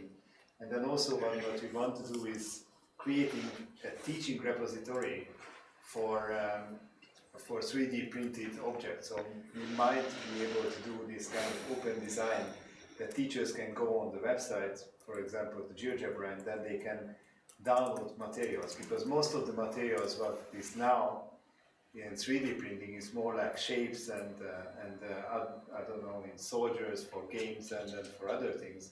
What we want to do is really working with companies to create good printers for schools, introduce these printers, and then also have very quick access for teachers to be able to print out, and then having this kind of training for them to be able to use it for creative purposes.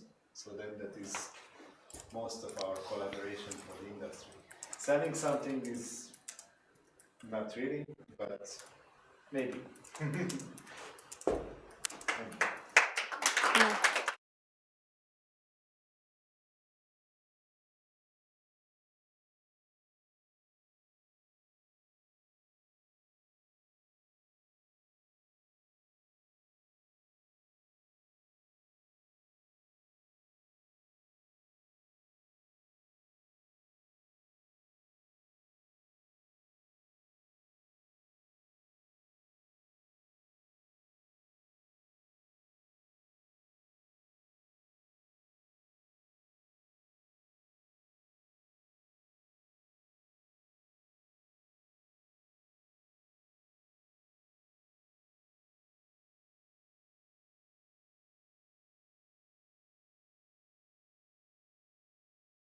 Can we see Shireen? No, we can only see her screen. Okay. So we will see her slides, but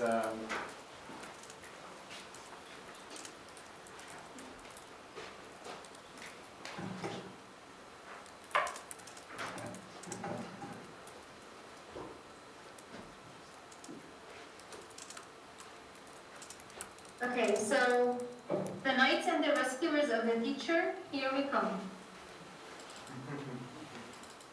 Today we will give our esteemed teacher a glimpse on how we can make great use of technology in our classrooms. So I'm the third one on the row. So in the last presentation I introduced the project concept and aim. But now we can have a new outlook of the project concept from introducing a scenario that could take place in a classroom with our beautiful avatar teacher, which is not my avatar, it's just how I imagine the scenarios in an actual classroom. So the topic is the physical and digital transformation using augmented reality and 3D printing. Our teacher thought, I want to teach these brilliant students how data can have many forms and how it could have multiple representations. For example, from physical to digital transformation and how we can transform between them using 3D scanning and 3D printing. She thought I'm also a math teacher and my curricula requires teaching my students about geometry, but I want to do it in a fun and interactive way. And the beautiful teacher thought, okay, I will develop a class exercise to show students how data can be transformed from physical to digital using 3D scanning and vice versa using 3D printing. She also thought I would use AR, augmented reality, as a digital tool because it will give the student the feeling of imposing digital data on our physical world, which I think helps stress on the concept I want to deliver, and because it's not totally immersive, and we still can collaborate together in the classroom. The teacher thought of the architectural models and constructions that can act as a good application to deliver the data transformation concepts to the students. And the project can be implemented, of course, in GeoGebra because it's a powerful mathematical tool where students can model in AR mode, and it has the 3D printing capabilities as well. The teacher thought of multiple scenarios that could be implemented in this.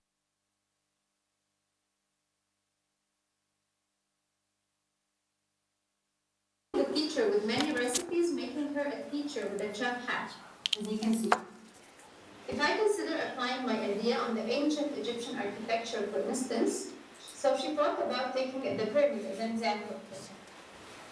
So the first scenario for this implementation of this project would be, she said, if I have a 3D scanner available in my classroom, I can scan the pyramid physical model inside the classrooms. Afterwards, I will import this digital representation of the models in GeoGebra, which supports augmented reality, which will allow them to place the digital object next to the physical one. And now they can see the transformation.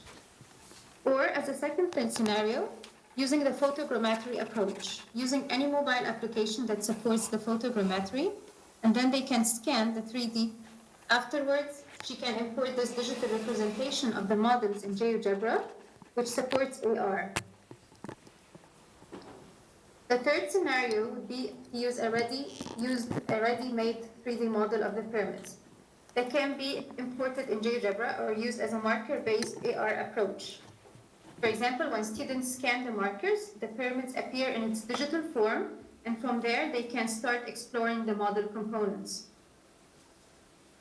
The fourth scenario would be the object detection approach of a physical model, which is the pyramid model, for example, that exists in the classroom, using the AR capabilities that also have the option of object detection without the need for any marker.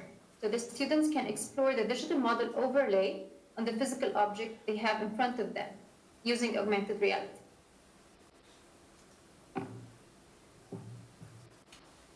The second part of the project, which is the other way or the vice versa transformation, which is from digital augmented reality to physical work using the 3D printing. The teacher thought, this part I want to teach students how the data can be transformed from digital to physical and to model in AR mode. How to snap objects to each other and result in a construction following a famous architecture, for example. Then I will introduce the students to the 3D printing mechanism. That's the goal of this part, she said to herself. The students have to follow a certain design concept and methodologies after a famous designer and invent models inspired from a certain design, or they have to replicate a specific architectural model and icon. This can encourage students to create and model artworks and print them out and have their own masterpieces. So the scenarios are either marker-based AR modeling, while having a marker of a certain construction and students try to imitate it in the AR mode, or a second scenario, the markerless approach AR, and allow students to model freely without sticking to a certain model. Or the third approach is in GeoGebra AR applet, to make an AR applet and allow students to choose the shapes and construct a model in augmented reality. The teacher also thought activities that will be held in the classroom will not neglect the gamification and serious gaming concepts. She also believes that introducing games in an educational concept is always fun and encouraging to the students while they are learning. She thought I will apply some serious gaming fundamentals. For example, interactivity, rules, competition, and risks, while the students are implementing the modeling part. At the end, the teacher took a class photo with her students with the artworks they created. For example, the Berlin Tower, the Taj Mahal in India, Twin Towers in Malaysia, and Tutankhamun tomb in Egypt, and the pyramids in Egypt, Burj Khalifa Tower in Dubai. And finally, a student made a cookie cutter for Burj Khalifa and shared it with his colleagues, and they all enjoyed the edible Burj Khalifa version the most. And finally, our beautiful teacher wants to thank you all for your attention, and she would like to know if you have any questions. Thank you.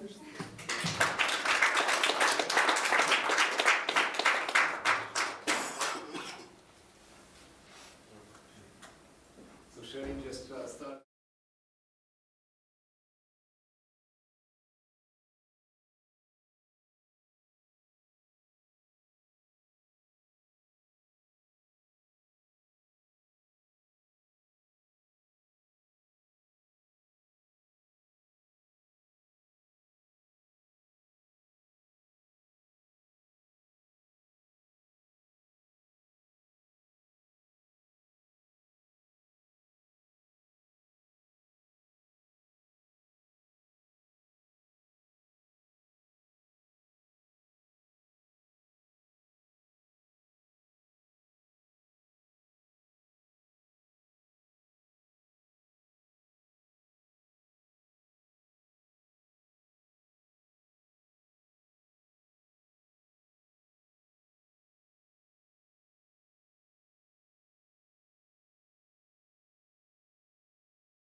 Hello, my name is Gustavo. I'm from Uruguay, and I just would like to talk about like three things I'm doing with the 3D printing and the stuff I'm doing with GeoGebra. I'm part of the GeoGebra Institute of Uruguay.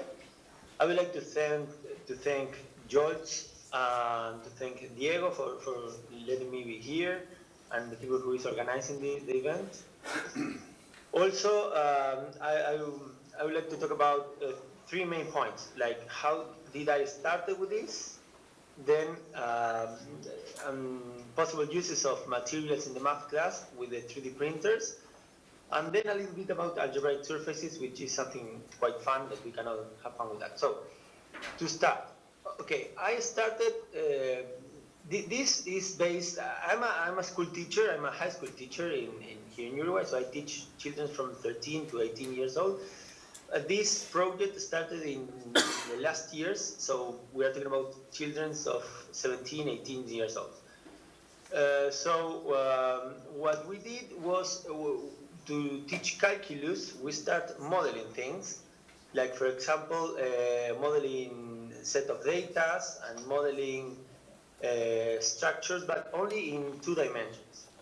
But then I start thinking about what can be done in 3 dimensions, because calculus is not so easy to teach, and then, for example, solids of revolution is not so easy for them to understand. But then we had some knowledge about functions, and then we said, okay, what if we mix that with the structures and we modeling things? So I started modeling. For example, this was the first one that I modeled, that we modeled. This is a building in the UK. So we did this solid of revolution there to understand what volume was, to understand what could be done with that. And then, okay,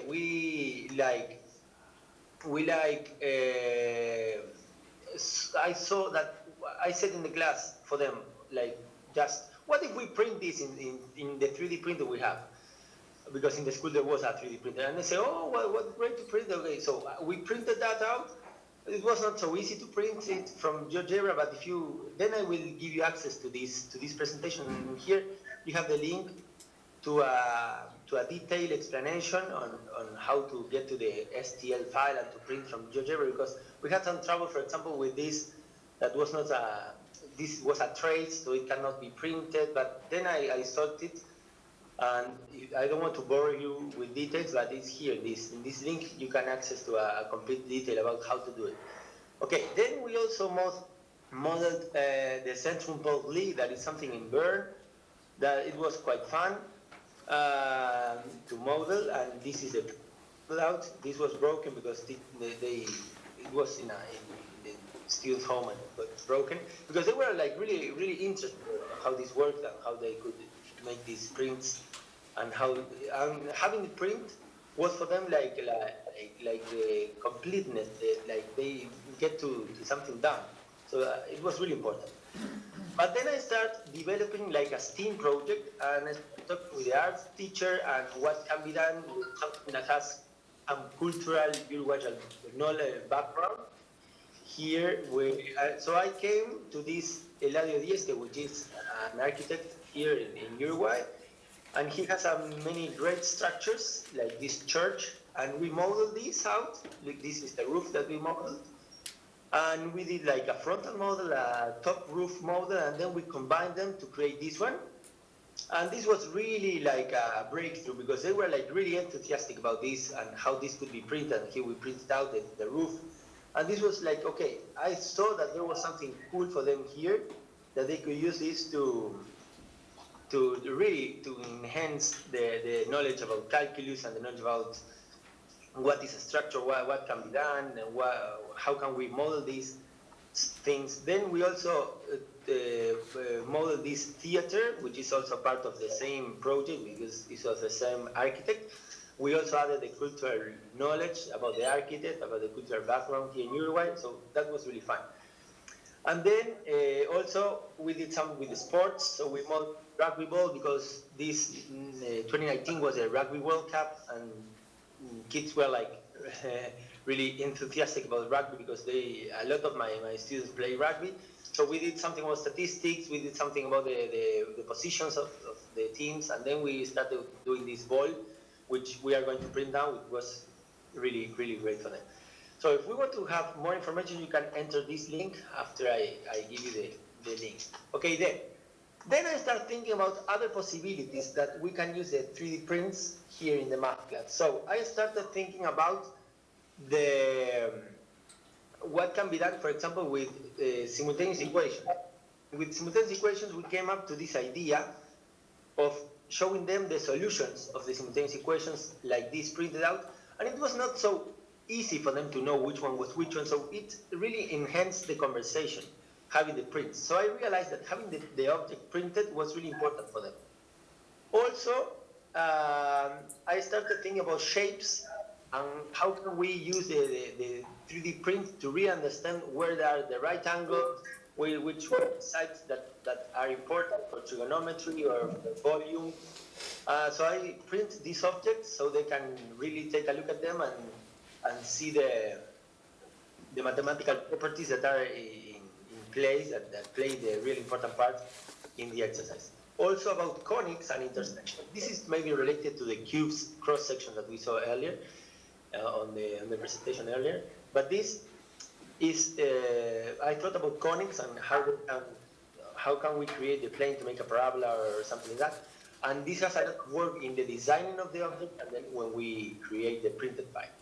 Okay, also I'm thinking about doing something with functions to show maximums and minimums and all that. Okay, and the last, and I don't want to take more time than what I have, I thought about algebraic surfaces can also be printed, and I had this problem that what you saw in, for example, in Herrenhauser gallery, if you put the same equation in GeoGebra, you don't get the same shape. That was weird for me, and I started thinking about that. And then I came to the solution that if we make one variable the subject of the equation, we can put it and we get the same. So that was really fun. And I got to some prints like this. That was really great. And I also printed some others like this, which was, I don't know, what I wanted to print this out because I have fun with this. Okay, at the end I will give you access to this presentation, and if you enter to this link, you will have a complete detail about how to do these algebraic surfaces and how to work with this. Okay, no more, just to say thank you to all the guys who made this possible. If you scan this QR code, you can enter this presentation and have all the information of it. Also, if you search for this on geogebra.com, you can also have this information. I don't know if you have more questions or something like that. Do you have any questions? Do you have any questions? Do you have any questions for Gustavo? If you have any questions, please. Yeah. Eva has a question. I'm not really hearing you. Gustavo, can you hear me? Hello? I can write here because the system. Okay, doesn't matter. If there was one really big thing that you could improve for exporting from GeoGebra, what would it be? The one thing You have something for me? Okay, so. If you have one really big thing that you would like to improve, yeah, in GeoGebra from 3D printing, what would it be? In GeoGebra 3D printing, what would it be?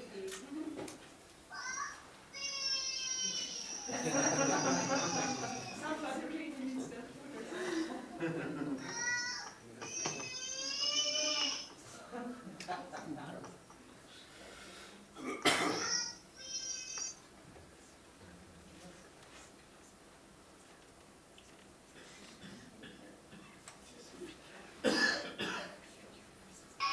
Okay, I'm seeing the questions here in the chat. Is there one really big thing that you would like to improve in GeoGebra 3D printing? That would be it. Okay, it was not so.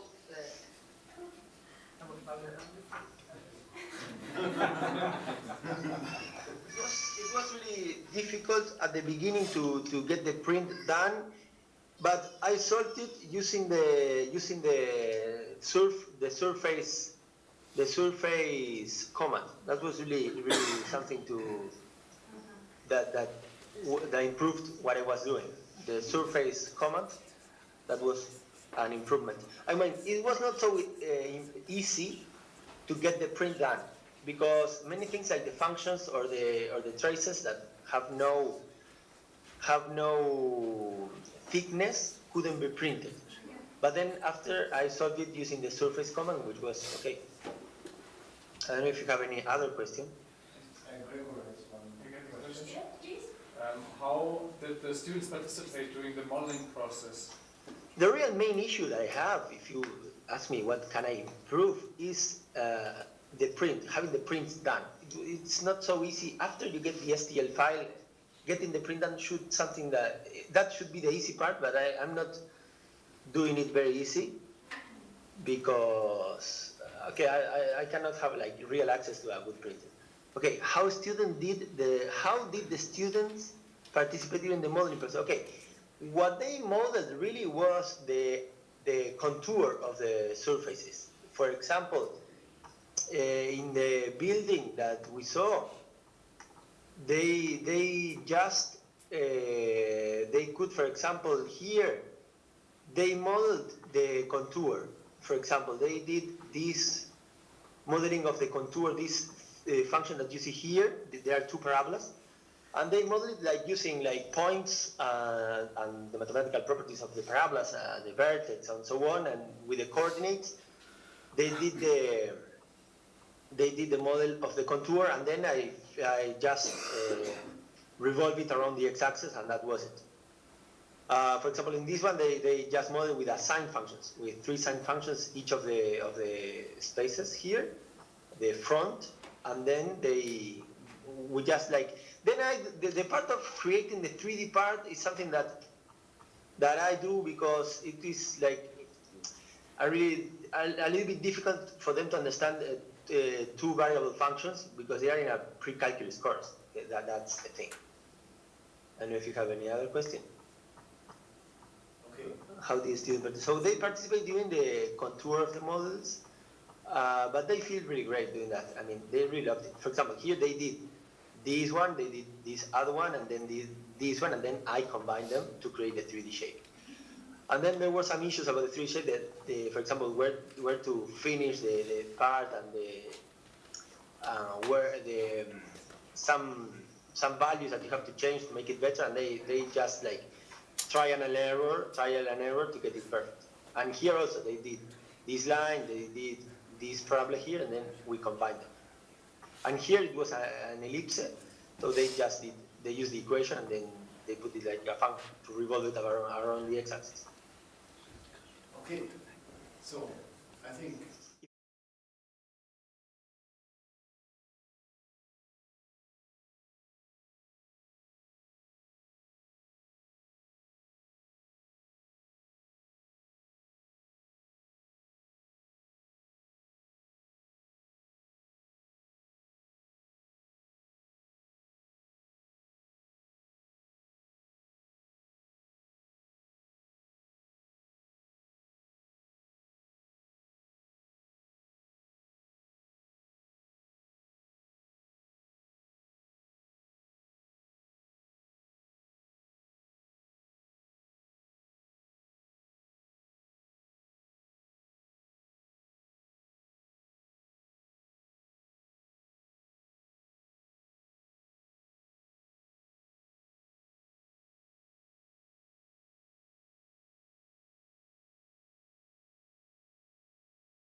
Estaba diciendo que no estaba viendo yo lo que salía ni nada, así que yo que sé, no sé qué salía. Después, ¿y vos ahorita? ¿A qué hora venís? ¿1:20?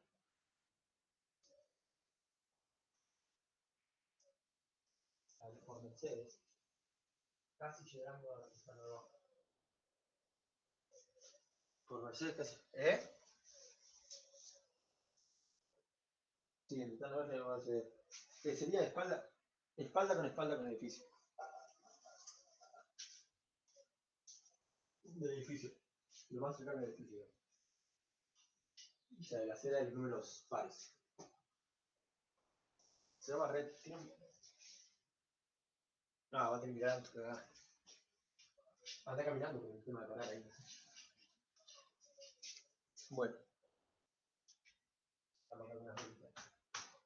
Estamos dando una vuelta. Vamos a la tele.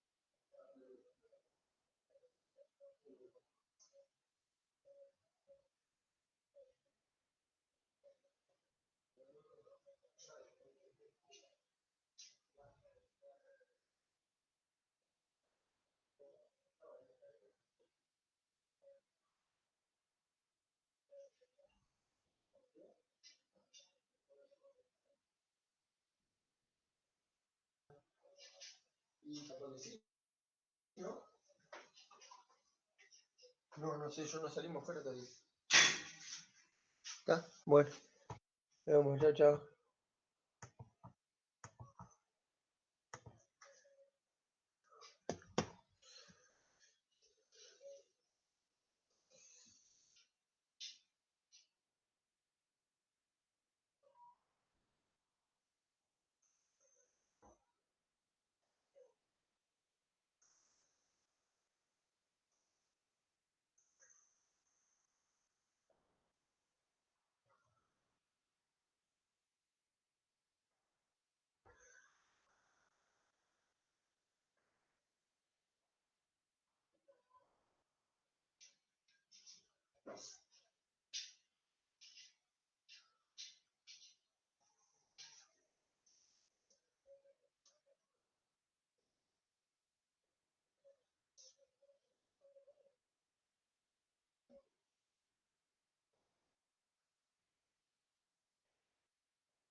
Ah, questo pacchetto solo prendiamo se ti termina, non da comprare, non da cosa.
Everybody, my name is Bjarnheiður Kristinsdóttir.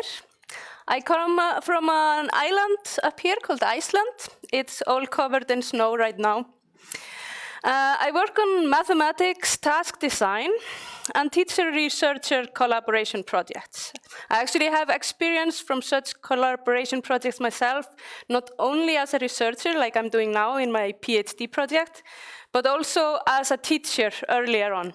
And that's how I got to know Sjolt, and that's how I found my PhD project that I want to present to you today. I work mostly in upper secondary schools. These are different upper secondary schools in Iceland, the buildings, but of course what interests me the most are the people inside, the teachers and the students. My background is in mathematics and teaching, and from that background I know, because in Iceland at least, we have teachers using way too much transmittive teaching methods. I'm sure there are people from other countries who can agree with that also. And now I'm referring to mathematics teaching. So what I know is that by using these methods, we will only reach a tiny percentage of the students. And my project is a tiny part in working towards different ways of working. So I knew when working on these silent video tasks I'm going to tell you about, that bringing this idea into the classroom, something unusual happened, something interesting, and I knew I wanted to check out further what would happen with other teachers and their classrooms. So I wanted to not only design a task, also bring in theory, and together I wanted to develop the theory and the practice around these tasks. What's a silent video? I'm sure someone is asking themselves. Some of you know it already. Silent video tasks are very short, animated video clips on a mathematical topic. Each and everyone is usually focusing on one topic. So the videos have a clear theme. They don't have any sound or any text. And they show mathematics dynamically. There are many different solutions possible, so the students can be creative in their solutions. And the student's task, it is to create a voiceover for this video. I've been developing the instructional sequence, so how to present such a task in the classroom, both via practice, working with teachers, using theory in between and discussing with professors all around the world, and via theory and practice in my last cycle of the project. I'm using design-based methods for my research, so I'm doing many phases. And I recently finished the last one, I think, before I write up. So first the teacher will present the silent video task to the class. In turn, he divides the students into groups of 2. So they work in pairs, can watch the video as often as they like on their own device. And the teacher's role is just to facilitate and encourage the discussion. So not to bring any concepts for students to address, not to restrict them in any way. It's an open task. And if it's difficult to start, just to point them to the boards in the room to work on a script. So the students record their solutions to the silent video task. And they are asked to bear in mind that their solution might help some other students to gain access to the mathematics shown in the video. So in turn, either the teacher listens to all the solutions immediately to prepare for the follow-up lesson, or they just listen to not only selected solutions, and this is what happened in my last phase of working with teachers, but all solutions of the students can be listened to because the videos are so short. So in a big class with 35 pupils, you will only have a little over 15 minutes of watching through all of the solutions, and then you can discuss them directly. And the teacher addresses different topics, such as how to use the language, or if there are any misunderstandings, how can we address that? Are there any ways that are more productive in explaining something? So we're developing discourse and making it visible in this way. So if I refer to Jukka's talk here in the morning, he showed us a big iceberg and we only see the 10%, top 10%. So I'm bringing something from the 90% that we don't see upwards with the silent video tasks. So this process that I explained in a comic view can also be put in such flow chart. The students get an opportunity to think, of course, to discuss, explain, and describe in their own words. They have to think, actually. That's a key for these tasks. And they get an opportunity to listen to different approaches, since there is no one right solution to the task. For the teacher, it's also a great tool, because they gain insight into their students' ways of thinking. And they can encourage student communication, which in the end might be a new goal of this teacher's work. And they can address issues such as precision in language use or check out for misunderstandings. So there are new situations created by the task. They can even resolve some possible cognitive conflicts. In the first phase, main phase, I worked with 4 teachers in Iceland in 4 different upper secondary schools, using one silent video on the topic of the unit circle. I worked with their 17-year-old students as well, and the focus or guiding question for that phase was about the expectations to and experiences with using the silent video task in class. So I was focusing on the teacher. I worked with these 4 teachers, not all simultaneously, such that I could forward information on the go as we collected it to the next teacher. And so we were really developing it in practice.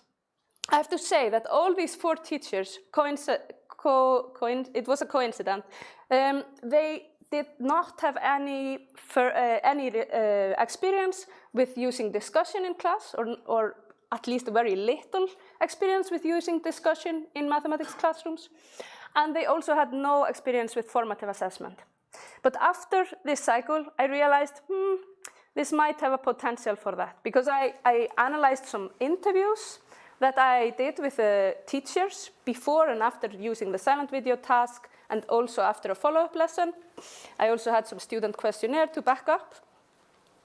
And I formed some hypotheses about how or what information I would gain for students that I mentioned earlier, and also for teachers. So in this facilitation of learning that I mentioned earlier, I saw some elements of a thinking classroom, which is a theory by Peter Liljedahl in Canada, that supported the process. And this really showed in this intervention. By introducing an open task with short oral instructions, making visually random groups, and using vertical non-permanent surfaces, that is just whiteboards or windows, to work on, and have a flexible room organization, it supported students in working on this task. And the teacher was asked only to answer keep thinking questions, not a question of proximity like, oh, sorry, is this right what I'm doing, or things like that, like you all might know. It also, I saw, connected to formative assessment. And that's what I wanted to test. So I put on a new phase or new cycle in my research this past fall, where I was focusing on how can we use silent video tasks to see where the students at and point at where they can head next. I could see that some 6 potentials to support learning by using technology with formative assessment. They were almost all fulfilled with the silent video task, but not the first one, to provide immediate feedback. Because at the beginning, we were using the follow-up lesson at a delayed time. It came later in. So as soon as I started working with teachers, and this time I started with teachers that we were used to, I will show you here. There are 3 teachers really used to using formative assessment. They come up with the idea to provide immediate feedback by discussing the solutions immediately after the recordings. So I worked with these teachers on 3 different silent video tasks on the topic of the coordinate system and the linear functions. I also worked with their students, and these students were low-achieving students, 16 to 18 years old. I focused mainly on the teacher's knowledge and how it came into use in their noticing when they were listening to their students' solutions, and how they used the student solutions or the responses in the discussion round. So one teacher tried all of the 3 videos, and 2 teachers only one. And I collected also classroom observations this time. So now I'm analyzing the data. I'm really excited to share it with you at a later time. But I have to say, I know already that I have a really interesting bulk of data to analyze, and I'm going to do that now during my 2-month period here in Linz. So I thank you for your attention. And do you have any questions?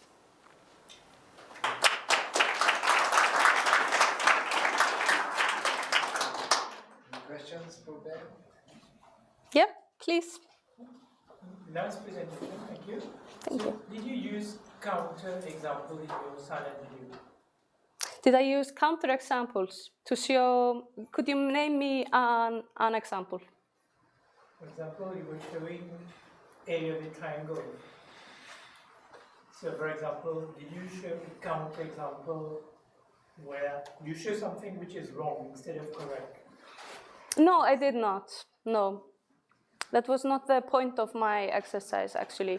The teachers in this case were using the video to assess what the students had understood from a learning sequence. But we could also use a counterexample to test whether they know this is wrong instead of only correct. Actually, these counterexamples, if you can call them so, will pop up in the voiceover responses from the students already. So I don't need to implement them in the videos. They will come up in the discussion later. Because students will make mistakes of various kinds. And these mistakes are really fruitful to bring students to a common understanding in the end. And without making them themselves, we would maybe not be able to use them. If I would make the mistake or do something like a counterexample, or I wouldn't actually call it a counterexample. In what you were describing was something different, at least. So that would not be productive in this case. I hope it answers your question.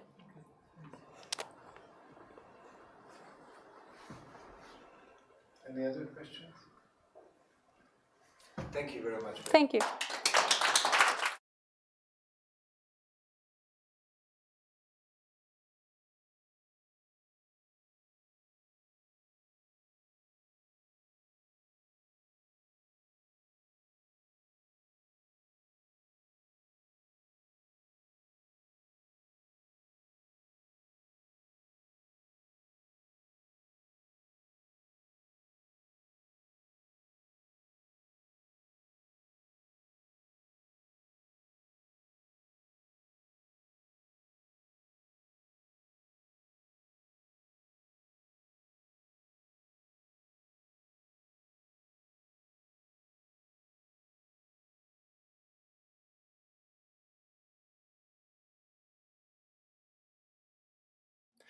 Thanks for giving me the opportunity to give you an update about my PhD project, which is about supporting children from socioeconomic disadvantaged home with free tutoring following the principles of deliberate practice.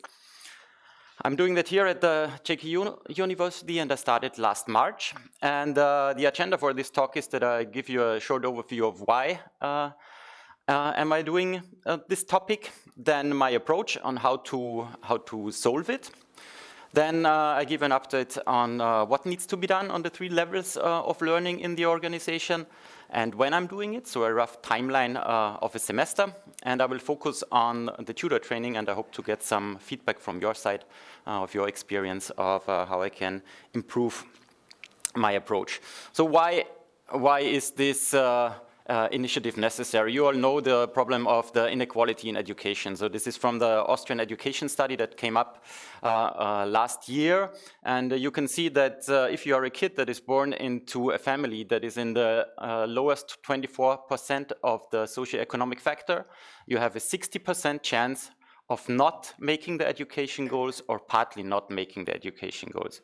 So when you start your journey into school with 6 years, you already know that 12 years later, with age 15, you have a 60% chance of not making the education goals. And it's just dependent on the family that you're born in, because there you do not have any support to help you out with the things you have to do in school. And of course, you see that if you're born in one of the better families, it goes down to 20%, and it's directly related to the socioeconomic factor. And of course, there have been a lot of initiatives around the world to cope with that problem. And one of the solutions that is already applied in other countries, for example, in Japan, they have regional centers where they are coordinating adults from the society that help out these kids from the disadvantaged homes. And when Andreas Schleicher, you know, the head of PISA, he also recommended what this training needs to look like that these kids need. I thought about the principles of deliberate practice that I used in my former profession, and then I combined these two approaches for my concept. So how am I trying to solve this problem? So I've set up a cooperation between a high school and a grammar school, and with my tutoring deliberate practice initiative. And I have volunteer tutors from high school, so 16-year-olds, and I have volunteer adults. And I'm giving them a tutoring training, and then they go to do free tutoring for kids that have been nominated by the school. And they are in close connection with the teacher in the class to have direct access to what they need to do. And I'm also getting some help from the social worker that is already working in this school. So I have a close connection to everyone in this whole social system. So the timeline, I'm following an educational design research approach, and I'm following the concept of McKenney and Reeves. And I finalized the analysis and exploration phase right before Christmas, and I'm now into design and construction, where where I had a workshop last week, a design and construction workshop. Thanks again, Julia, for helping me out with that, where I, for the first time, had everyone on one table, so all the teachers, the tutors, the social workers, and where I presented them my concept, and where we then discussed what are the weaknesses, what can we do better. I got all their feedback on what needs to be done, so it also fits their needs in their daily work. And now I'm putting together the training for the tutors. I will have some experts from other organizations review this concept, and the first training should be done in February to start tutoring in March. I did an analysis of existing organizations, so I went to all these organizations in Austria that are already providing some support for these kids. So these are either mentoring or tutoring organizations that are using experts or volunteers. And I got all their inputs of how they are doing their training, how they are organizing the support of the kids, and what works and what doesn't work. And I did a literature review to come up with my pedagogical approach. And I synthesized the approach of Anders Ericsson that came up with deliberate practice, and of the studies of John Hattie. And I took the approaches of Teach for Austria and of Jump Math that are already doing some very good work that is also scientifically proven. And I got it a bit into decision making of how do I have to train my tutors to then do the right decisions.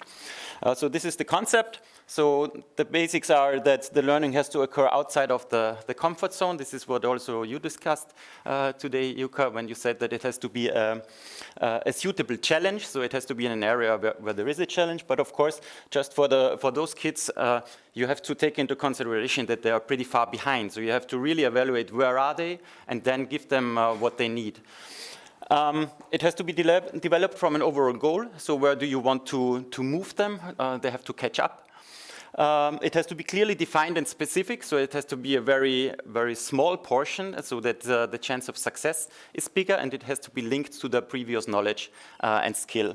And you always have to have immediate feedback and then an immediate repetition so that they really learn in small steps and move ahead. And this gives them the motivation to also continue this learning by always having a feedback and always having success, and by having a close connection to the tutor that gives them the feedback. What I then did was that I applied this approach on the 3 levels of learning that I have in the organization. So on the organizational level, on the tutor learning level, and on the student learning level. And so that gave me the what do I have to do on these 3 levels? And then I put all this into a flow and into a timeline. So now I want to focus on the tutor training. The problem here is that I have volunteer tutors, so they do not have a lot of time, and they have various backgrounds. So they are high school students, they are adults with different backgrounds. So what I'm doing, I will compress everything in a very compact initial phase of training, where they will have 4 afternoons with 3 hours each. And then they will have a supervised practice phase that goes on for the whole semester, where they will always have either a trainer that is accompanying them in their tutoring and giving them feedback, where they will have their peers giving them feedback, or where they will do a self-assessment by writing a tutor's diary, where they will reflect on what they learned. And this will be also, additionally, there will be a flipped learning phase where they will go deeper into the concept, but the heart is really giving them a concept overview over the pedagogical approach, so that everyone has the same mental model of what teaching and learning in this organization is like. And everything in the organization will always refer back to this one visual sketch of teaching and learning, so that they can always have this sketch in their head and then go back to what am I missing, what do I have to do next. Because this is the tutoring lesson flow. So the plan is they will set up a development plan together with the teacher, where they will discuss what do they actually have to do with the student, how can they best help him. They will get material from the teacher where they explain the tutors what to do. They will reflect on the report of the last lesson and what they learned, and they will be aided by a software that is a formative assessment software that also helps them to see where the student is and what he has to do next. Then they will come up with the lesson plan. They will execute it, and then they will have a structured reflection, which is something like the action research we discussed this morning, where they write the report card and so what they did with the student, and then they will reflect on it in the tutor's diary to really discuss with themselves what they learned about this lesson, and then they will share this knowledge also in group reflections every few weeks with the other tutors, so that they will learn together what works and what doesn't. We will also cover the what if. So I'm talking with the social worker what could be the situations that they encounter in these tutoring sessions with the students from the disadvantaged families, what could coming up with troubles from home, all these things, and we will give them the tools, and we will train with them the actual situations in the training, that they have an answer when these things arrive, and that they have a concept, and they're already trained previously of what to do in these situations, so that especially the high school tutors are not thrown into situations where they have no answer to. And finally, the research, using all the data that is coming out of these organizational procedures. So the organizational procedures are providing me with all the data that I need to evaluate if the learning is happening on the 3 levels of organization, tutor, and the student level. And then I will focus in every iteration. So I'm planning to do 3 iterations, so 3 semesters, to set a other focus of what I will look at. Okay, thanks a lot, and yeah, open for questions, of course.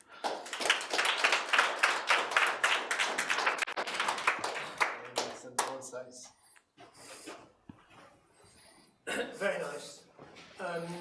What success or how important is it to engage parents? The parents are involved in the whole system. So in the beginning, of course, they have to sign a voluntary certificate. So we will present them the whole concept, and they have to sign that their kids can take part in the concept. And in the beginning of the semesters, we will have a meeting with them where they will see the development plan of their kids, of what the plan for the kids is, so that they can also and they will always be included in everything that we do with the kids, and they will also get They will also get a presentation of the pedagogical approach so that they know how they can support the kid at home. So they're engaging well with the process, you find? Yeah, that's the plan. So they will be involved in the whole process to keep them in the loop and yeah. How much do you get the background information, or do you like a personalize the pedagogy for the specific family or the children? Or Yes. No, we are doing it. So in the beginning, when we are coming up with the development plan, we are also including the social worker. The social worker is the school-specific social worker, so she knows about the kids. And we will sit with the teacher and the social worker and the tutor, and they will come up with the development plan. And the social worker will also inform the tutor if there are any specialties about the kid that the tutor should know about. Of course, it's always this need to know things, so she will not go into depth of everything, but everything that the tutor needs to know of how to best motivate the kid and how to best deal with the kid. Yes, please. Is there a long time goal you have? So after you have finished with your research, do you hope that it will continue without you, or what do you hope happens afterwards? Oh yeah, that's of course the hope. So the project is now for 3 semesters, and I hope that after these three semesters that I have everything developed in a way that it can be multiplied. So if someone else wants to take the concept, it shouldn't take me to be there, but everything should be so well organized that, and the aim would be, the long-term goal would be that when someone has set up an organization in town A, and town B says they want to do it as well, then the guys from town A go there, help them in the first semester, and kind of multiply the system. So there should be no head, but it should be a network of initiatives. That would be the goal or my idea behind it. Let's see if it works out. Okay. Thank you very much, Clemens. Thank you.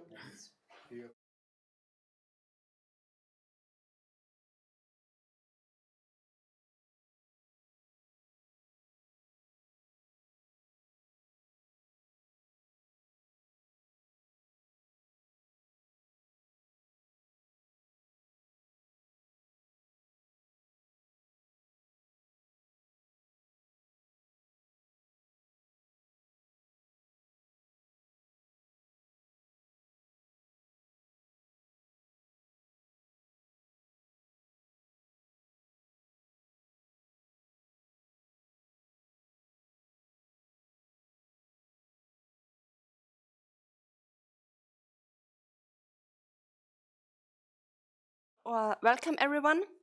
So let me start with the question. So who of you is teaching regularly?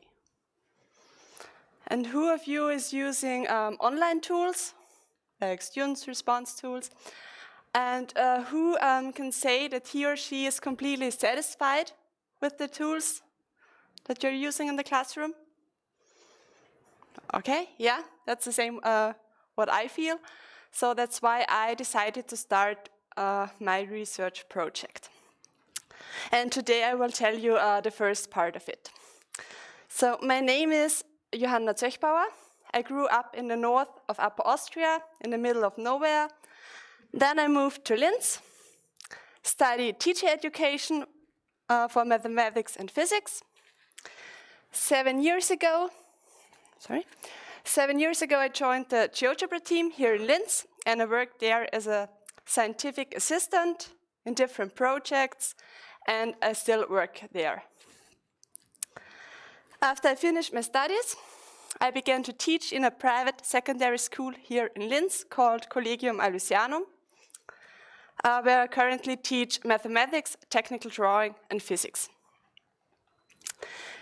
During my work at the university, and especially during my teaching, I'm using different online tools because each of them have special features, specific functionalities, and can be used for various purposes. There are tools which are good to demonstrate mathematical constructions or functions, solve equations, tools where you can create funny quizzes with multiple choice questions, or tools which have a student response feature. Nevertheless, I was not convinced by using one specific tool because some of them are not specifically designed to be used in a STEM subjects or have limited functionalities, at least those who are for free. Then after testing those different tools, doing some literature review, I came up with my research questions, and the first one is I want to find out if other teachers feel the same. So maybe there is a tool, they're satisfied, or what do they really need in their current teaching. So I already did semi-structured interviews with experts from Europe and North America to get a broad international insight, and the experts were math teachers or researchers who used online tools, in particular connected classroom technologies or student response systems. And I found out that teachers want to monitor students' work in real time, collect their responses easily, and to use them for further classroom activities. So one thing is the real-time monitoring, so that teachers can monitor the work, intervene when needed, so when they see that students are, have problems at a particular task, and they can see who is moving very fast through an activity or who is struggling at some point.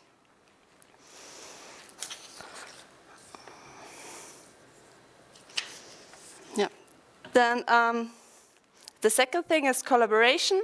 Collaboration is key in modern classroom teaching.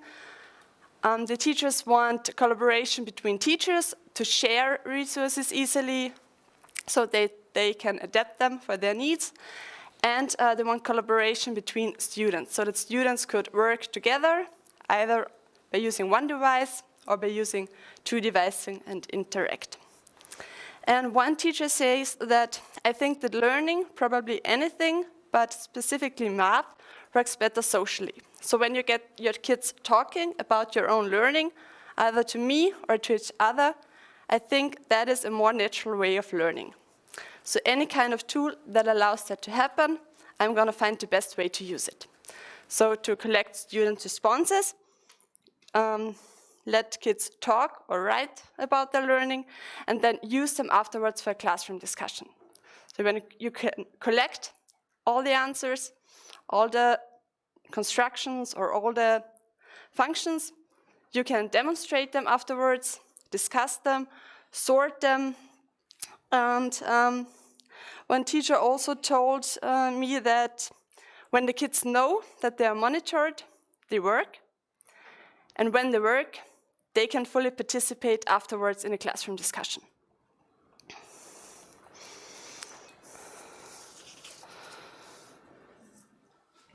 And the idea now is to use a powerful mathematics software and develop it further into a connected classroom technology. In my case, I want to use the GeoGebra activities, which already contain the applet, multiple choice questions, and open questions. And add additional features so that it can be used as a connected classroom technology. And the new tool will offer more than the existing system does. It will be more than the activity. Currently, there are more than 1 million activities available, freely available for all STEAM subjects on the website. It will be more than the software and the powerful apps that can be used on computers, tablets, or smartphones. It will be more than a new developed monitoring feature. It will be more than just a student response system. And it will be more than the already existing GeoGebra groups, where the teachers can now also collect students' work, sort them, and organize them, and give feedback. And teachers can then decide if they want to use one of these features or more. and they can adapt them for their teaching needs, so what they want to do in the classroom.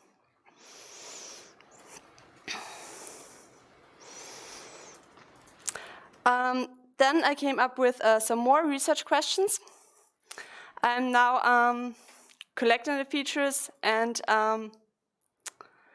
we're going to design a prototype.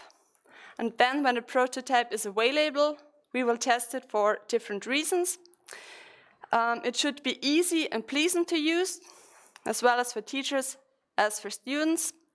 And then I want to find out how and to what extent can this tool support teachers and offer them opportunities or new opportunities in teaching. So thank you for giving me the chance to present my plan to you. If you have additional ideas, questions, please ask or contact me later after the conference at the dinner. Thank you.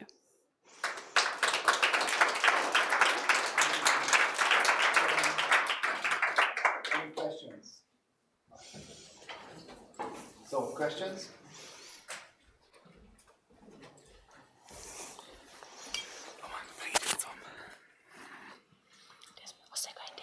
Okay. So I think this tool will be a very impressive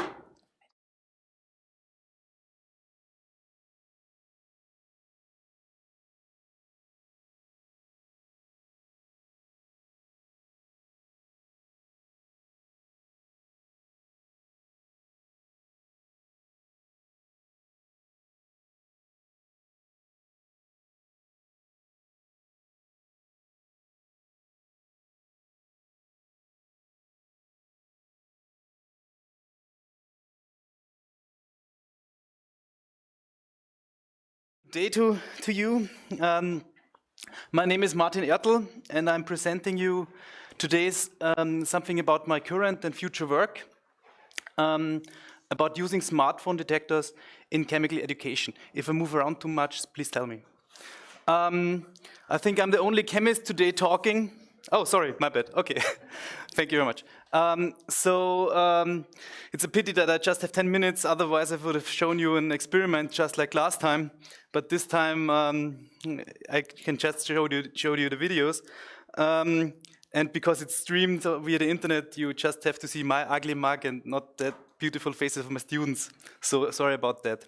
My boss is Uwe Mankovius, who is the man who kicks me in the butt when I don't work properly, but the content is from me. So, the presentation today will be two parts. One part will be an application that I already did with smartphone detectors. It's part of one of the papers I'm publishing, hopefully soon, 1 year or something, or half a year maybe. And the second part will be about what I want to focus on in my PhD. Oops, sorry. So why should we use smartphone in chemical education? Yeah, there's been some work about that already. Today, almost every student has a smartphone, and if you work in groups of 2, you will have a smartphone in every group. There are a lot of possible applications. For example, we've already seen stuff like augmented reality today, a lot of applications of apps. You can search the internet during the lecture. And there are also access to sensor technology. It's better. So you have access to sensor technology. For example, you can measure light intensity, loudness, you can measure the frequency of a tone, you can measure acceleration, how fast the telephone moves, and so on and so on. This has all been done already, for example, with Google Science Journal, which is a free app. I don't want to make a... From a personal experience, when students can use their phone, they're happy about it, which maybe is like not so good that when they cannot use it, they want to use it, but that's a different thing. So I want to show you one example of a chemical reaction that I hope everybody of you has seen already. Otherwise, I have to complain to your chemist teacher. So this is a reaction of, this is my hand. So this is the reaction of hydrogen burning. And because hydrogen is lighter than normal air, it has a lower density than normal air, it even floats. And this is when you burn pure hydrogen. But what happens when you burn a mixture of hydrogen and oxygen is that you have an explosion. I would have liked to show you that. But, yeah, that's something the students like a lot, really a lot, when something explodes. And I made a design of an experiment where I asked the students to mixture different kind of ratios of hydrogen and oxygen and measure the loudness of the explosion. Okay? So this is the experiment. I will show you the data, what that could look like when I did it. So here you can see the graph of the experiment. So the first peak is the lighter. It's when the bolt hits the piezo crystal, it makes a sound. And when you burn pure hydrogen, you saw the flame, it looked really nice, but there is almost no sound, just like, or something like that. You almost hear nothing.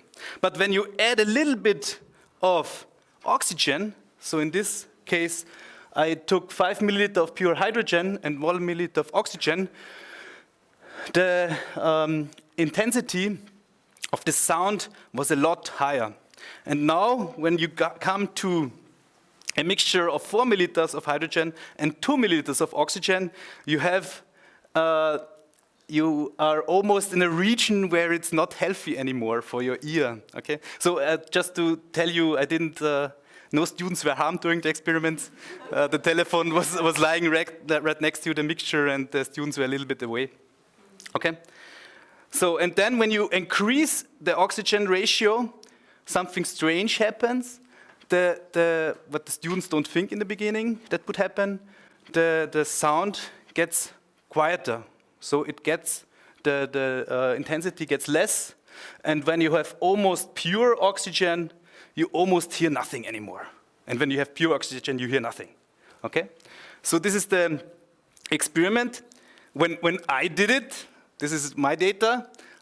You see I worked on a holiday and during night, and it just took like 2 minutes. So it's really fast. The students took about 10 minutes. I also have to say, when the students did it, they didn't do it like that. They tried to find the loudest noise available and didn't do it like me. But okay, it's also okay. But yeah. So when you look at this, I didn't make a graph, but you see that you have the loudest combustion during a ratio of hydrogen to oxygen of 2:1. Okay, which, if you know chemistry, totally makes sense. Why? Because hydrogen, that's the formula of hydrogen. Okay. So this is one way to use your smartphone as a detector for an experiment. And as far as I know, nobody did that because they didn't find it in the internet. So this is something that is already there, Google Scholar. There's a lot of beautiful stuff you can do there. But I want to do something new. So I want to try to use smartphones as colorimeters. So that's not new, but it's new in a way to use it for school. So when you have school experiments, you may remember some colors, some pH measurements, where you see beautiful colors and stuff like that. But when you then come to the university, you will see a gray computer with measurement tools, and yeah, they produce graphs and stuff. But yeah, and for me, when I came to the university, there was a big gap in knowledge and in the application way, yeah? Because before you had a pH meter maybe, or some test stripe, and then you have the device there. And I always tell my students, when you go to the university, it can be like trying to jump onto a train that doesn't stop for some, because it's it's so steep, the difference in the way education goes. And my idea would be to bridge this gap a little bit with the use of the smartphone. So how would I like to do that? For example, there are some pH value indicators that have beautiful colors depending on the pH values. And what people normally do at school now is they have these colors, and they make a mixture and then look compare their own color with the mixture of the standards. Okay, so you have your color, you compare it, and then say, oh, I'm somewhere between 2 and 3. Okay, and but this can be done better. Why? Because if you look at these test stripes here, this is from a paper.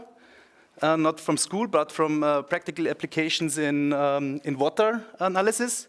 So if you look at these colors here, with the normal human eye, you cannot see really a good difference. But if you use a computer and look at the RGB values, for example, you can calculate small differences that are not visible by the naked eye. Okay?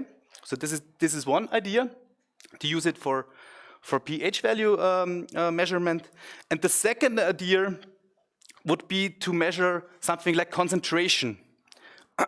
So this is also from a paper that's already done, which reads like a novel signaling tools. It's not novel. You find older papers too, but everybody writes novel. I don't know why.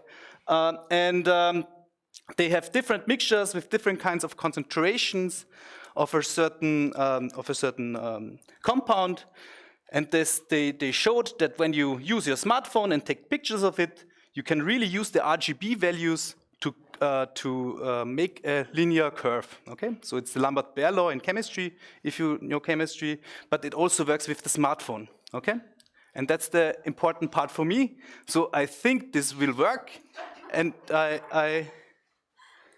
this is the remaining time. Oh, I didn't know that, sorry. Oh, then I have time for more jokes. Okay, so this is it, everybody. Are there any, I want to say thank you for your kind attention. Thank you for all the people supporting me and for your nice ideas that I've already could enjoy. Thank you very much.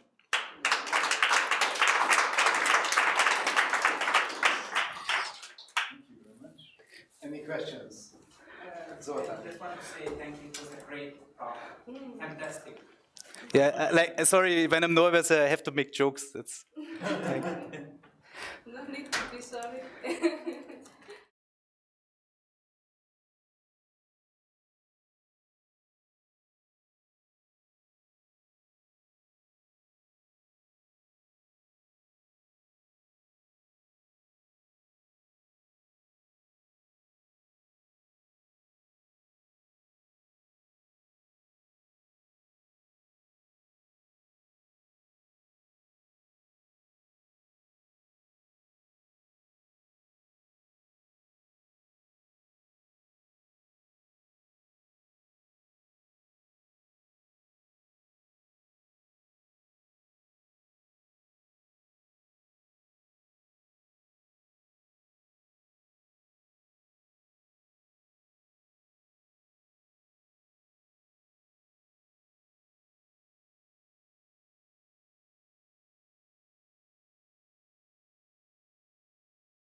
Hello. Hello, everyone. My name is Anastasia from Slovenia, Georgia. I am a physics engineering student at Georgia Technical University. Thank you. And also I am developing geometrical structures which are coming to this team. Now I have some of my works to show right now, and I will share my screen. Okay, there is constructing geometrical artworks and their connection with the mathematics, physics, art, and architecture. In this presentation, I introduce some of new ideas about geometry, and here we have two-dimensional, three-dimensional, and also four-dimensional mathematical drawings, which are connected with this team. And we will see how it's possible to make four-dimensional drawing using architectural projection. Okay, let's begin. My first work is a three-dimensional architectural model. Here we have a three-dimensional model which is constructed with some geometrical forms. We see that in this model, a main figure is cube, and cubes are connected with each other through lines. There are drawn octagons on basis of these cubes, which sizes are getting smaller from right to left. And finally is received this architectural model. Is it? We cannot see your screen. I just share it and. Okay, no problem. We thought you were sharing it already. That's the misunderstanding. Sorry. Thank you. Okay, sorry.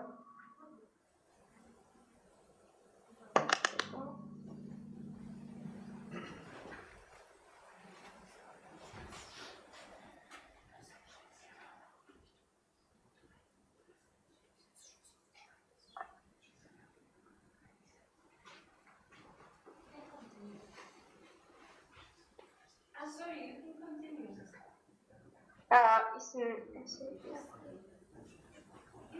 It's shared my screen. I'm sorry, it's my fault.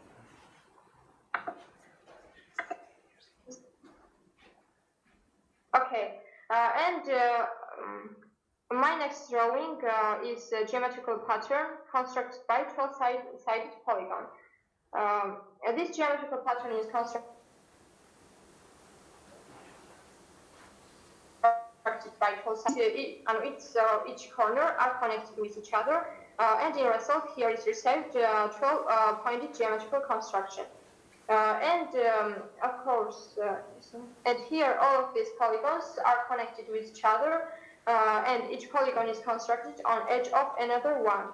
More specifically, here is a polygon in the center, and other ones are constructed across this polygon. In the result, we received this geometrical model. Okay, my next drawing is a three-octagonal pattern, a three-dimensional octagonal pattern, and here is presented how are connected 8 octagonal prisms with each other, and the lower bases of these octagonal prisms get together in the center and receive construction which is shown in right photo. You see it. Here is connection between mathematics and art in this pattern, and also it includes some architectural aspects. Okay, my next drawing is 3D model of perspective dodecahedron, in which we have a four-dimensional model also. Here we have a three-dimensional model of perspective dodecahedron, and the dodecahedrons, each side is presented by lines of perspective projection. That's why it's called this name. And if we observe it, we will be able to notice how perspective lines get deep on its sides, and creating little pentagons in the middle. You can see it here, and these pentagons are closing each other and making perspective projection too inside of dodecahedron. And perspective projections gives opportunity to create four dimension. So we can say that four-dimensional perspective projection is used to create four-dimensional dodecahedron. And here is let's say how we are able to create four-dimensional by architectural projection. My next drawing, last is the dodecahedron's 3D model. This drawing, which is shown on this picture, is my recent work. And there we have presented 30 dodecahedrons. Distribution of them creates hexagonal form. Each dodecahedrons. Sorry, I don't understand because now you're describing a picture, but we cannot see anything. I just share it, and why I don't know. Okay.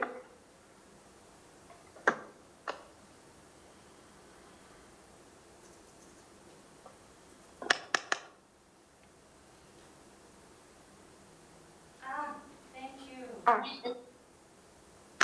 Okay. Can I continue? Yes, thank you. And essay.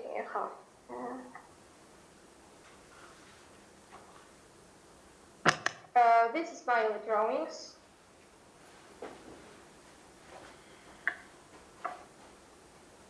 And this is my last work, which I made recently. And there we have presented 13 dodecahedrons. Distribution of them creates hexagonal form.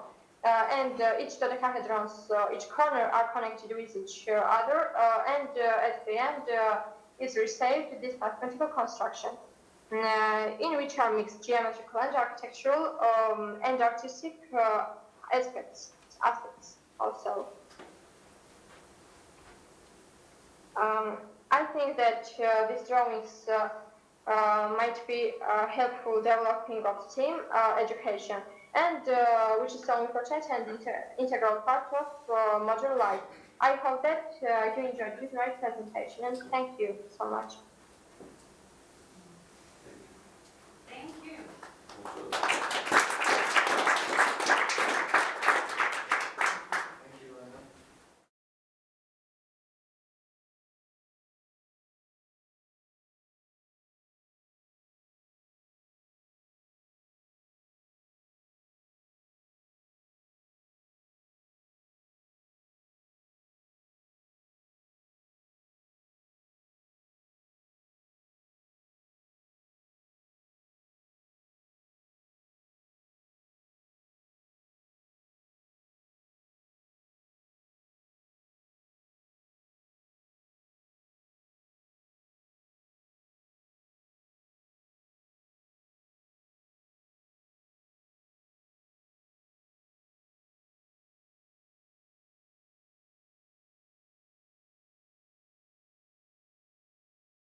on micro game and my mobile micro game for STEAM education, and I have to put those logos because I am here with a scholarship, a joint scholarship between Ministry in Indonesia, Ministry of Education in Indonesia, and Ministry of Education and Research in Austria, and managed by OEED.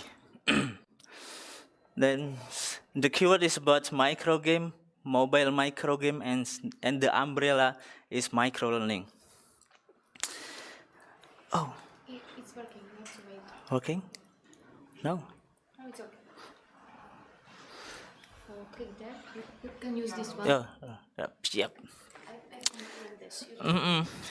Yes, and this is the very beginning of my PhD study. Thought that I've been here for 1.5 months, and I will be here for 3 years. So I'm doing full my PhD here. And for my research, I really need a definition about micro games and especially mobile micro games. But there is no single definition agreed about that.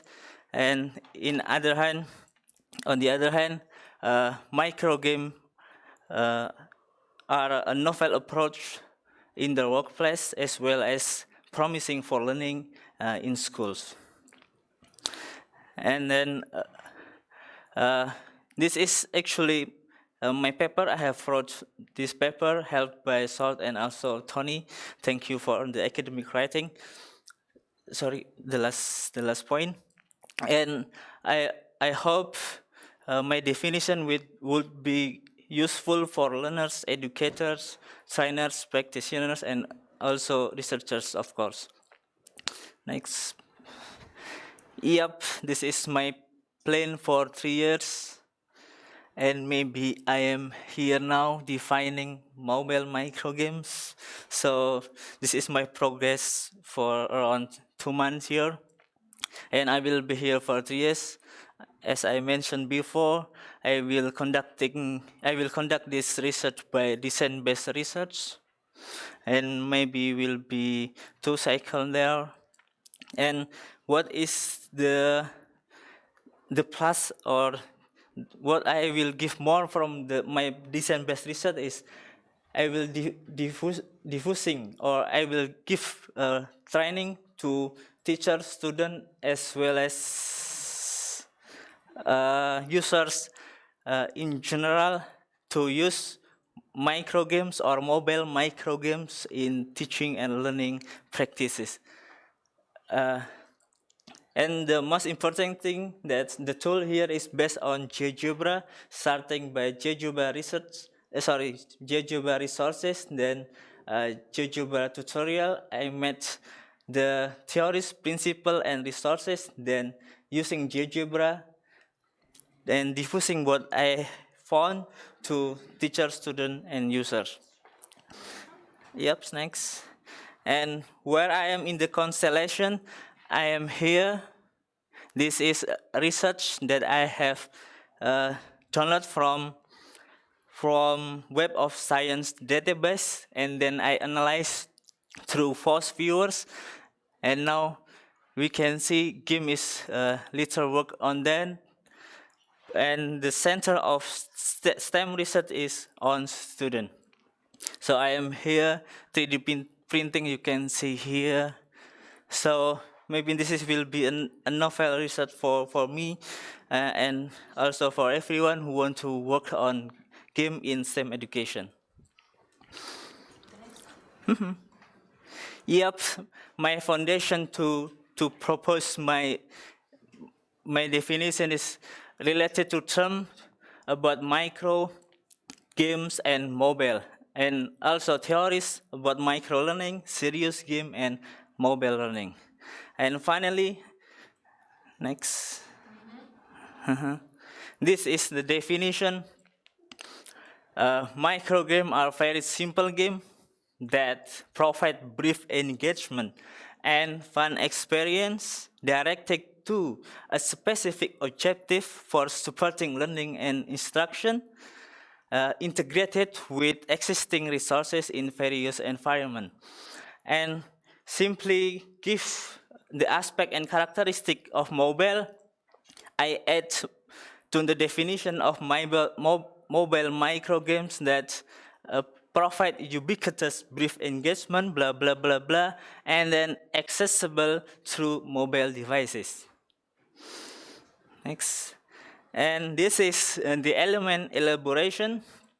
Very simple games mean that it's really simple, straightforward, and focused. No prior knowledge to play in the games, and this is very easy game. And ubiquitous means freely reachable anytime and anywhere by players. Brief engagement that gives short engagement but meaningful, and then also give fun experience. And then using mobile devices, I have read some paper debating what is actually mobile devices, and I found that the mobile devices is smartphone, tablet, and personal digital assistant. Laptop maybe will be mobile and also portable, but that is really awkward, and if we use it by working and in daily basis regularly.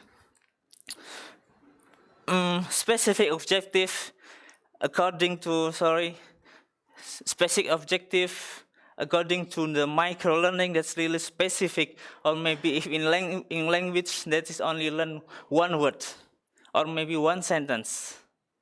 Okay, next, to be faster.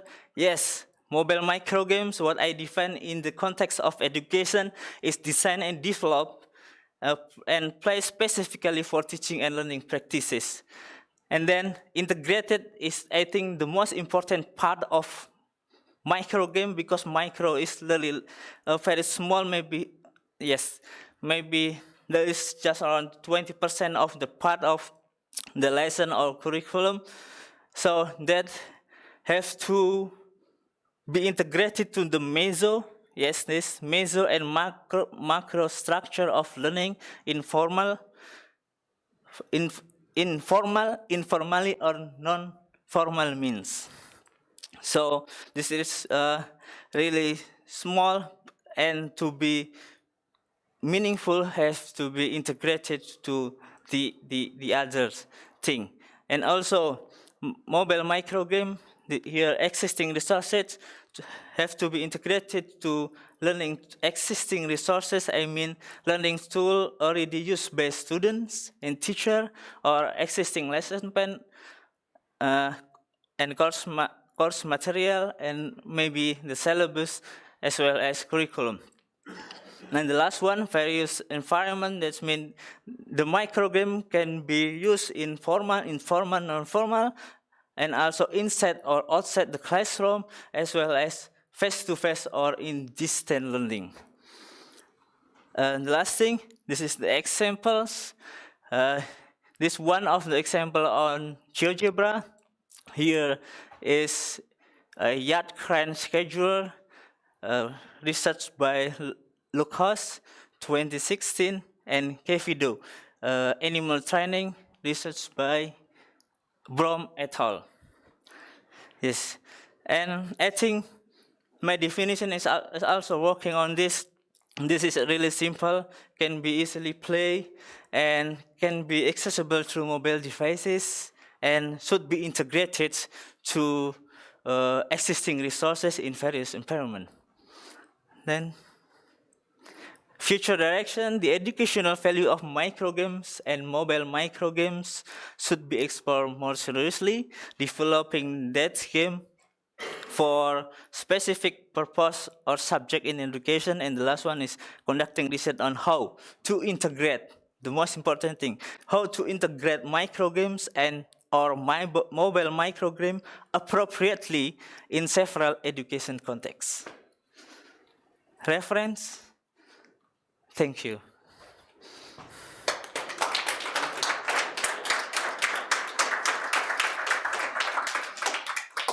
Very good. Any questions? Actually, I really need your feedback about my definition, because I had quite hard discussion with Salt and also Tony about very simple games.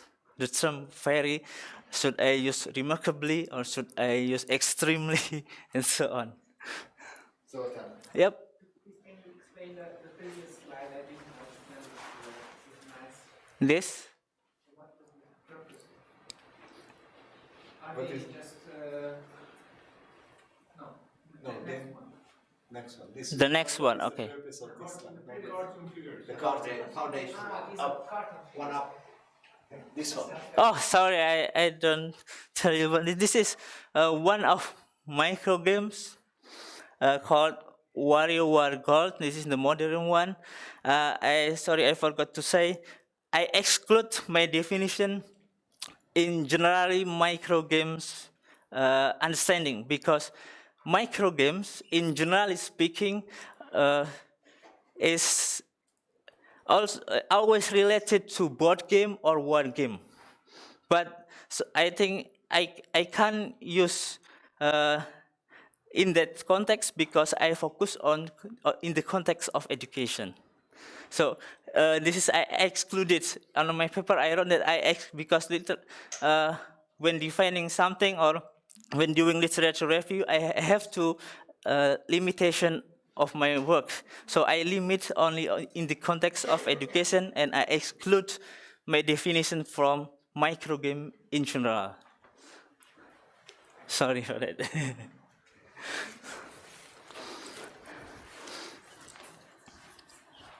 Tony, maybe